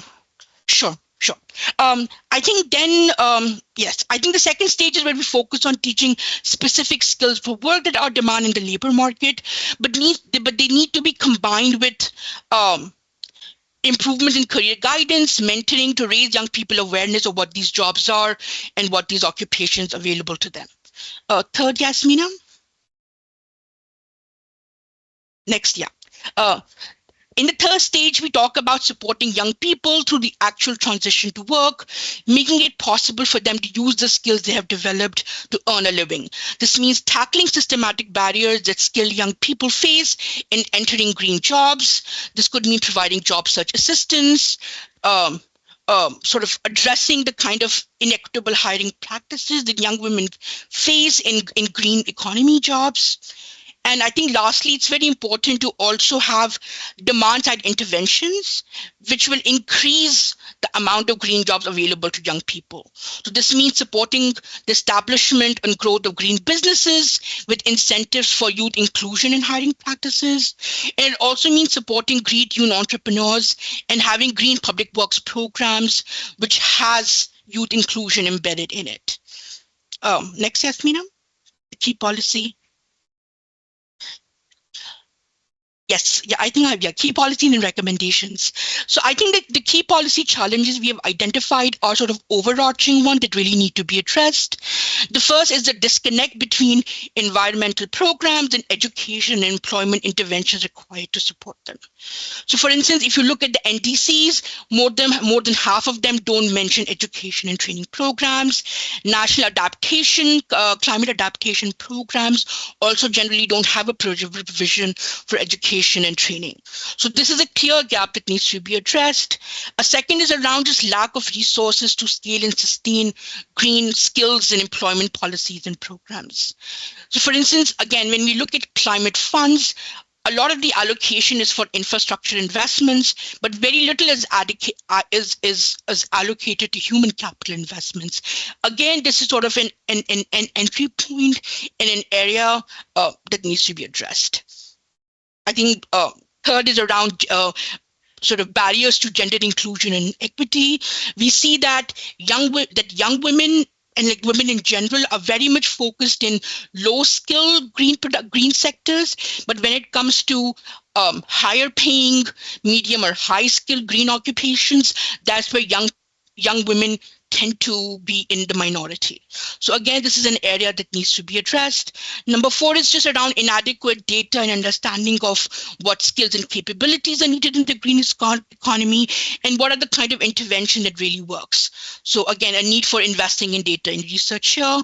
And lastly, I think the private sector is not being engaged very effectively in this area. There is sort of a misalignment between, again, what is being taught in education programs in some countries and what kind of skills that are demanded in the future.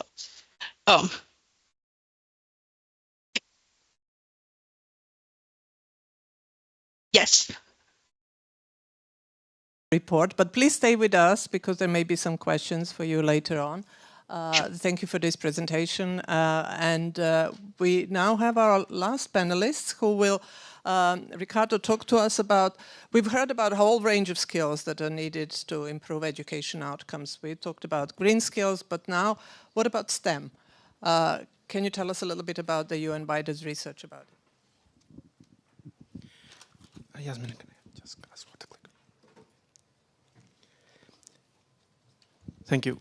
First of all, I would like to thank the organization moderators for the opportunity to present some of our research and to bring here a little bit of a reflection from the ground, from Mozambique on our discussion here and how STEM education, how is Mozambique geared to transition and to transform itself?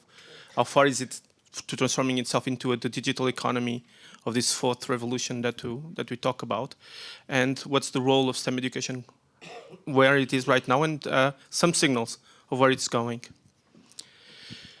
So when we speak about digital transition, STEM education is instrumental, and I think that's very much a consensus here. The world has embarked into this new stage, and this new revolution is changing the job profile, and even some white-collar jobs are becoming redundant in the process. It's important, and when you look on evidence on developed countries, to think about and see that there is the big importance of science, technology, engineering, and mathematics education to sustain the path to economic growth. And it's not too early for these developed countries to start thinking about that. The risk might be that we think that they're too far away from what would be the starting conditions. But we need to think about that in least developed countries right now. It's important to understand that most of the transition and most of the technology convergence and productivity convergence that exists among African countries is already on technology catch-up. And in that sense, ICT and STEM skills are very, very important. So with this, where is Mozambique? So when you think about Mozambique, it's important to understand that it's really, it's a low-income country. It's amongst the 10th poorest countries in per capita measure. So it finds itself in the very beginning of its emergence into digital transformation. So when we look into where it stands, there are clear challenges in meeting what are the ideal preconditions for STEM education and learning.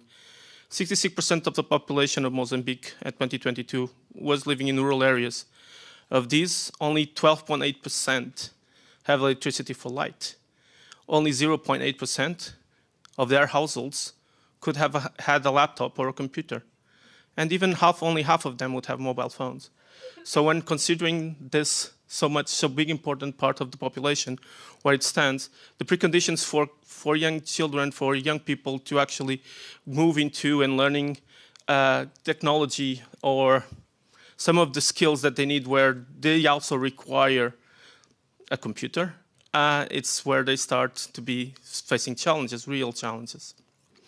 But when we look into how they progress into education, what we see is that while Mozambique has a very significant participation and actually significant parity also of it on education in primary education and in the very beginning levels, starting levels, when we look into what happens from secondary education and onwards, that's where the challenges became very obvious, and there's a significant dropout from primary school completion to secondary school, and that's just before they actually move into what is a STEM. And the latest numbers that we have find that we only have around 70,000, less than 70,000 students of STEM out of a population that's close to 2 million, close to 3 million, age 20 to 24. So it's 70,000 students of STEM. They represent between 3% and less than 2%. So it's 3% of men and 2% and less than 2% of women on that age bracket that are studying STEM. When you think about what ICT actually contributes to the economy in Mozambique, you see that in the last 30 years it has grown significantly. So it is one percentage point actually higher now, the participation of ICTs in the GDP of Mozambique, but it's actually growing very, very slowly. And when we look into the participation of the ICT in the other sectors, what you see is that ICT is actually representing a more significant share of the gross value added of retail, but not much on other sectors, and notably not much on sectors that one would expect more. Granted that finance and other services and manufacturing are standing that's after retail, but still not very high. And then when we compare to maybe the brightest lights or the countries that invest more in ICT as part of their own GDP, and we see the European Union 5.2, United States 6, or the Republic of Korea that was presented as an example and stands at 13%. That's where we see the lag and the divide that we might be facing soon enough. We conducted a study then on the transition into the labor market, and I'm going to present some results on what happened to STEM graduates and what's the difference. This slide kind of reads and presents what the study is. I'm going to jump over it, but just to leave it here to whoever is interested in the survey itself and see some results. But to see also, just to point out that on the start, STEM students and students from other study areas are not that different. And although parity is not very high already in higher education, there's no difference between the two areas of study, STEM and others, when we regards of women's participation. But there is one regional difference. And when we look into what are basically where we're looked into, universities that are based in the capital city, in Maputo Cidade, actually represent close to 70%, capture close to 70% of STEM students. The other are in the second area where we did our survey. So that already shows that in a country, and Mozambique is a very long country, if you've ever been there, it's significantly long, and the distance to the capital city is very significant. But then when we look into the characteristics of the students and in terms of some cognitive capacities, there's not much difference, but from what we found, and that's because, let's be clear, STEM has, for instance, within STEM, the studies areas, we have something like health that actually captures and have students that have ranked very highly in our tests, but also has civil construction, and these have students that didn't rank as high. On the other side, we have economics, for instance, where students actually scored higher but they don't count as STEM. They're not part of the science technology group in mathematics. So that's where we have there, not much difference there. When we look into where we are, you're already time out, so let me be fast. So when we look into where students sit, there's a significant difference where young men and young women that study STEM find their first job, and that's something that we looked into with much concern. On the bright side, we do see that students that the areas where STEM students get their jobs actually pay more. So there's already a signal from the labor market, from the private sector, that it values these skills. And it's also noticeable in the way they enter into the labor market. They enter faster. They get a job faster than their colleagues. So that's something that we also found.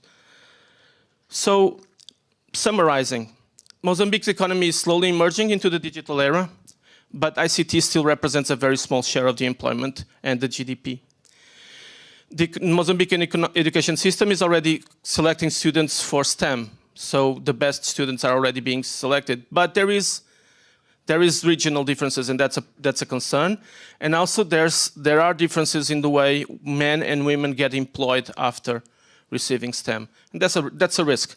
That's a risk of increasing inequality and reducing creativity and diversity on innovation.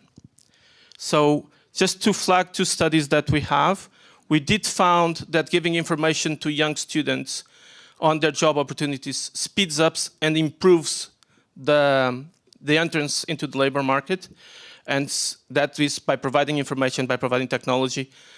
Unfortunately, we also did a study on electronic job market platforms, and we found that in the current market, it still has only mitigated effects. It's not really strong as a tool to give jobs in an economy such as Mozambique's.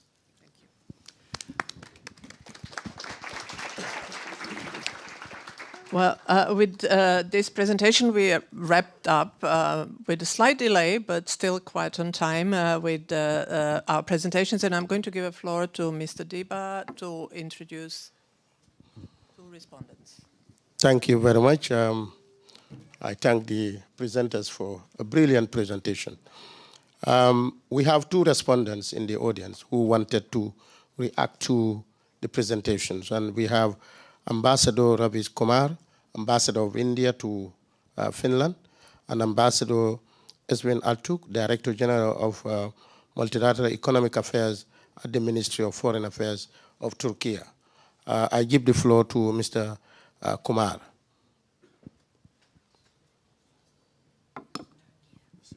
Oh, you're over there. We need mic.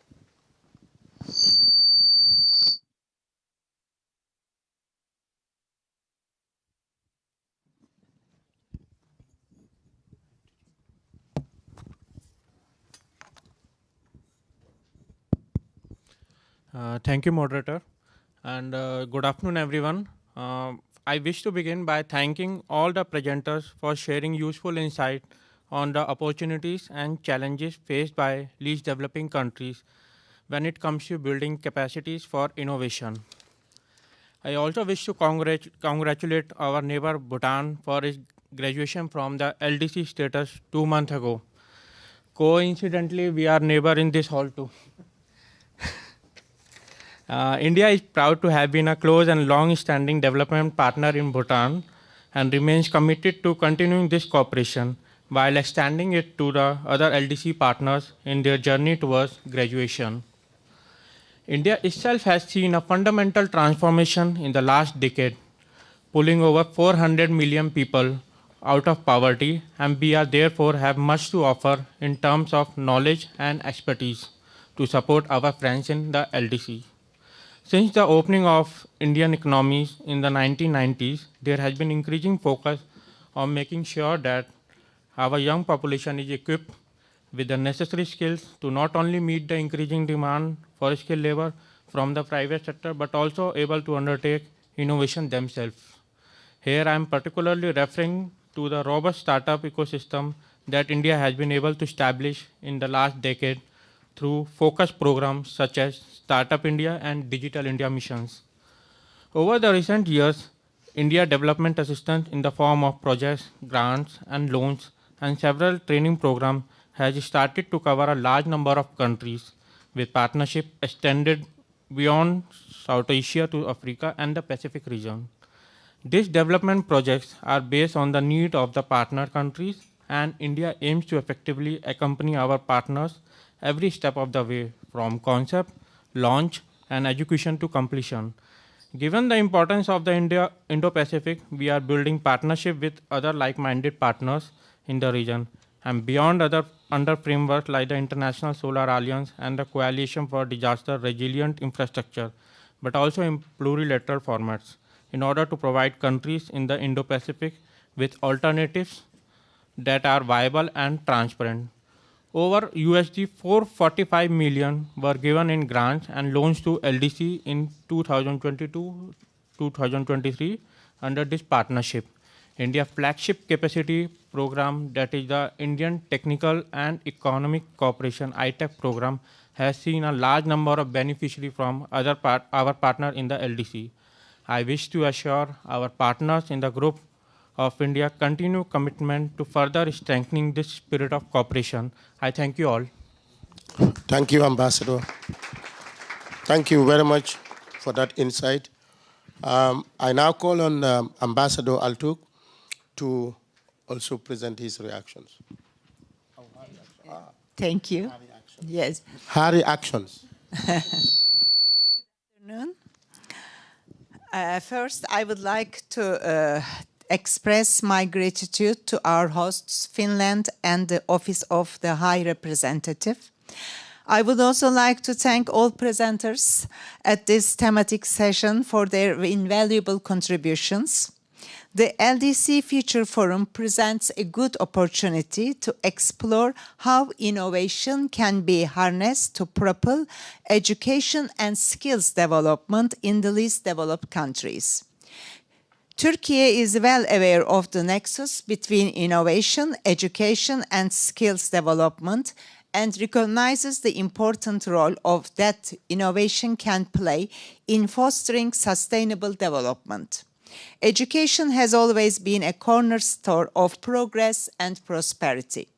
However, the traditional paradigms of education are no longer sufficient in the face of emerging global challenges. In today's polycrisis era, geopolitical tensions also lead to a development crisis, a setback for 2030 agenda. The pandemic has shown us how important digitalization is for sustainable and transformative education. We need to adapt and transform our educational systems to meet the demands of the 21st century. Accordingly, we should invest substantially in cutting-edge technologies and digital infrastructure, and reskilling and upskilling of the workforce is needed for adaptation to changes coming with the AI. Any investment in youth and future generations will have a greater rate of return in the long run. SDG 4 highlights ensuring the inclusive and equitable quality education and promoting lifelong learning opportunities for all.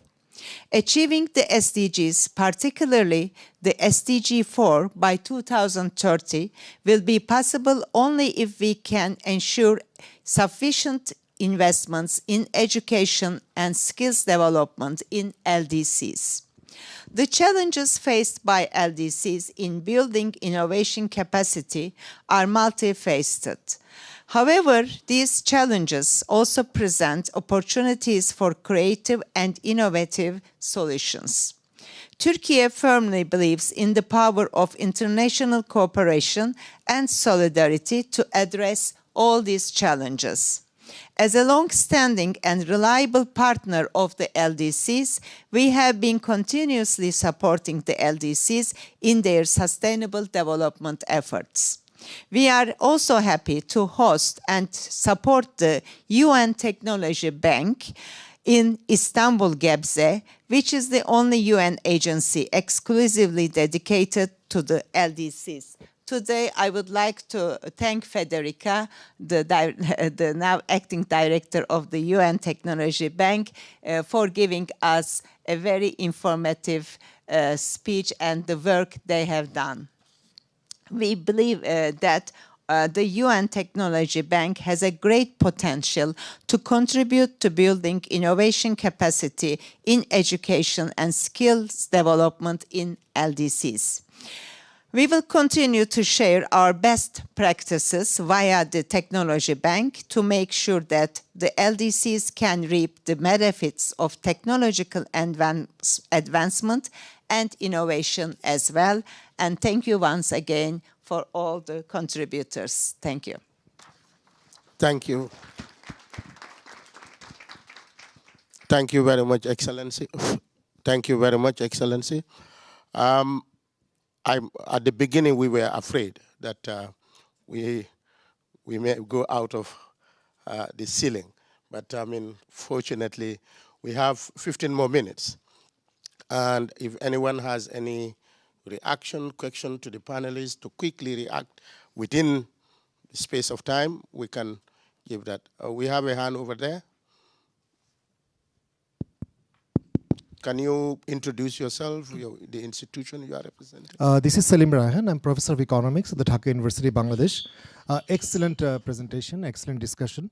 My question is that it draws from earlier discussion too, and it's very much relevant to this session's discussion about investing in education and skill. One of the points which came out that the financing is necessary but may not be the sufficient. But I would like to emphasize on the fact that some of the LDCs, and I think coming from Bangladesh, especially the financing education or investing education is still very suboptimal. For example, less than 2% of GDP of the public expenditure on education. And it has not been increased significantly. I'm quite sure some of the other LDCs also face the same problem. But my question is, whatever be allocated is not, whether it's spent properly, and the whole range of institutional challenges are there in terms of getting the financing or the investment in the right direction. So what is your take, how to get the institutional challenges right so that whatever is allocated to the education sector, you get the right kind of or appropriate result out of it? Thank you. Thank you for the question. Okay, we have Ambassador. Sorry, can we allow the panelists, or we allow them to first before it eludes you? Okay. Okay. Okay. Am I audible? Yeah, it's working. Okay, thank you, moderator. And I would like to, my name is Samuel, Ethiopian DPR from New York. I would like to thank USCG, Office of the USCG, and the Government of Finland for organizing this event. And I would like to thank also the presenter for excellent presentation. Yes, today in the morning session and in the afternoon, we have discussed in detail the pivotal role education plays. This afternoon, we have touched the net zero, the need to energy transition, and others that are very critical and important. LDCs are trying their best. I understand that we are trying our best, really. If I can take my own government, Ethiopia, the government provides education for free for the students. We have a program called a school feeding program, which feeds 6.2 million students every day at school, from nursing to primary to middle level. We produce 95% of our energy from hydropower. we have a wheat production program that intends to produce enough wheat to make the country's food self-reliant. But we have challenges that we cannot control really. For example, impacts of climate change. As you know, Horn of Africa is visited by frequent droughts, other times floods. The international community is reluctant in honoring its commitments, especially the Paris Agreement and the operationalization of the loss and the damage. We have challenges related to financing for development, implementing the Addis Ababa Action Agenda, official development assistance. I understand that the LDCs are primarily responsible to address all challenges, but there is a role that the international community should play. How can we address these challenges related to the climate change, the reluctance of the international community to honor its commitments, challenges related to FFD, official development assistance, and others? How can we address that? Really, that is one part that we need to address to structurally to transform the economics of the LDCs. Thank you. Thank you very much. We have another. Okay, Ambassador. Hello, can you hear me? Yes. Thank you. Very briefly, my name is Issa. I'm from Mali, the Mali ambassador to the UN. I have very brief questions. On the importance of education, we all agree. There is no doubt. The present and the future of the world will be built through education. There is no doubt about it. And we are all investing. When I say all our nations, we are all investing in education. A country like Mali, we are investing more than 25% of our budget in the education. But my personal view is what I see in my country, and it's true for many developing countries, the more we invest in education, the less we see the result in terms of quality of educations, the qualified teachers to build the future we need. And in addition to the challenge raised by Professor Bai, I think there is a need to see also the curricula. I know demography is an issue. Infrastructure are issues there. But the curricula to build vocational education, which will give way for students to have job when they finish studying, is one of the priority in which we can focus to see how we can review the curricula to adapt the student knowledge to the need of the market, including private sector. The last point I would like to make is, personally, I like intelligence, artificial intelligence, I like digital technology. But they cannot replace, as it was said this morning, human being. What we are seeing is we are putting more focus on these things, so that even students, when you ask them a basic knowledge, they go to telephone or computer to see the answer. So what advice, what can we do to make sure that these tools we have today, artificial intelligence and digital technology, can strengthen the education to serve a better human being instead of replacing him? Thank you. Thank you very much, Ambassador. Any other? Yeah. Ambassador.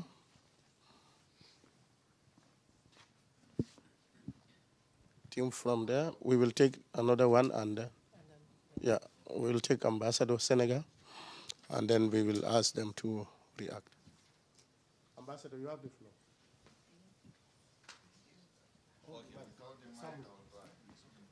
Lesotho, yeah. No, thank you very much, Ambassador. And in the same vein, for taking the floor for the first time, let me also express my delegation's gratitude to both the Undersecretary and the government of Finland for putting together this important program. And I just want to emphasize a few points based on this morning's presentation and now, that in an environment where hopelessness prevails, crime often becomes an escape route, and gender-based violence also takes its toll. And here I'm referring to our young women in the LDCs, whose circumstances sometimes economically compound their matters and making them vulnerable for exploitation. And today's presentations go direct to that problem, because we need to double our efforts in investing in the education that will leverage the circumstances of these future leaders to being able to sustain their livelihoods. The discussion is very relevant today because at the UN we assist with the topics like the Summit of the Future and the Digital Global Initiative, of course. Now, the type of education that we are talking about is critical, but investment that accompanies it should also go to the infrastructure required for digitization to take place. We do invest, as ambassadors have said, that much in education, but some of our countries' topography is such that we are mountainous. Accessibility is a problem to schools. Infrastructure like internet connectivity and the others makes it difficult to access all the schools, such that we are leaving a significant proportion of our populations not connected, and we are leaving them behind as we digitize because they are not particularly exposed to this late information. But we have since seen the importance in that. We in Lesotho have launched in October, with the assistance of the UN team, a program called Sebabatso. This is a program where we are identifying young entrepreneurs in the rural areas who are producing some different products, and we are bringing them together, converging with the private sector and the internet and so on, to begin to mentor them. Some of them have developed programs or apps that are able, for instance, in the agricultural sector, to link the farmer with the consumer, or even to tell the farmer where to get inputs, or even meteorological predictions on how the weather will look like, so that at least when we do talk about adaptation and resilience, some of these gaps that exist, we can only attain them through investment in accurate education, but sustaining it with the requisite resources in the infrastructure component that we are talking about. Thank you. Thank you very much. Ambassador. Thank you very much, Lamin. I just wanted to highlight one aspect we tend not to talk about when we talk about innovation. It's about community engagement, how we can make sure that we can involve local communities in the education process and have them be relevant, have leverage the resources they have to really arrive at innovative education solutions. How we can cultivate entrepreneurship within our countries and not leave the whole thing to the state or to other actors. Make sure that this is owned by the people. So this is the point I wanted to make. Thank you. Thank you very much, Your Excellencies. I think the first question we would refer that to Your Excellency about your presentation on education investment. Thank you very much. Yeah, we had a very important question about curricular adaptation to make our graduates more fit for the labor market. I think this is a very important point. But please, let us not overlook the importance of the state of the economy in absorbing our graduates. In terms of job, you have two main components. The first one component is the demand side, and second one component is supply side. The supply side comes from the individuals, and by improving the quality of the curriculum, you very clearly improve the likelihood for the graduates to find a job. But it's not a sufficient condition, it's a necessary condition. If the economy doesn't do well, no matter your efforts in making your graduates fit the local market, they might find challenges finding a job. You could see that everywhere in Europe, in Asia, in North America. Whenever the economy is in very bad shape, you will see the unemployment rate rising. So I think we should be mindful about the two, the demand side and supply side. Just another very quick answer regarding financing the digital technology, mainly at university level. In general, financing higher education in the world is challenging. You have the US model, which is very effective in generating a big amount of money, but it's very hardly replicable in other countries, because if you look at the Ivy League's model of financing higher education, it comes from very generous endowments, donations, and tuitions. In Africa, you must rely on government funding, and government need to trade off between education and many other priorities. So yeah, we are yet to find a very effective way to generate enough resources to finance education and research in Africa, but also in other parts of the world. Thank you. Thank you very much. The DPR from Ethiopia asked about the role of the international community in honoring their obligations to help the least developed countries to achieve their development aspirations. Since you talked about the AU nexus between AU and this 2030 agenda, can you please throw some light on that? Thank you very much indeed for that aspect of engagement. I remember recently a group of head of state from Africa met in France. And then they reminded President Macron that as African, we are not coming here to beg. But Your Excellency, you promise as Europe and developed countries especially to support Africa. It was just a pledge and no concrete action happened.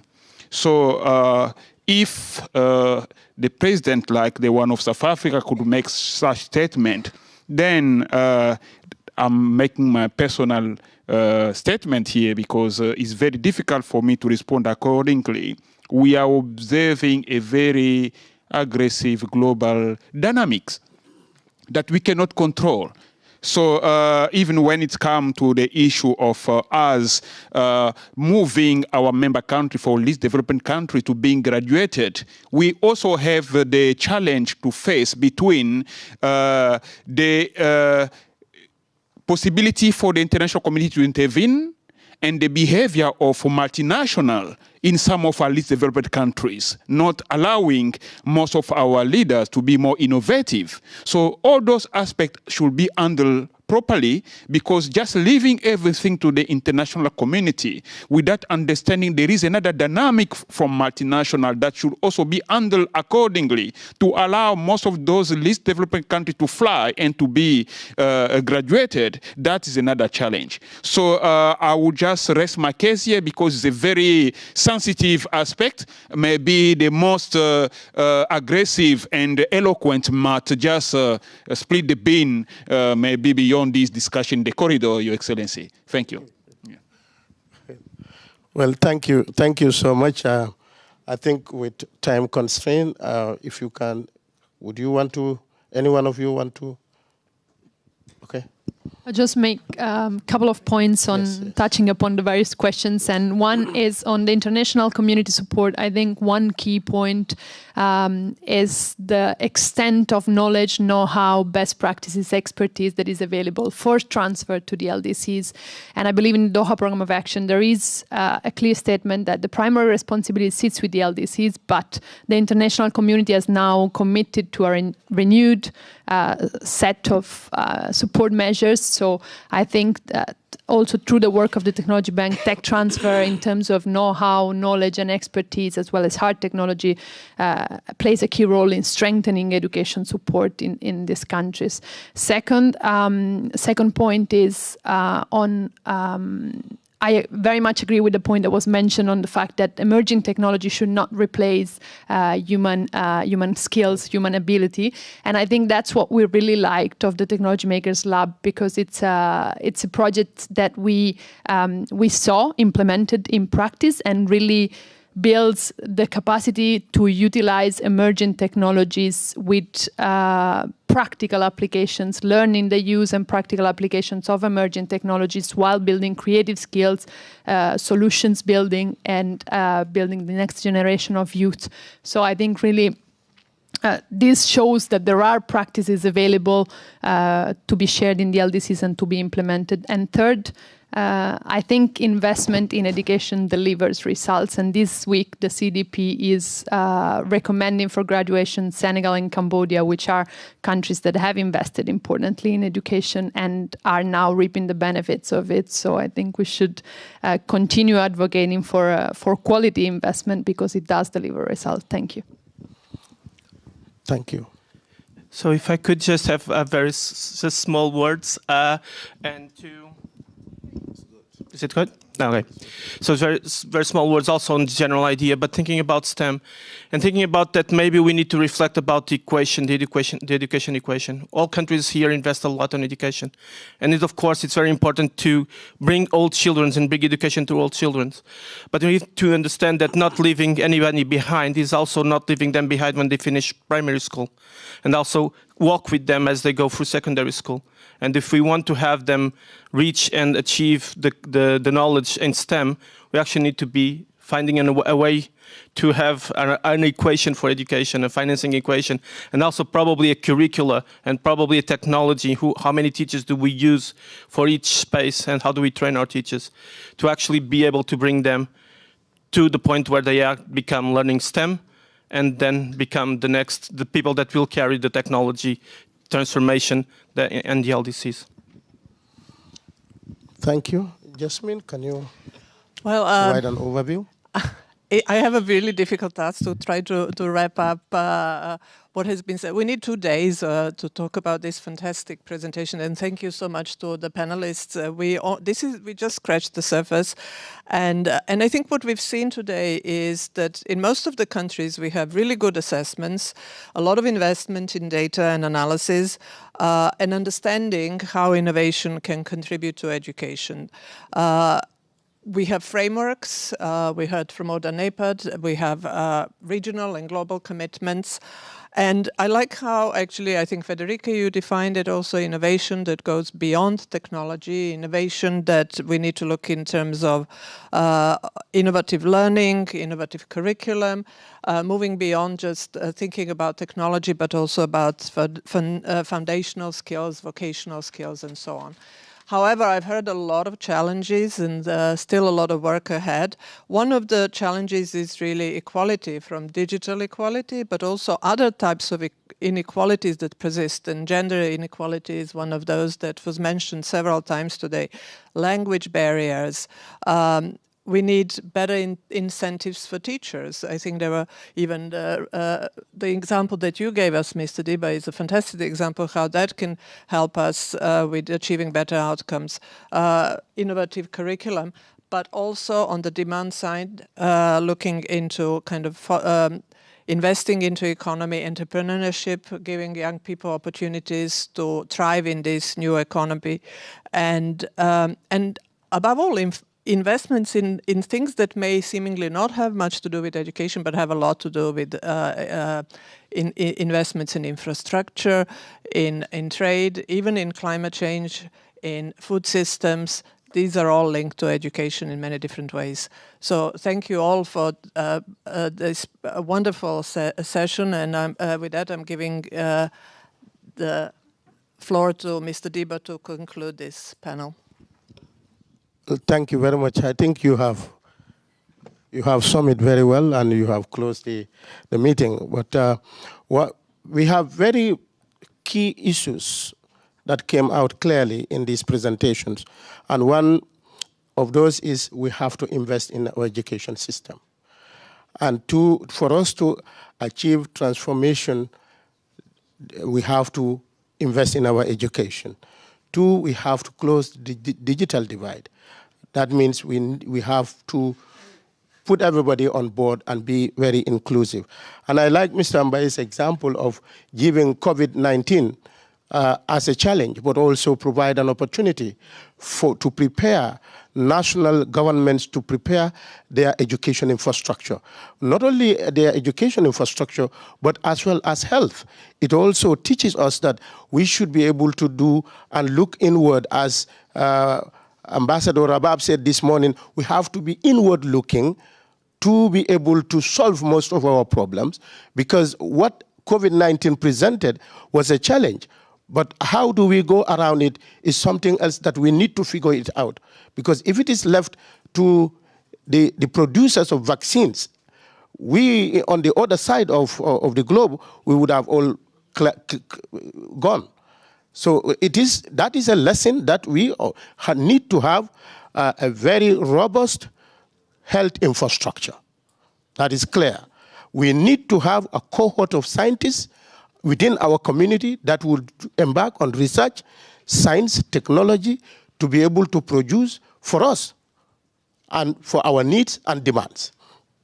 That is 2 things. And we also need to be inclusive, not to leave anyone behind, to include children, women, and he also talked about the Agenda 2030, which is just here, and the Africa we want, 2063. How do we work on all this with all these multiple challenges that we are faced on the way? So that means we have to cooperate among ourselves and other partners to be able to achieve the desired results. Research. It's shocking to know that we are just below 1%. And whereas others are aiming at 4%, this we need to enhance for us to have evidences to inform our policies. Our policies need to be informed by research evidences to be able to, provide solutions to our issues. So this is very important for us. We need to invest more on research, but research seems to be on the periphery of our development agenda. And research and development is what brings about innovation. So this is very clear. We need to work on that very clearly. Green transition. One of the presenters also talked about green transition, which is very essential, zero net carbon emission by 2050. But are we there? And are we ready to do we have the technology? Do we have the capacity? Do we have the financial resources that we need to access? Somebody talked about the commitments under the Paris Agreement. For me, what I believe is we are not demanding anything, but we are saying, let the polluters pay. And then we fix the problem. Knowledge economy. Universities, the role of universities in creating knowledge is very important. And universities are nucleus of knowledge. And where we are now from agrarian economy to knowledge-based economy, now we are going into the next level of AI and others. We need to be on the move. I don't know the catch-up theory, whether we are catching up, but we need to be in the middle of everything. So basically, I think this is what we can wrap up. But the outcomes here, we need to be focused and see that LDCs, our future is in our hands, and we need to work together and cooperate and be able to provide our vulnerable population their desired needs and aspirations. Thank you very much.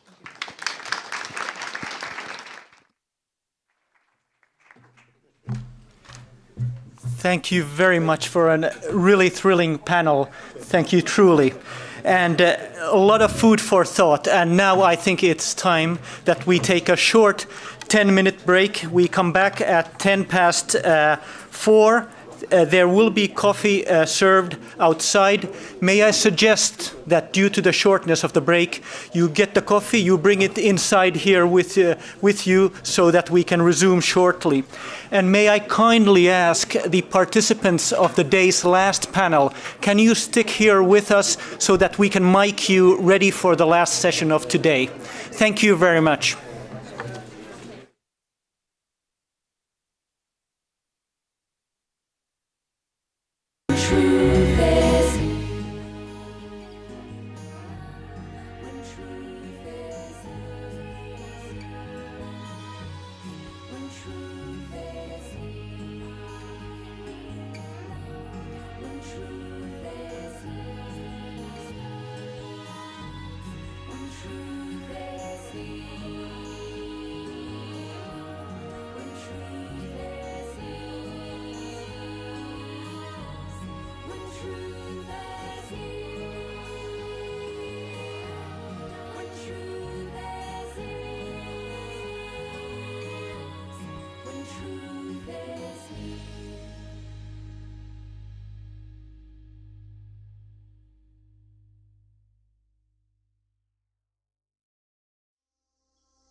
time.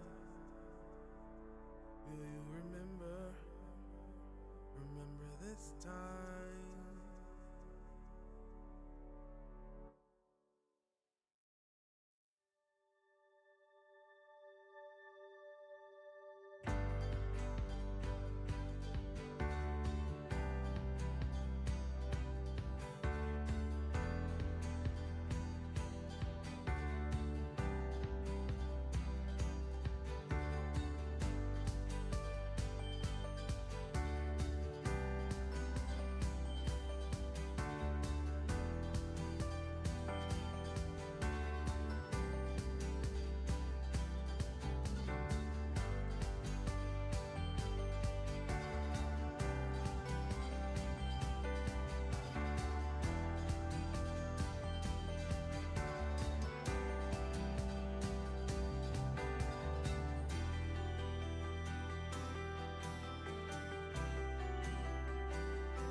Yes, if there are distinguished panelists, please join Dr. Sen on the floor here, so we'll be ready.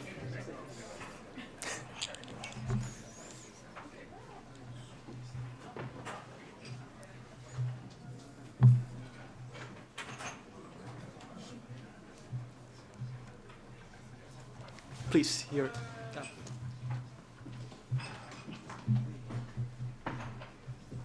Hello.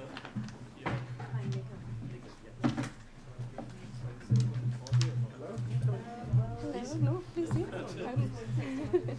Looking forward to hearing you.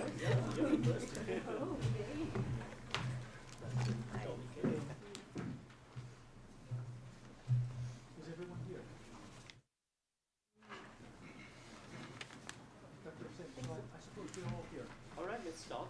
Yep. Everyone. Oh, I'm sorry, can I? Yes. Distinguished participants, welcome back to the program. We continue now with the last session of today. But before that, just a word about the evening. So we end the event here at 5:30. After that, the mayor of Helsinki is kindly organizing a reception for us at 6 p.m. at the Helsinki City Hall, entitled suitably City of Helsinki's Innovations for the Future. And there will be light buffet dinner served at the reception. We do hope that you can all join us at the mayor's reception. And we do also have bus transport available to all of us to take us to the town hall after we finish here today. So I'll return to the specificities of that. But now let us go to our last session of today, which is innovative entrepreneurship to drive structural transformation and job creation. And please give a warm welcome to our moderator, our own Dr. Kunal Sen from WIDER, the United Nations University World Institute for Development Economics Research, and who is based here in Helsinki. The floor is yours. Thank you, Johan. So welcome everyone for the last session of today, That's the second thematic session, Innovative Entrepreneurship to Drive Structural Transformation and Job Creation. First, I want to thank the Ministry of Foreign Affairs, Finland, the Office of High Representative for bringing us all together in this forum, the second of the future forums we've had in Helsinki, and also please the director of UNIWIDO, as was mentioned in Helsinki, that we're a partner of this very important initiative to co-create knowledge and policy solutions around the challenges of structural transformation, innovation, and LDCs. So very pleased that we could be all part of this initiative. So what I want to do at the beginning, before I introduce the presenters, is to provide some kind of a background behind the issues we're going to discuss in this session. And I just want to say that, just to clear, when we talk about structural transformation is essentially a movement of activities, workers, capital, from low productivity sectors to higher productivity sectors. And it's really the foundation of productive job creation. You really can't have job creation in a productive sense if you don't have structural transformation. And it's also the basis of inclusive economic growth, as you know, for the experiences of those countries which are now rich countries, as also East Asia. So UNIWIDO has been working on structural transformation for the last 2 decades. And one of the things that we find in our more recent work is that what we see in LDCs and also some other low-income countries is that what we have seen in the past, say in East Asia, say in the now rich countries, is a movement of workers from agriculture to manufacturing and then on to services and productive services, so finance, IT, and so on. What we see now in LDCs is practically very, very little movement of workers out of agriculture. So we have very high shares of workers employed in agriculture, around 60–70%. And then when they move out of agriculture, they tend to move to non-productive services. So essentially, very, very low productivity services, and so not even to manufacturing, and not even to productive services. So that's a big challenge that we see right now. And along with that, there's another as fact that we see in LDCs, and that is that much of the employment, either the formal sector or the informal sector, are in micro, small, and medium enterprises, what we call MSMEs, who really face huge impediments to grow, to innovate. And actually, much of the discussion in this session is around how can we foster innovation and growth among MSMEs. So that's really a very important so essentially, unblocking the potential in MSMEs to grow, it's really key to structural transformation in LDCs. Now, there are many possible ways that can happen. One is e-commerce, and e-commerce is often seen as an enabler for resilient and inclusive integration into regional value chains, global value chains, and many LDCs are investing in infrastructure, such as building e-commerce platforms, skills and development and payment solutions, but they are constrained by gaps in technology, infrastructure, and skills. So while e-commerce can possibly provide a pathway of growth innovation, there are significant constraints in doing so. There's also a bigger question that we have to think about, that is manufacturing still the pathway for structural transformation, as you have seen in East Asia and also in the West. And there is an argument that maybe now what we're seeing is something different, because a lot of the properties manufacturing has of increasing productivity, for example, international trade, economies of scale, intersectoral linkages. So the properties manufacturing had in the past seems to be now moving towards services, a certain kind of services, not all services, certain kind of services. And of course, even there, human capital is very important. Human capital is important to enable high-skilled global innovative services such as ICT, finance, professional services, which have the largest scope for scale innovation, so you can innovate at scale and spillovers to absorb more labor and also reduce gender pay gaps. So there is also a set of questions around services-driven structural transformation. What do we need for that? What kind of innovation needs to happen for that? So that's a set of questions which we also discuss in this session. So we have asked the presenters to think of 4 guiding questions. You don't have to answer each of the questions, but let me sort of say what the questions are.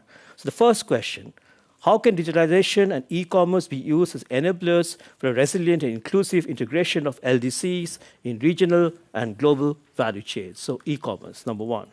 Second, also linked to e-commerce, how can e-commerce create opportunities for MSMEs? So e-commerce and MSMEs, that relationship. The third question, how can LDCs leverage the increasing market share of the services sector to stimulate service-led development? If manufacturing is really now not really possible, or at least somewhat limited in its possibilities. Can services do that? In that case, what can LDCs do to increase the market share of services in the world economy? And fourth, how can agriculture incubators? So not forget about agriculture, as we already had discussed earlier today. So how can agriculture incubators drive entrepreneurship among small farmers? So there's a question also linked to innovation in agriculture. So these are the kind of guiding questions we have for our speakers today, a very distinguished set of speakers and also respondents. Now I'm going to introduce them one by one. So first we have Nigam Shahid sitting right immediately to my right, who's a Senior Insights Manager, Central Insights Manager for Central Insights Unit GSMA Mobile for Development. Oh, got that right. All right, thank you. Second, we have Jean-Michel Severino, who's the former CEO of AFD, the French Agency for Development, and now Senior Fellow at FERDI. Jean-Michel, good to have you in the panel. Third, we have Donald Momari, right extreme left of my left, Director of REPOA, Tanzania. REPOA is one of the most eminent think tanks in Tanzania. Fourth, we have Nancy Samarad, who's at IIM Mozambique. Nancy's sitting next left to me, of myself. And fifth, and last and not least, Rubina Haq, Vice Chancellor of the Asian University for Women and Chairperson of the Mohammadi Group, Bangladesh. So a very distinguished set of speakers, but you also have two respondents. I hope we can see them in the audience. One is Kelvin Doe, Youth and Innovator, Kelvin Doe Foundation, Sierra Leone. Kelvin, I hope you're there. Yeah, there, fantastic. And Douglas Baguma, CEO and co-founder, Innovex. Douglas, also hopefully you're around. I can't see you right now. Oh, okay, great. Okay, fantastic. All right. So let's get started with Nigam. So Nigam, over to you. Great, thank you so much. And it's a pleasure and a privilege to be here. So thank you. I just wondered if I need a clicker or... Yeah. Great, I've got it. So I'm here for the GSMA, and since that's not immediately obvious, the GSMA represents the mobile industry. We have about 1,000 members. We're a global organization. And within the GSMA, I work for Mobile for Development, which is the GSMA's foundation arm. We work with a number of development and donor partners, such as the UK FCDO, the GIZ, USAID, Bill and Melinda Gates Foundation, and we work broadly on digitalization for development. Within that, a lot of our focus is on climate adaptation and resilience, digital inclusion, digital financial inclusion, and mobile for humanitarian action as well. Having said that, let me just contextualize my presentation today, which will address your first two questions, which is how do MSMEs really build their resilience through e-commerce and access to sort of larger markets. The presentation I'm making was supported by the UK FCDO, and it was in partnership with the UK Department for Business and Trade. And it's really an MSME lens from 6 African markets. We went and surveyed 1,500 MSMEs in 6 African markets. These include Ethiopia, Egypt, Nigeria, South Africa, Ghana, and Kenya. These were MSMEs already using e-commerce, and the questions we asked them, it was a fairly extensive survey, and we asked them about their experience of e-commerce, really what are the opportunities that they see and what are the barriers that they face. We also additionally looked at Rwanda and Senegal, but not in the survey. So having done that introduction, I'll just move on. So what are the benefits of e-commerce for MSMEs? So the first thing to note is that in almost all of our markets, the primary way that MSMEs conduct e-commerce is through a mobile phone. So a mobile phone is an essential device for conducting e-commerce in most of these markets, and it is used to communicate with customers and suppliers, to leverage digital financial services, to learn new business skills, to store information around businesses, and to market, promote, and sell products and services. So in all of our markets, more than 95% of MSMEs said that they had experienced an increase in sales from e-commerce adoption. And similarly, you'll see between 60 and 80% reported that they had also experienced cost savings from e-commerce. So there's a good amount of evidence that the adoption of e-commerce is leading to improved business profitability and resilience. Okay. So the second question we went to is, what do we mean? What type of e-commerce are these MSMEs actually using? And the results here are quite interesting. So you'll see here that in most of the markets, except South Africa, which was the only exception, MSMEs were primarily using social commerce, and that's social media platforms like WhatsApp, Instagram, and Facebook. Those were the three most popular channels. There was some uptake of platforms as well, and some uptake of websites. South Africa was the only one where all of these three e-commerce channels were being used by MSMEs, almost in equal proportions. You'll also see that the smaller that the enterprise is, the more likely it is to be only exclusively using e-commerce. We also noted as the size of the business grows, MSMEs will start using or adopting other channels, but this was not the case for women. So more women, even as their businesses grew, stayed on social media rather than adopting websites and rather than adopting e-commerce platforms, which suggests that very targeted interventions are needed to understand the specific needs of women MSMEs to ensure that they can leverage a wider range of channels to sell online. Great. Okay. So what is it that MSMEs say they need to adopt and scale their e-commerce businesses? You'll see here, capital was stated as the greatest need for growth by MSMEs. 40% of MSMEs said that their greatest need for scale is capital, and similarly, 23% said that it was a lack of capital that was the greatest barrier to growth. So financing, loans and credit, 12%. MSMEs also between 10 and 12% said that they needed upskilling. 9% said low-cost delivery solutions were important, and 14% stated a requirement for more skilled workers. Okay. We also asked MSMEs about the demand side of this. So e-commerce only works if you've got consumers at the other end who are going to buy online.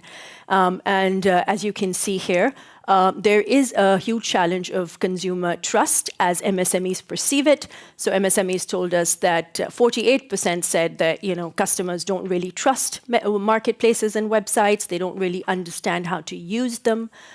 They prefer to make purchases in person. There is a high preference to purchase in cash.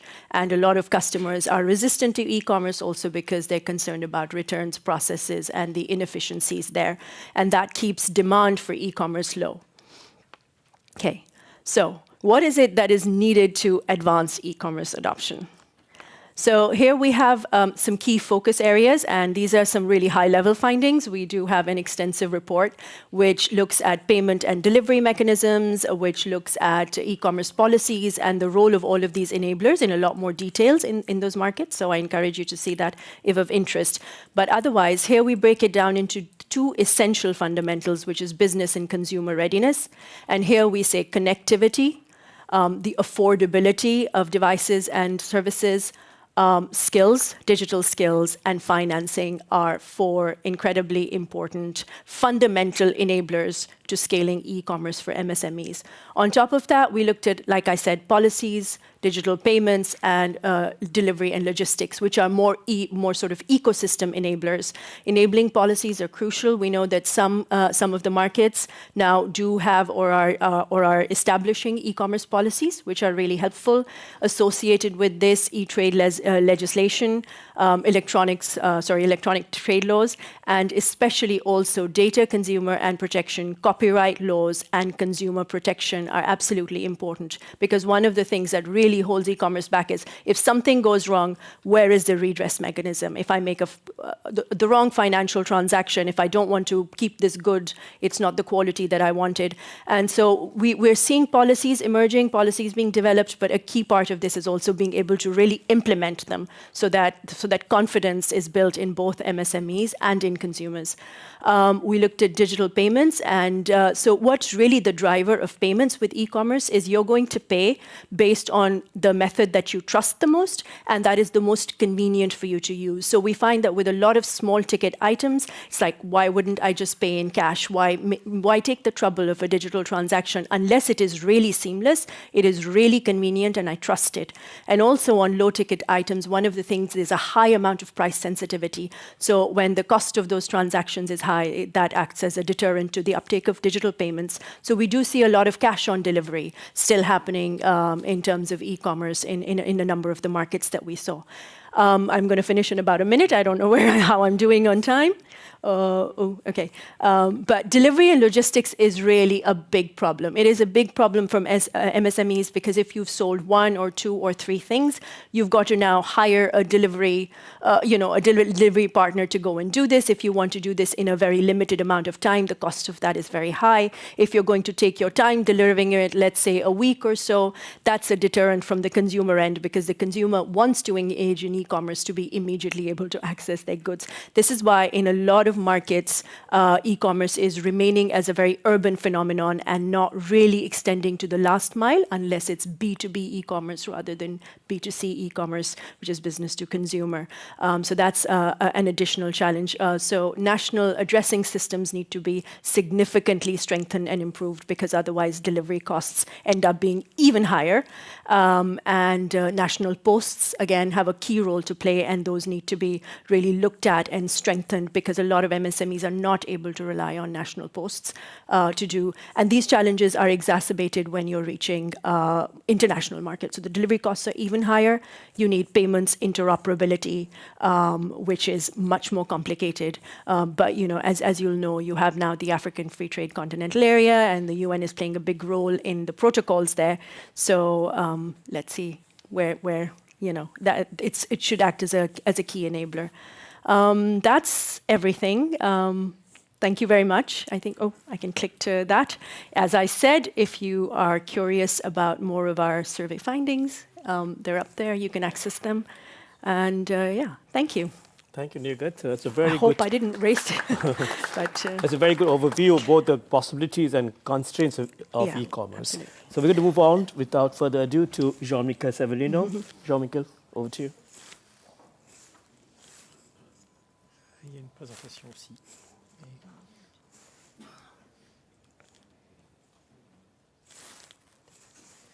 Oui, donc. Hello, good afternoon everybody. I'm going to speak in French. Je vais parler en français.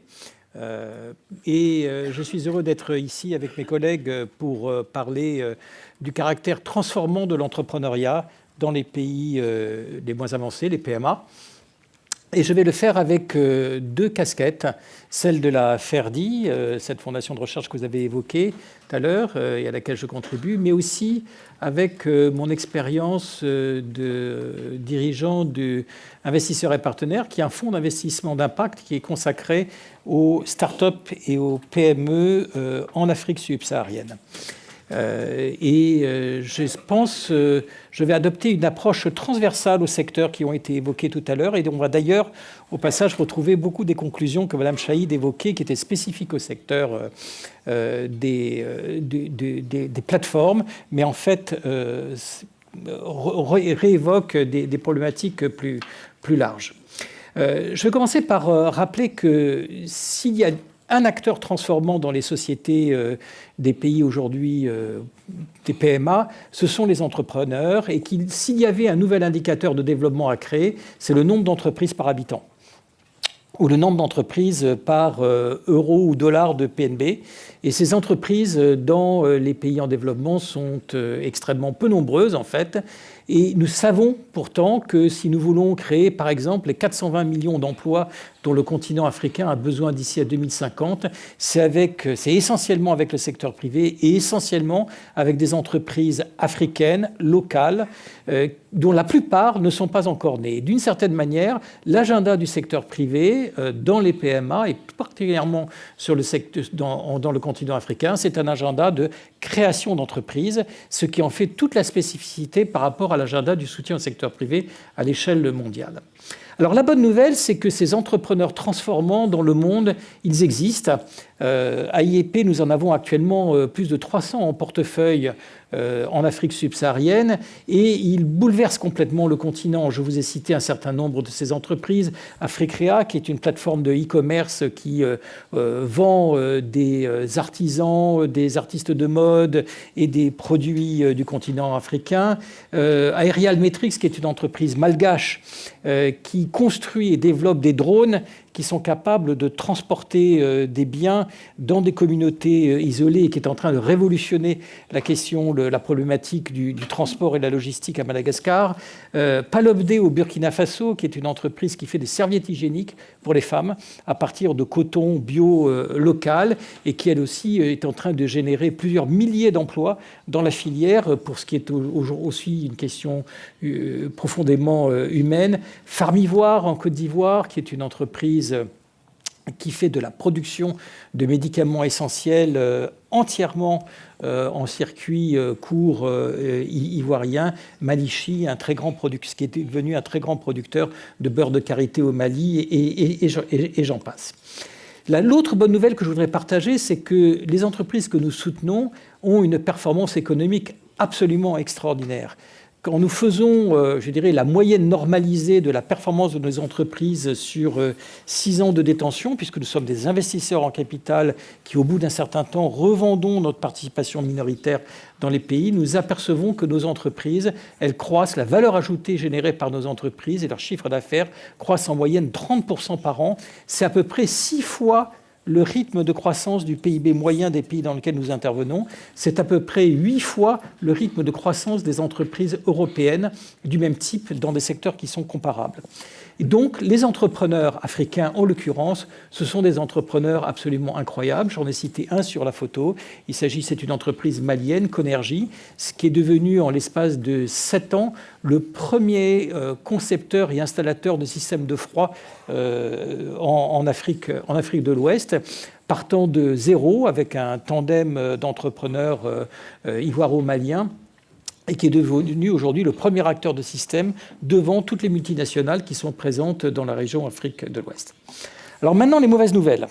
C'est qu'au fond, là, nous parlons, en ce qui concerne IEP, de quelques centaines d'entreprises, à l'échelle de continent de quelques milliers ou plus de quelques dizaines de milliers d'entreprises, mais nous avons besoin de parler à l'échelle de quelques centaines de milliers ou de quelques millions d'entreprises pour être capables de générer les emplois qui sont correspondants. Et nous savons que pour accélérer ce rythme, nous devons casser une double barrière, la barrière des capacités, et là on parle d'assistance technique, de transformation, d'accès aux connaissances, mais aussi la barrière de la finance et la barrière de l'apport en capital que Mme Chahid évoquait à l'instant.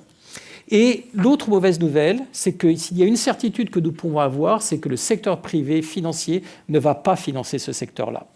Parce que, et il y a une raison très profonde, ce n'est tout simplement pas rentable de financer les PME et les entrepreneurs dans le continent africain, comme dans la totalité des PMA. Il y a des raisons de modèle économique intrinsèques à ça. Ces raisons, elles sont désormais bien connues. Elles tiennent à ce que des entreprises et ces entrepreneurs ont des performances économiques formidables, mais n'arrivent pas à transformer ces résultats économiques en des rentabilités financières à la hauteur des attentes des investisseurs internationaux.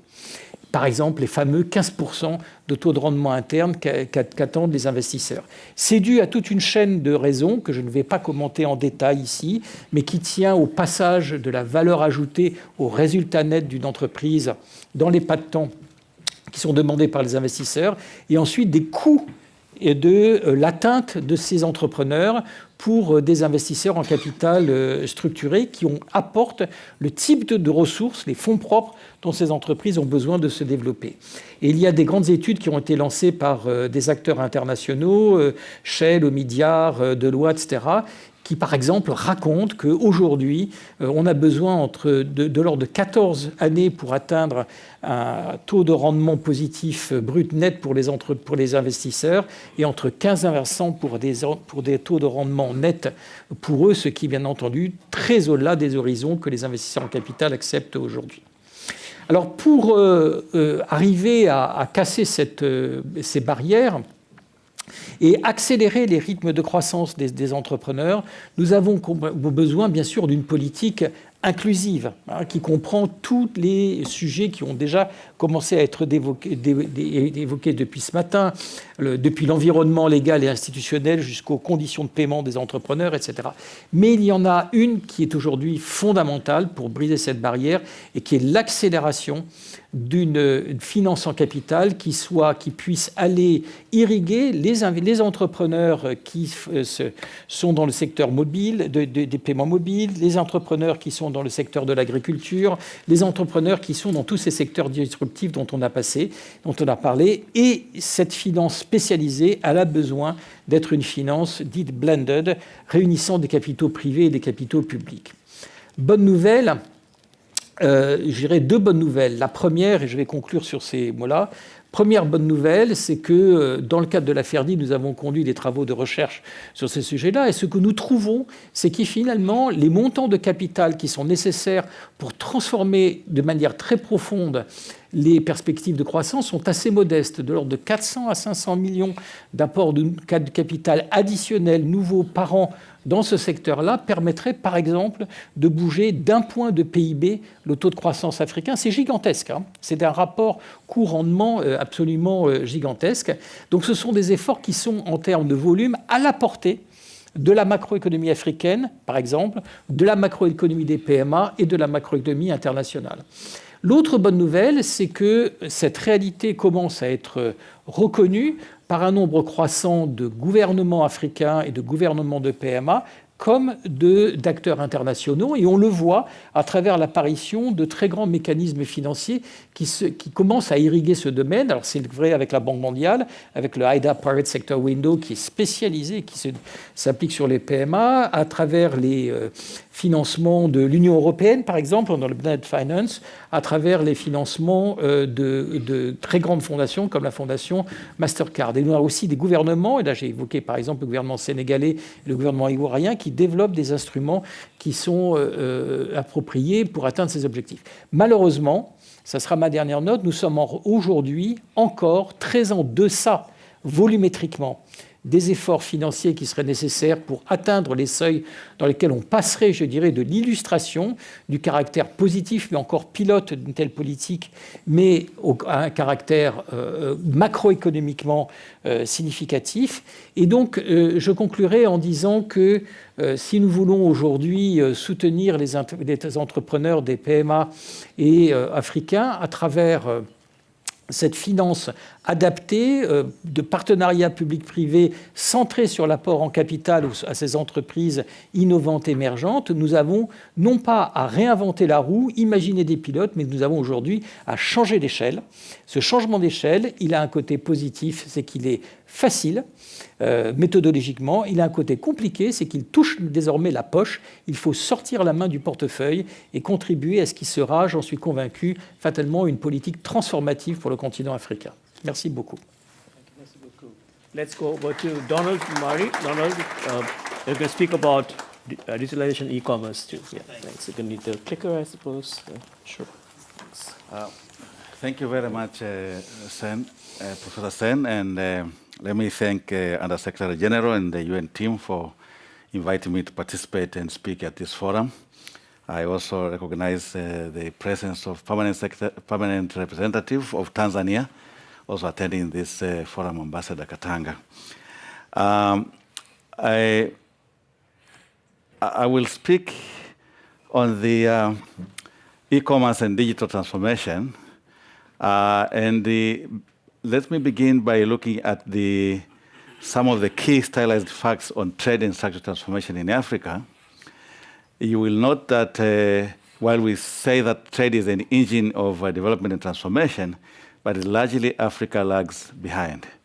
If you look at the data, the population of 16.3%, which Africa represents globally, it contributes only 2.9% of global GDP and only 2.6% of world trade. If you look at its own the share of trade in Africa GDP is quite large. This has to do with the structure of the economy of African countries, meaning that the GDP are relatively low as compared to the global GDP, but also the economy remains largely undiversified. And so therefore the value of trade is really more primary, non-value addition. But also intra-regional trade is also quite limited. It's only 14.4%. And this exposes Africa to vulnerabilities to global changes in demand and supply based on the different shocks, including weather, geopolitics, and so forth. Technology is indeed a driver of structural transformation, because we have all seen in the previous presentations where diffusion of technology and innovation in production and services tends to improve competitiveness, upgrading along the value chains, which Africa has not been able to do, and also structural transformation. In critical three areas, the positive spillovers in the agglomeration and economies of scale, in manufacturing, which are quite critical because manufacturing requires efficient and high quality services in terms of logistics, communications, finance and insurance, testing and certifications, which are critical for global value chains. But the structure of industrial establishment in Africa, when you look at the data, Tanzania is one of the examples, consists mainly of micro, small and medium enterprises that are involved in less complex manufacturing, really basic manufacturing of food, basic metal and basic commodities. And this has very limited capital and technological intensity. Capital per labor is very small, and therefore productivity is quite small in Africa. Labor productivity is very low. Limited diversification and trade competitiveness have remained quite low. If we think about the impact of the fourth industrial revolution, which is driven by digitization and frontline innovation in services in the OECD countries and also in Southeast Asia, this has continued to widen the digital divide between least developing countries, primarily in Africa, and the West, and also in Southeast Asia. And this threatens the transition, which historically has based on starting more on labor-intensive industries and manufacturing, which Africa is said to have based on its population of young people. But that doesn't seem to be taking place because of this digital divide. Now, what can we do to harness transformation opportunity using the digitization and e-commerce? We know that, and we have seen digitization and e-commerce revolutionizing trade around the world, particularly in the North and Southeast Asia. It has reduced greatly the cost of trade, but we have seen the rise of technology-based multinationals and the concentration of wealth from historically industrial clusters to more tech-based countries. We even had this presentation in the morning. It has also helped to increase compliance with the standards through more efficient monitoring, verification, and testing. But to be able to take advantage of digital trade and e-commerce, we need high productive capacities, which have obtained in many OECD countries, because you need to be able to respond to supply capacity to respond to market demands, which changes quite quickly, but also to be able to conform to quality and standards in the global value chains, which are all often driven from the buyers, not from the suppliers. But we also need the right infrastructure, technology, and institutions, which includes laws and regulations. Unfortunately, these two critical requirements are very much inadequate in LDCs, and particularly in sub-Saharan Africa, where you see only 6% of people in least developed countries shopping online, compared to 62% in advanced economies. And this statistics is provided by UNCTAD in its most recent e-trade readiness report. Digitization has progressed in Africa, but very slowly indeed. In financial services, we have seen increasing financial inclusion, but mainly through transactional services, very limited in terms of financial transformation to enable productivity enhancement. We have seen more information to farmers in different platforms, but it is not penetrated enough to allow transformation and rising productivity. We see e-services and platform economy, for example, in transport services, Uber, but utilization is very limited in LDCs because of challenges with connectivity and regulatory issues. So what are the key barriers? Of course, legal and regulatory framework is still a limiting factor. Trade facilitation and logistics, electricity in Africa remains problematic. Quality control infrastructure is not sufficient. Shipping and packaging, which are important for e-commerce, are largely lacking, but also payment systems, which would, we saw in the previous presentation here where people still don't trust these payment systems. But ICT penetration is also very limited because of the connectivity challenges. Literacy and skills. In the morning, we have a lot of discussion about the problem of skills and knowledge among the population, but also the issues of affordability. These are still barriers. But also we have had access to finance. Technology is very expensive to acquire and maintain, especially in the private sector, which is dominated by micro and small enterprises, which cannot really access large markets, which would offer economies of scale to afford these technologies. So what are the implications towards the end? Digitization and e-commerce indeed offer potential pathways for structural transformation through trade, but Africa's structural endowment remain too low and within within country, but also to promote intra-regional trade because non-tariff barriers are quite high. More investment is urgently needed to close the infrastructure and technology gap for Africa to catch up. If we can't catch up in Africa, this continues to exacerbate poverty, but also inequality, and continue to truncate learning. And the learning gap will continue to grow and increase the share of non-tradable informal services, which is already quite large in Africa.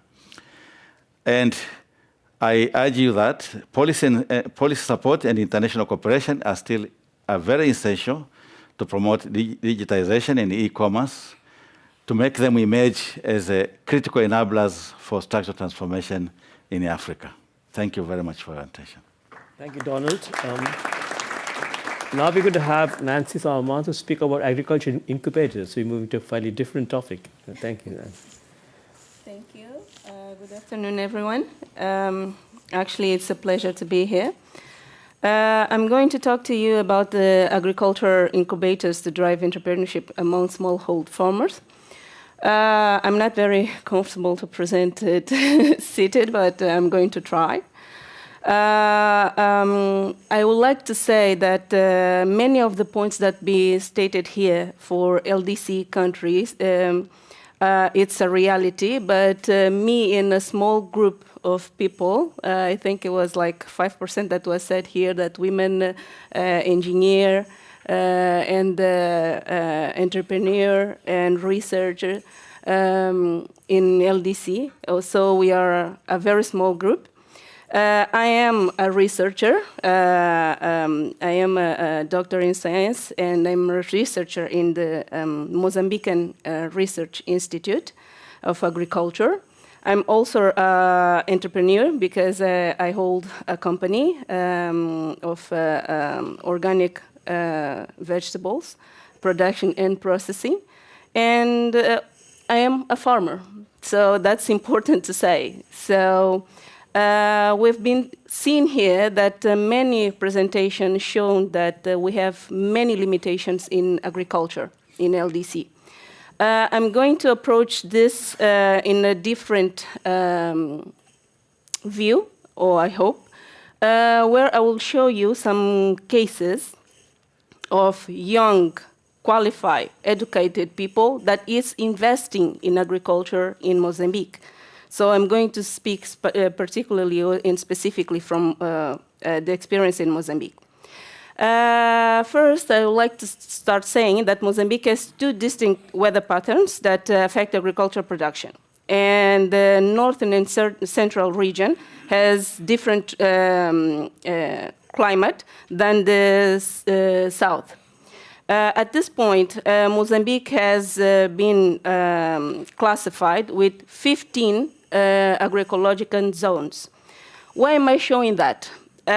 Because this gives a unique profile for business investment in agriculture in these different areas. We've been talked here about the need of investment, the need of capitalization, and all that is true.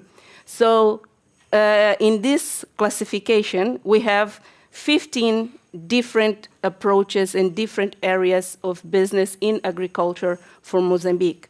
The agribusiness environment in Mozambique, it's like this, like I'm presenting. We have a smallhold farmer, and then we have an aggregator, that is a bit bigger.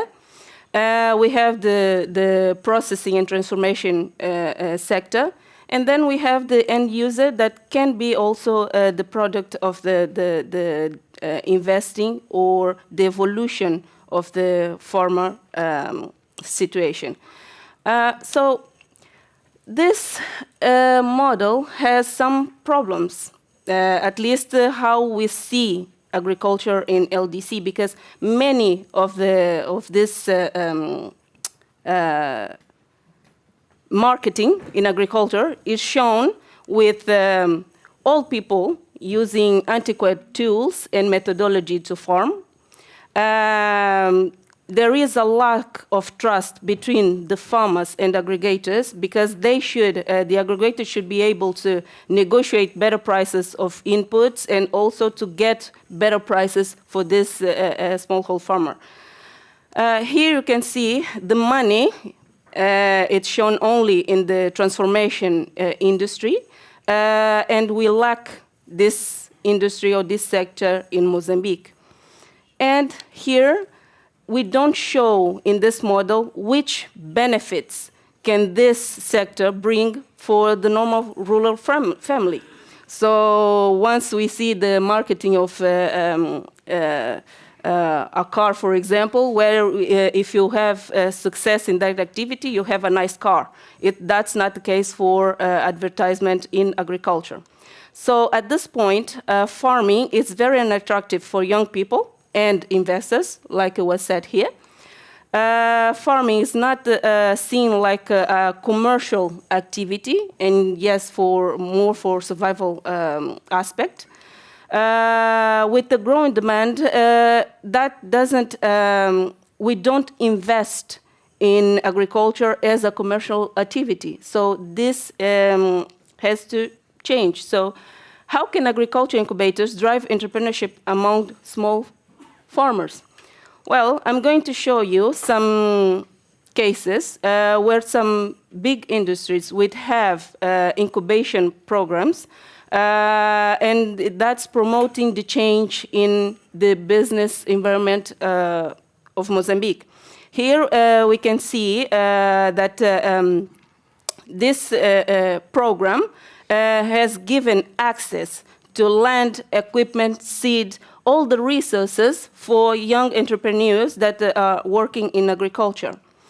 Also, we have some programs that it's linked to teaching institutions that promotes training and mentorship to small farmers, giving them skills and knowledge, like we said that it was a constraint for this activity. Also, some public programs can promote access to market in collaboration and networking that it's much needed in this sector. So they share market trends, marketing strategies, network opportunities with buyers and distributors. So here we have 3 different sectors that are investing in incubation programs, and it's been giving some results. In this first example, you've seen this guy here with the white shirt. Actually, he's a PhD in management.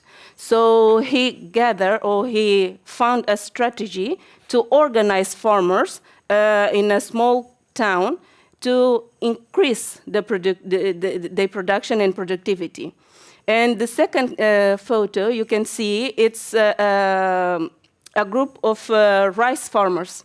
And they were organized to get more productivity using the technology available in that region for irrigation of their fields.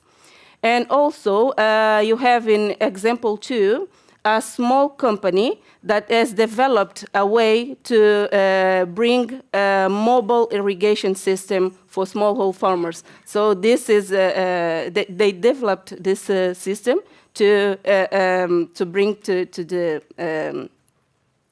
the farmers. So there are some aspects that we need to consider regarding the financial support. We have some financial institutions that are financing these activities, but there are not many, and the finance, it is a big limitation for this kind of projects and programs. Innovation and research in adopting new technology and practices through research and development program.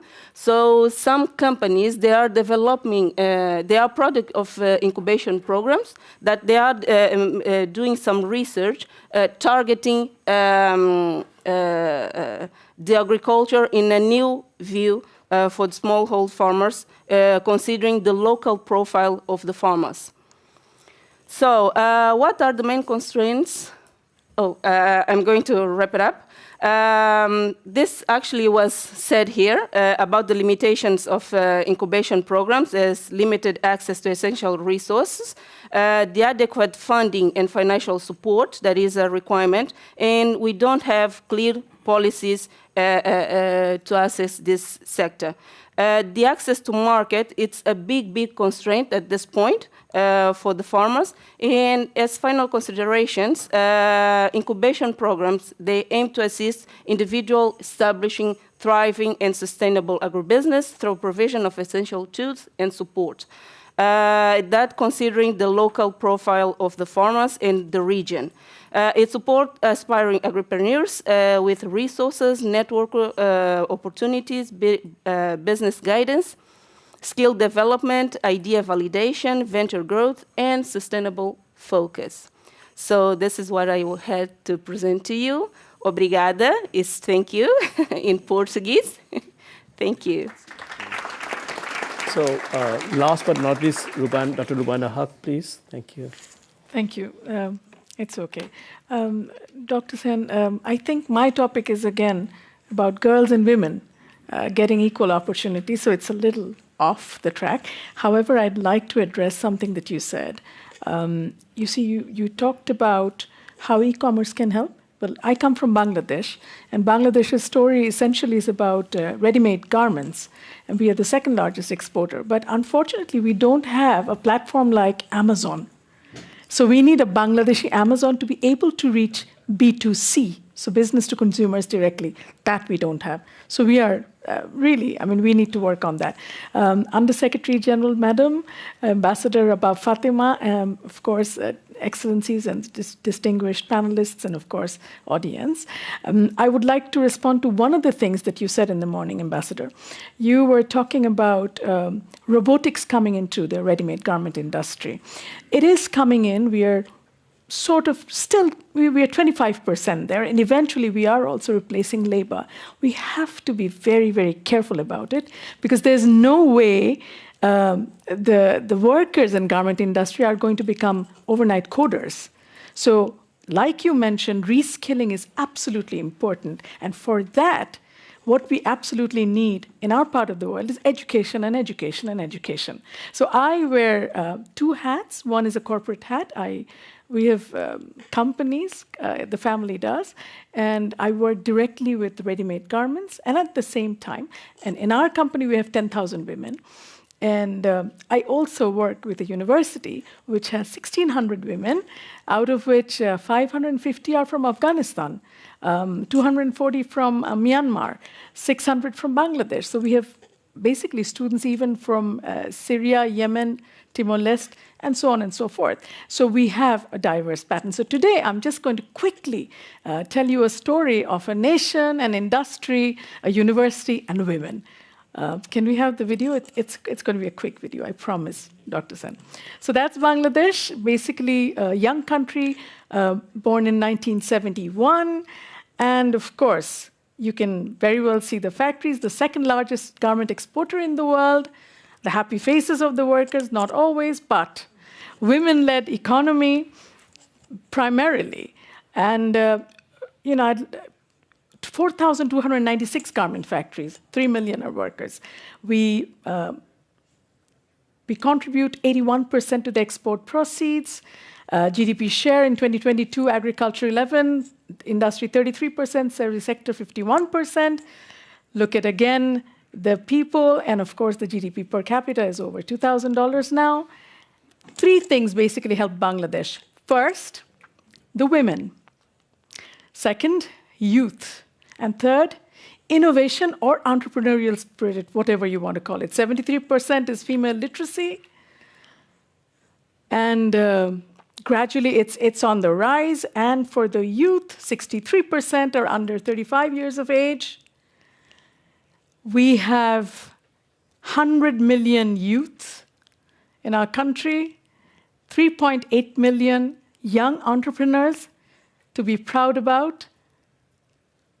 And innovation, in terms of innovation, government has taken a number of initiatives. So you can see there are three that I'm going to be talking about very briefly. One is Startup Bangladesh, another is IDEA, another is Bangabandhu Innovation Grant. The Startup Bangladesh basically was done because, business and startups needed to come together. So it was a bridge program. 65 million was basically allocated.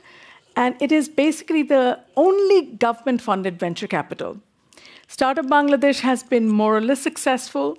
I personally am also involved there. We have had $7 million worth of startups in 30 startups, investments. We have Innovation, Design, and Entrepreneurship Academy. That's IDEA, of course. And now look at this, 51 furnished desks there. Happily, all of them are fully furnished, gives ample opportunity to the startups. $2.57 million mobilized, 385 startups. And of course, again, waiting for the next slide, which will come now, and it's Bangabandhu Innovation Grant, which was a very big thing for Bangladesh, of course, powered by A2I, Aspire to Innovate. The A2I has set up 8,280 digital centers, 15,000 entrepreneurs, literally service almost over 300 public and private entrepreneurship. We've had one-stop data platform with the help of UNDP. A2I has done that. But private initiatives have been plenty. We've had Daraz, we've had Pathao, we've had Food Panda, Bongo Digital. We've had individual people like Munir Hassan who have basically pledged and said, we will not look for jobs, we will provide jobs. So you see, entrepreneurship is absolutely in our DNA. 2.1 million youth enter the job market every year. 30,000 entrepreneurs working on virtual platforms. This is how we all come together. We have fintechs, health techs, logistics, and e-commerce. More than 2,500 startups, and 200 are being introduced every year. What's needed? Well, access to capital is needed, that's for sure, especially for women. The Bangladesh government does give refinance scheme of 1,500 crore, but we are not very sure about the allocation because 10% is supposed to be allocated to the women, hardly 2% matter. We need to build a national credit portal for women from all over the country to access, even for the marginalized women. That's something that we need. And, sorry, the video pace is a little slow.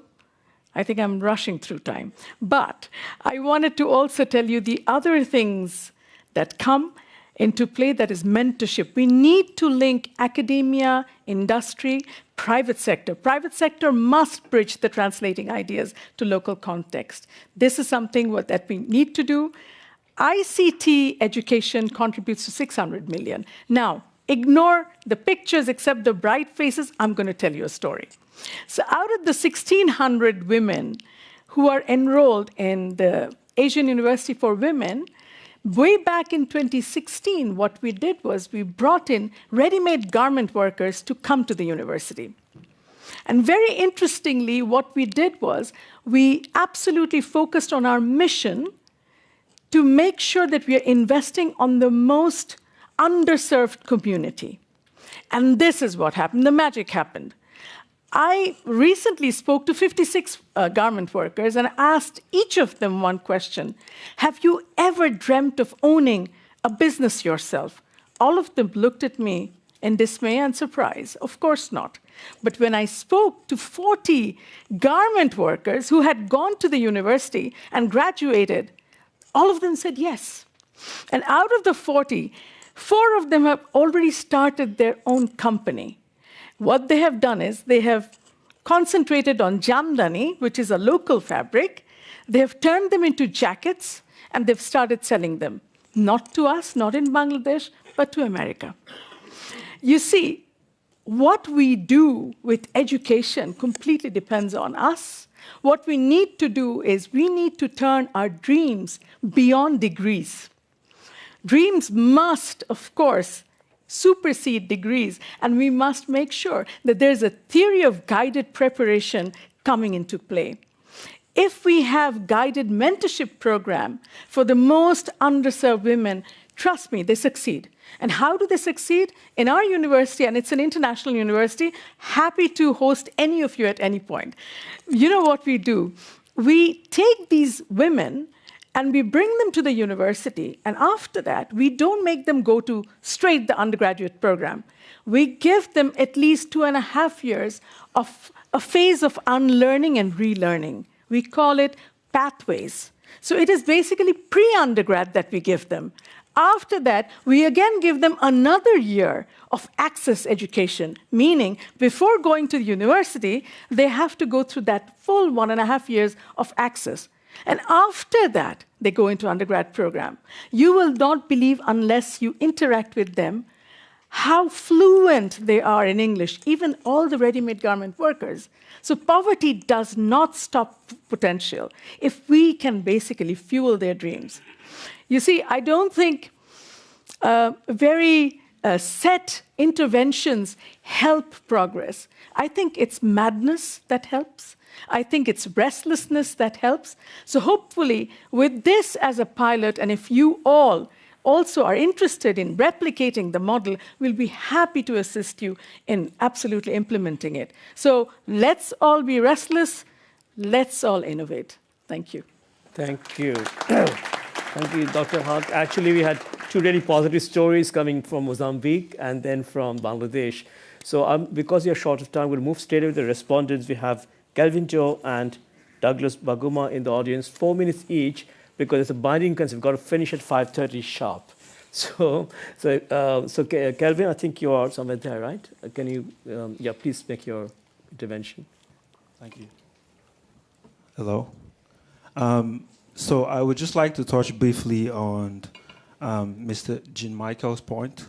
He talked about the impact of investment on development of SMEs and the impact return on African entrepreneurs. So I myself, I was born and raised in Sierra Leone.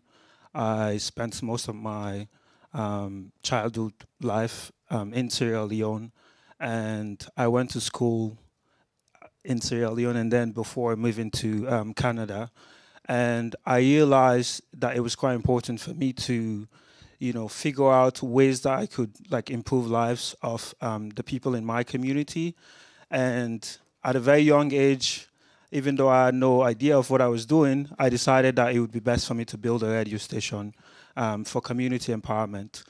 And I was still in primary school, and when I built the radio station, I applied to a national innovation challenge in Sierra Leone, and I was one of the finalists. I got invited to MIT as a resident visiting practitioner, and eventually did a TEDx and been able to travel around the world, share my story, and also start my own nonprofit organization, which is designed to support young people, especially Africans, on the African continent.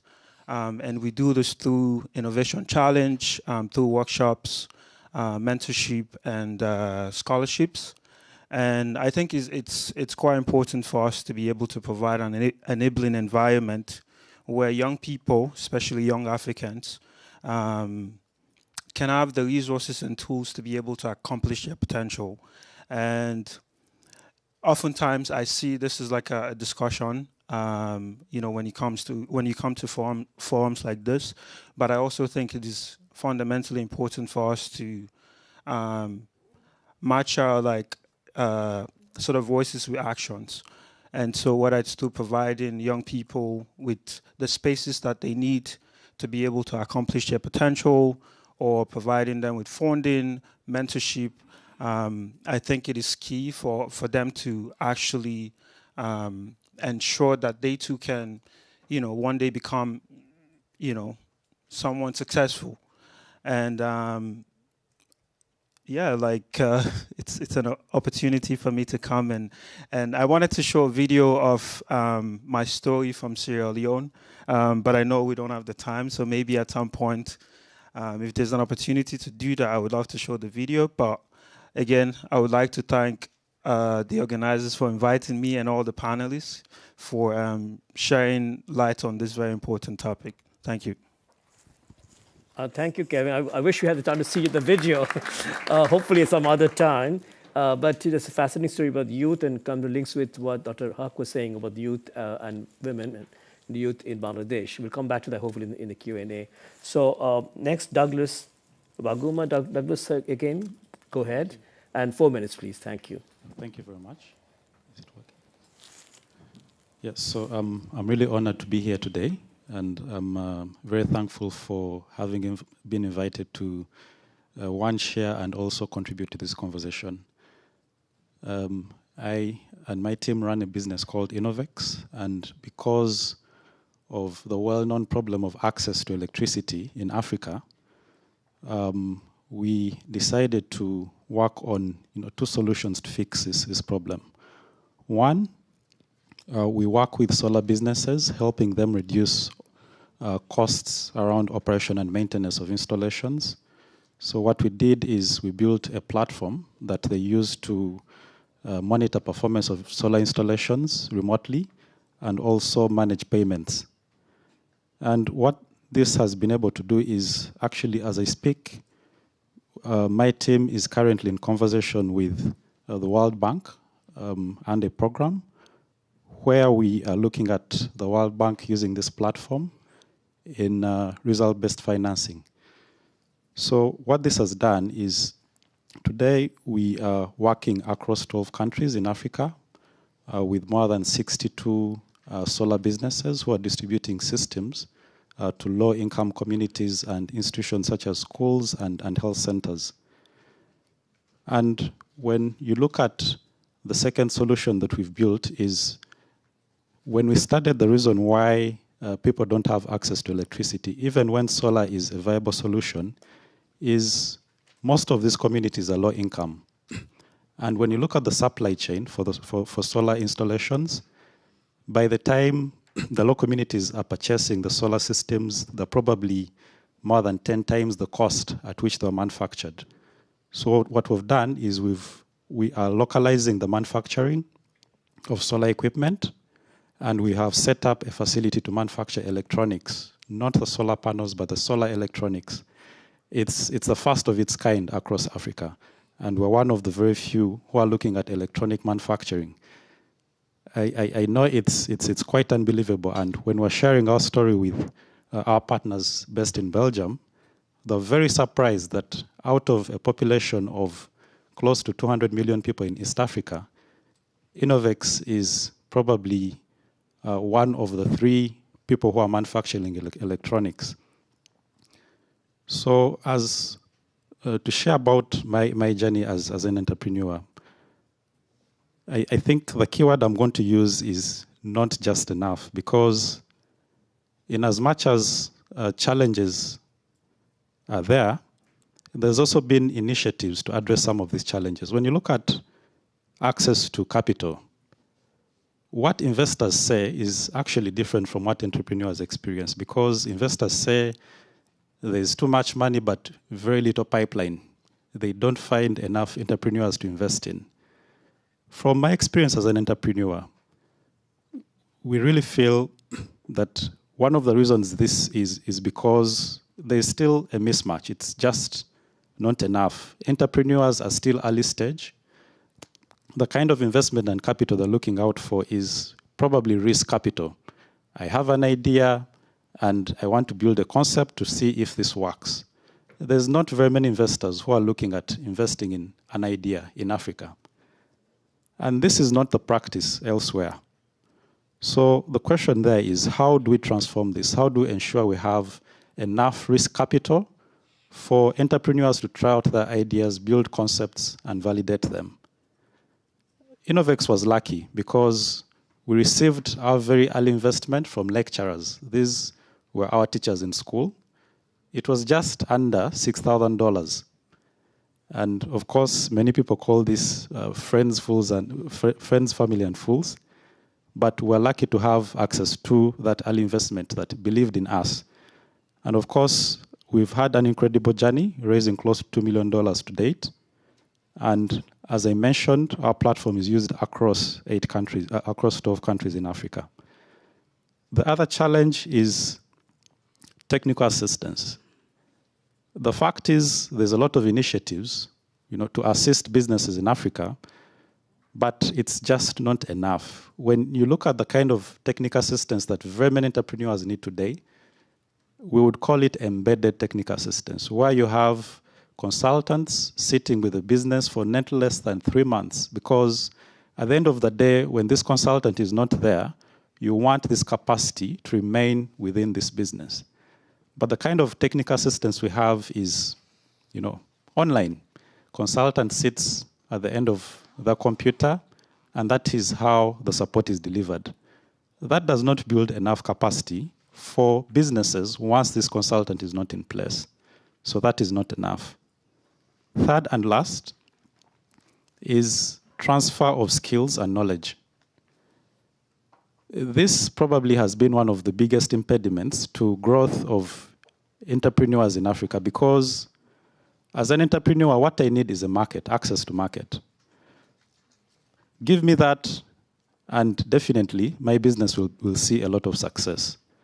But in most cases, as an entrepreneur, when you need to go beyond a certain level and access key clients, you find barriers such as standards. I think today we have what we are calling ESG. And sometimes your team is also just not skilled enough. So at the end of the day, when this client is doing due diligence, you fail at these levels. Sometimes these are created for the good. Of course, products have to be good to protect people's lives sometimes. But on the side of the entrepreneur, these could be barriers. The solution could be measures that help entrepreneurs build standards for their processes, standard operating procedures, also understand how to navigate this world of standards, and definitely also help entrepreneurs build good practices so that they can build products that are competitive and meet the standards of the world. Thank you. Thank you. Thank you, Douglas. We have exactly 5 minutes left. Because you have to finish at 5:30. So we're going to allow 1 or 2 short questions from the audience. There's one there, and there's one here. 2 short questions. And please mention your name and affiliation. Thank you.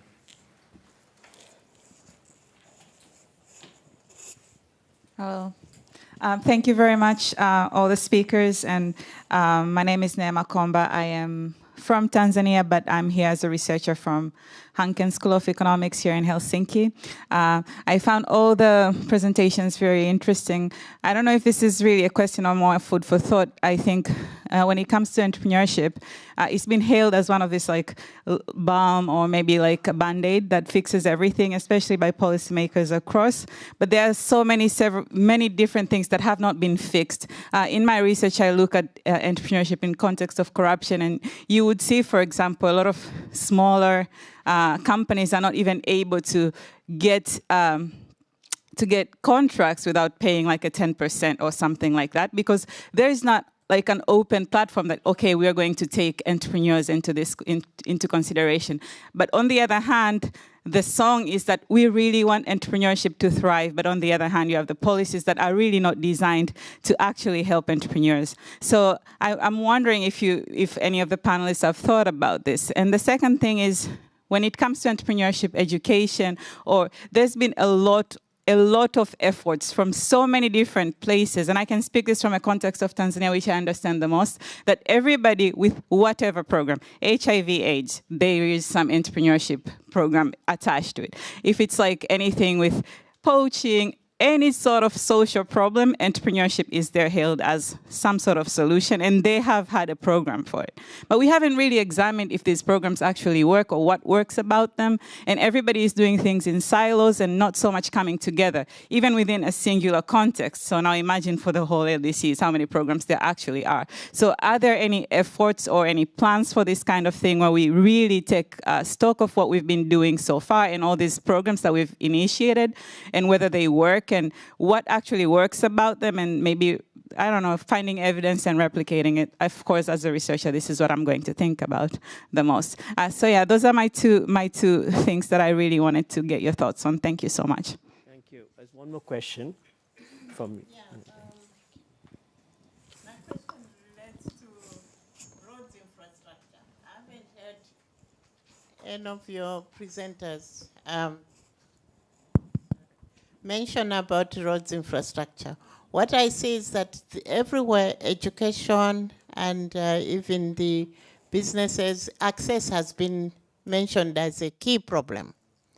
And what we've seen from the top two economies, the roads infrastructure is one of the key investments that these countries have done, and education. So I'd like you to comment on the roads infrastructure and the role of government in Bangladesh and Mozambique and the others. Thank you. All right, thank you. Those are really very good questions. So I'm going to give the panelists a challenge that you can give a 30-second answer each to any of the two questions. 30 seconds. We're going to time you that, okay? 30 seconds, starting with Jean-Michel on the right, to either of the two or both the questions. Well, 30 seconds is an impossible task, but I would like to take on two short questions. African entrepreneurs, they are the only ones I know. I'm not working with Asian entrepreneurs, are the best in the world. And there's a very specific reason for that, because there's no place, except other LDCs, where the task of entrepreneurs is more difficult there, because of all the environment they are facing, and especially all logistical dimensions are outstandingly difficult, including transformation, but all the logistical chain. And corruption, madam, is one of the most difficult challenges that entrepreneurs have to face. The fact that, for instance, as an international impact fund, we can work with our entrepreneurs, shield them to a certain extent from this type of risk and problems, but it takes us also a lot of time and energy to help them addressing this challenge of corruption. So yes, corruption is a huge issue, and the time and energy that our entrepreneurs take to deal with it is one of the reasons why they are becoming so smart, so agile, so performing. So they are really the best. And that's why they have so outstanding performance. Second thing I would like rapidly to say is that the issue, when I listen to all the people who have talked here, in the room here, what I find is how mature the agenda is. actually, it confirms me that what we're speaking about here is not technically difficult, to sense that for the past 20 or 30 years, we have tried so much, done so much as a community of entrepreneurs and institutions that support entrepreneurs, that without being arrogant, I would say we know how to do it. We know how to do it. Incubation is critical. Acceleration is critical. Capital funding is critical. Fixing some of the most striking legal challenges is really something that also can be done. So we know how to do it, and it's not an agenda that costs very much, and it's an agenda that is not competing with the others, because with the difference when we are talking about in this very competing development agenda, when we talk about education, health, etc., it costs money to the governments. But here, we're talking about a development agenda, a part of the development agenda, which is going to return money to governments. Because all those entrepreneurs, they have a big difference when compared to any other development actors. They pay taxes. And those taxes will fund education. It will fund health. It will fund transportation, etc. What governments need in order to deliver on the social needs of the people. So I'm sorry to speak so bluntly about the relevance and importance of this part of the development agenda. If I'm doing so, I'm advocating so much that our agenda is about scaling up in order to provide revenues for social needs of the people through specific actions that have a proven effect, is that my perception also is that this agenda is rather overlooked, underestimated in all what it can bring to the international community. And part of it is that, part of the reasons for it is that the dialogue between the private and the public is so limited, is so failing, is that we, the very nature of this agenda has a lot of difficulties to be elevated among the priorities of our global development agenda. Sorry, I've been a bit more exceeded my 30 seconds. Joel, our master ceremony is advancing to the stage. So should we call it at a close now? Can we have a couple of more minutes to allow the others to call it a close? 2 more minutes. Fantastic. Okay.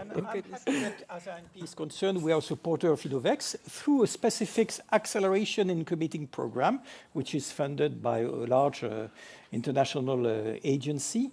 But Innovex is a wonderful example of how much acceleration finance can do for business, and hopefully lead it to the next stage, which will be raising capital from investors in order to also bring this wonderful business to scale. Fantastic. Okay. Very quickly. The question on road infrastructure, you're absolutely right. We actually address it in the report that we have briefly as a huge part of delivery infrastructure and logistics problems. If you can't reach a place, your costs are much higher. You can't transport goods across. So you're absolutely right. And it's very, very underfunded road infrastructure. So that's a very relevant point. I think on yours, that's a more complicated question. And I suppose it's because there are a variety of MSMEs and there are a variety of types of entrepreneurship. So I think it's really like, what are we talking about here? So if you're looking at a survivalist enterprise, which already exists, then you're really talking about how do you scale that? How do you take it from not being survivalist to actually being something that's providing livelihoods, that can create more jobs, and that's actually a thriving small business? Because that's already what so many of the economies we're talking about are based on. That's where they're generating their livelihoods. How do you take them to the next step so they're generating better livelihoods and providing some jobs? If you're looking at it from a startup lens, that's a very, very different thing. So if you're looking, for example, at agri-techs or that are disrupting the way that we're doing things, so GSMA does make some grant investments, and we have some really cool stories, some breakthrough stories that are disrupting. In pay-as-you-go solar, in fintech, there is movement.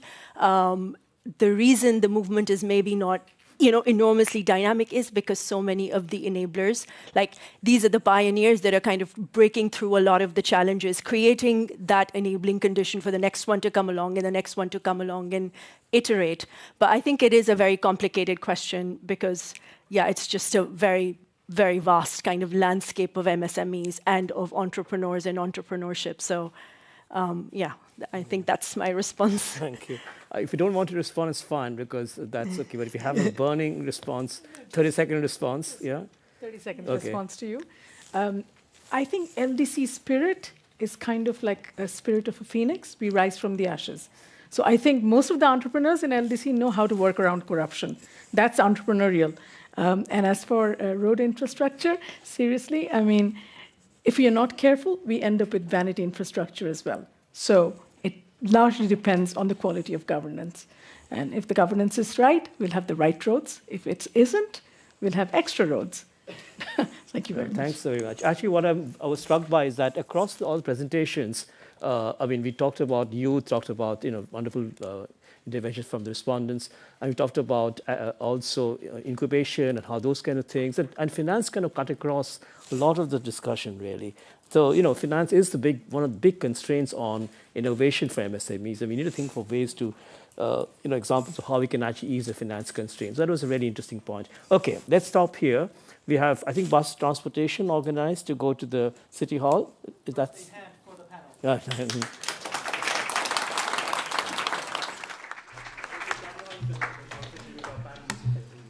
Dr. Sen and excellent speakers, thank you so much for a wonderful panel. Undersecretary General, Excellencies, distinguished participants, thank you all for today, for a very substance-filled day. Now it's the time to call a day. But please note that we do continue here at this very same venue tomorrow morning with the next thematic session, and it's on diversifying LDC economies. And may I suggest that Mr. Kelvin Doe for Sierra Leone, your video will be playing when we start that session. I think it will fit perfectly. So please note that we also have buses tomorrow morning leaving from the 2 designated hotels at 8:45. To take you here well in time before the beginning of the session at 9:30. But for now, as mentioned, hopefully you can join us all for the mayor's reception. So it'll be starting at the town hall at 6 o'clock, and we have buses waiting outside to take you there. So please take your jacket, all your belongings, and our staff will guide you to the buses. And there will also be buses taking you back to your designated hotels at 7:30. So thank you very much. Have a great evening.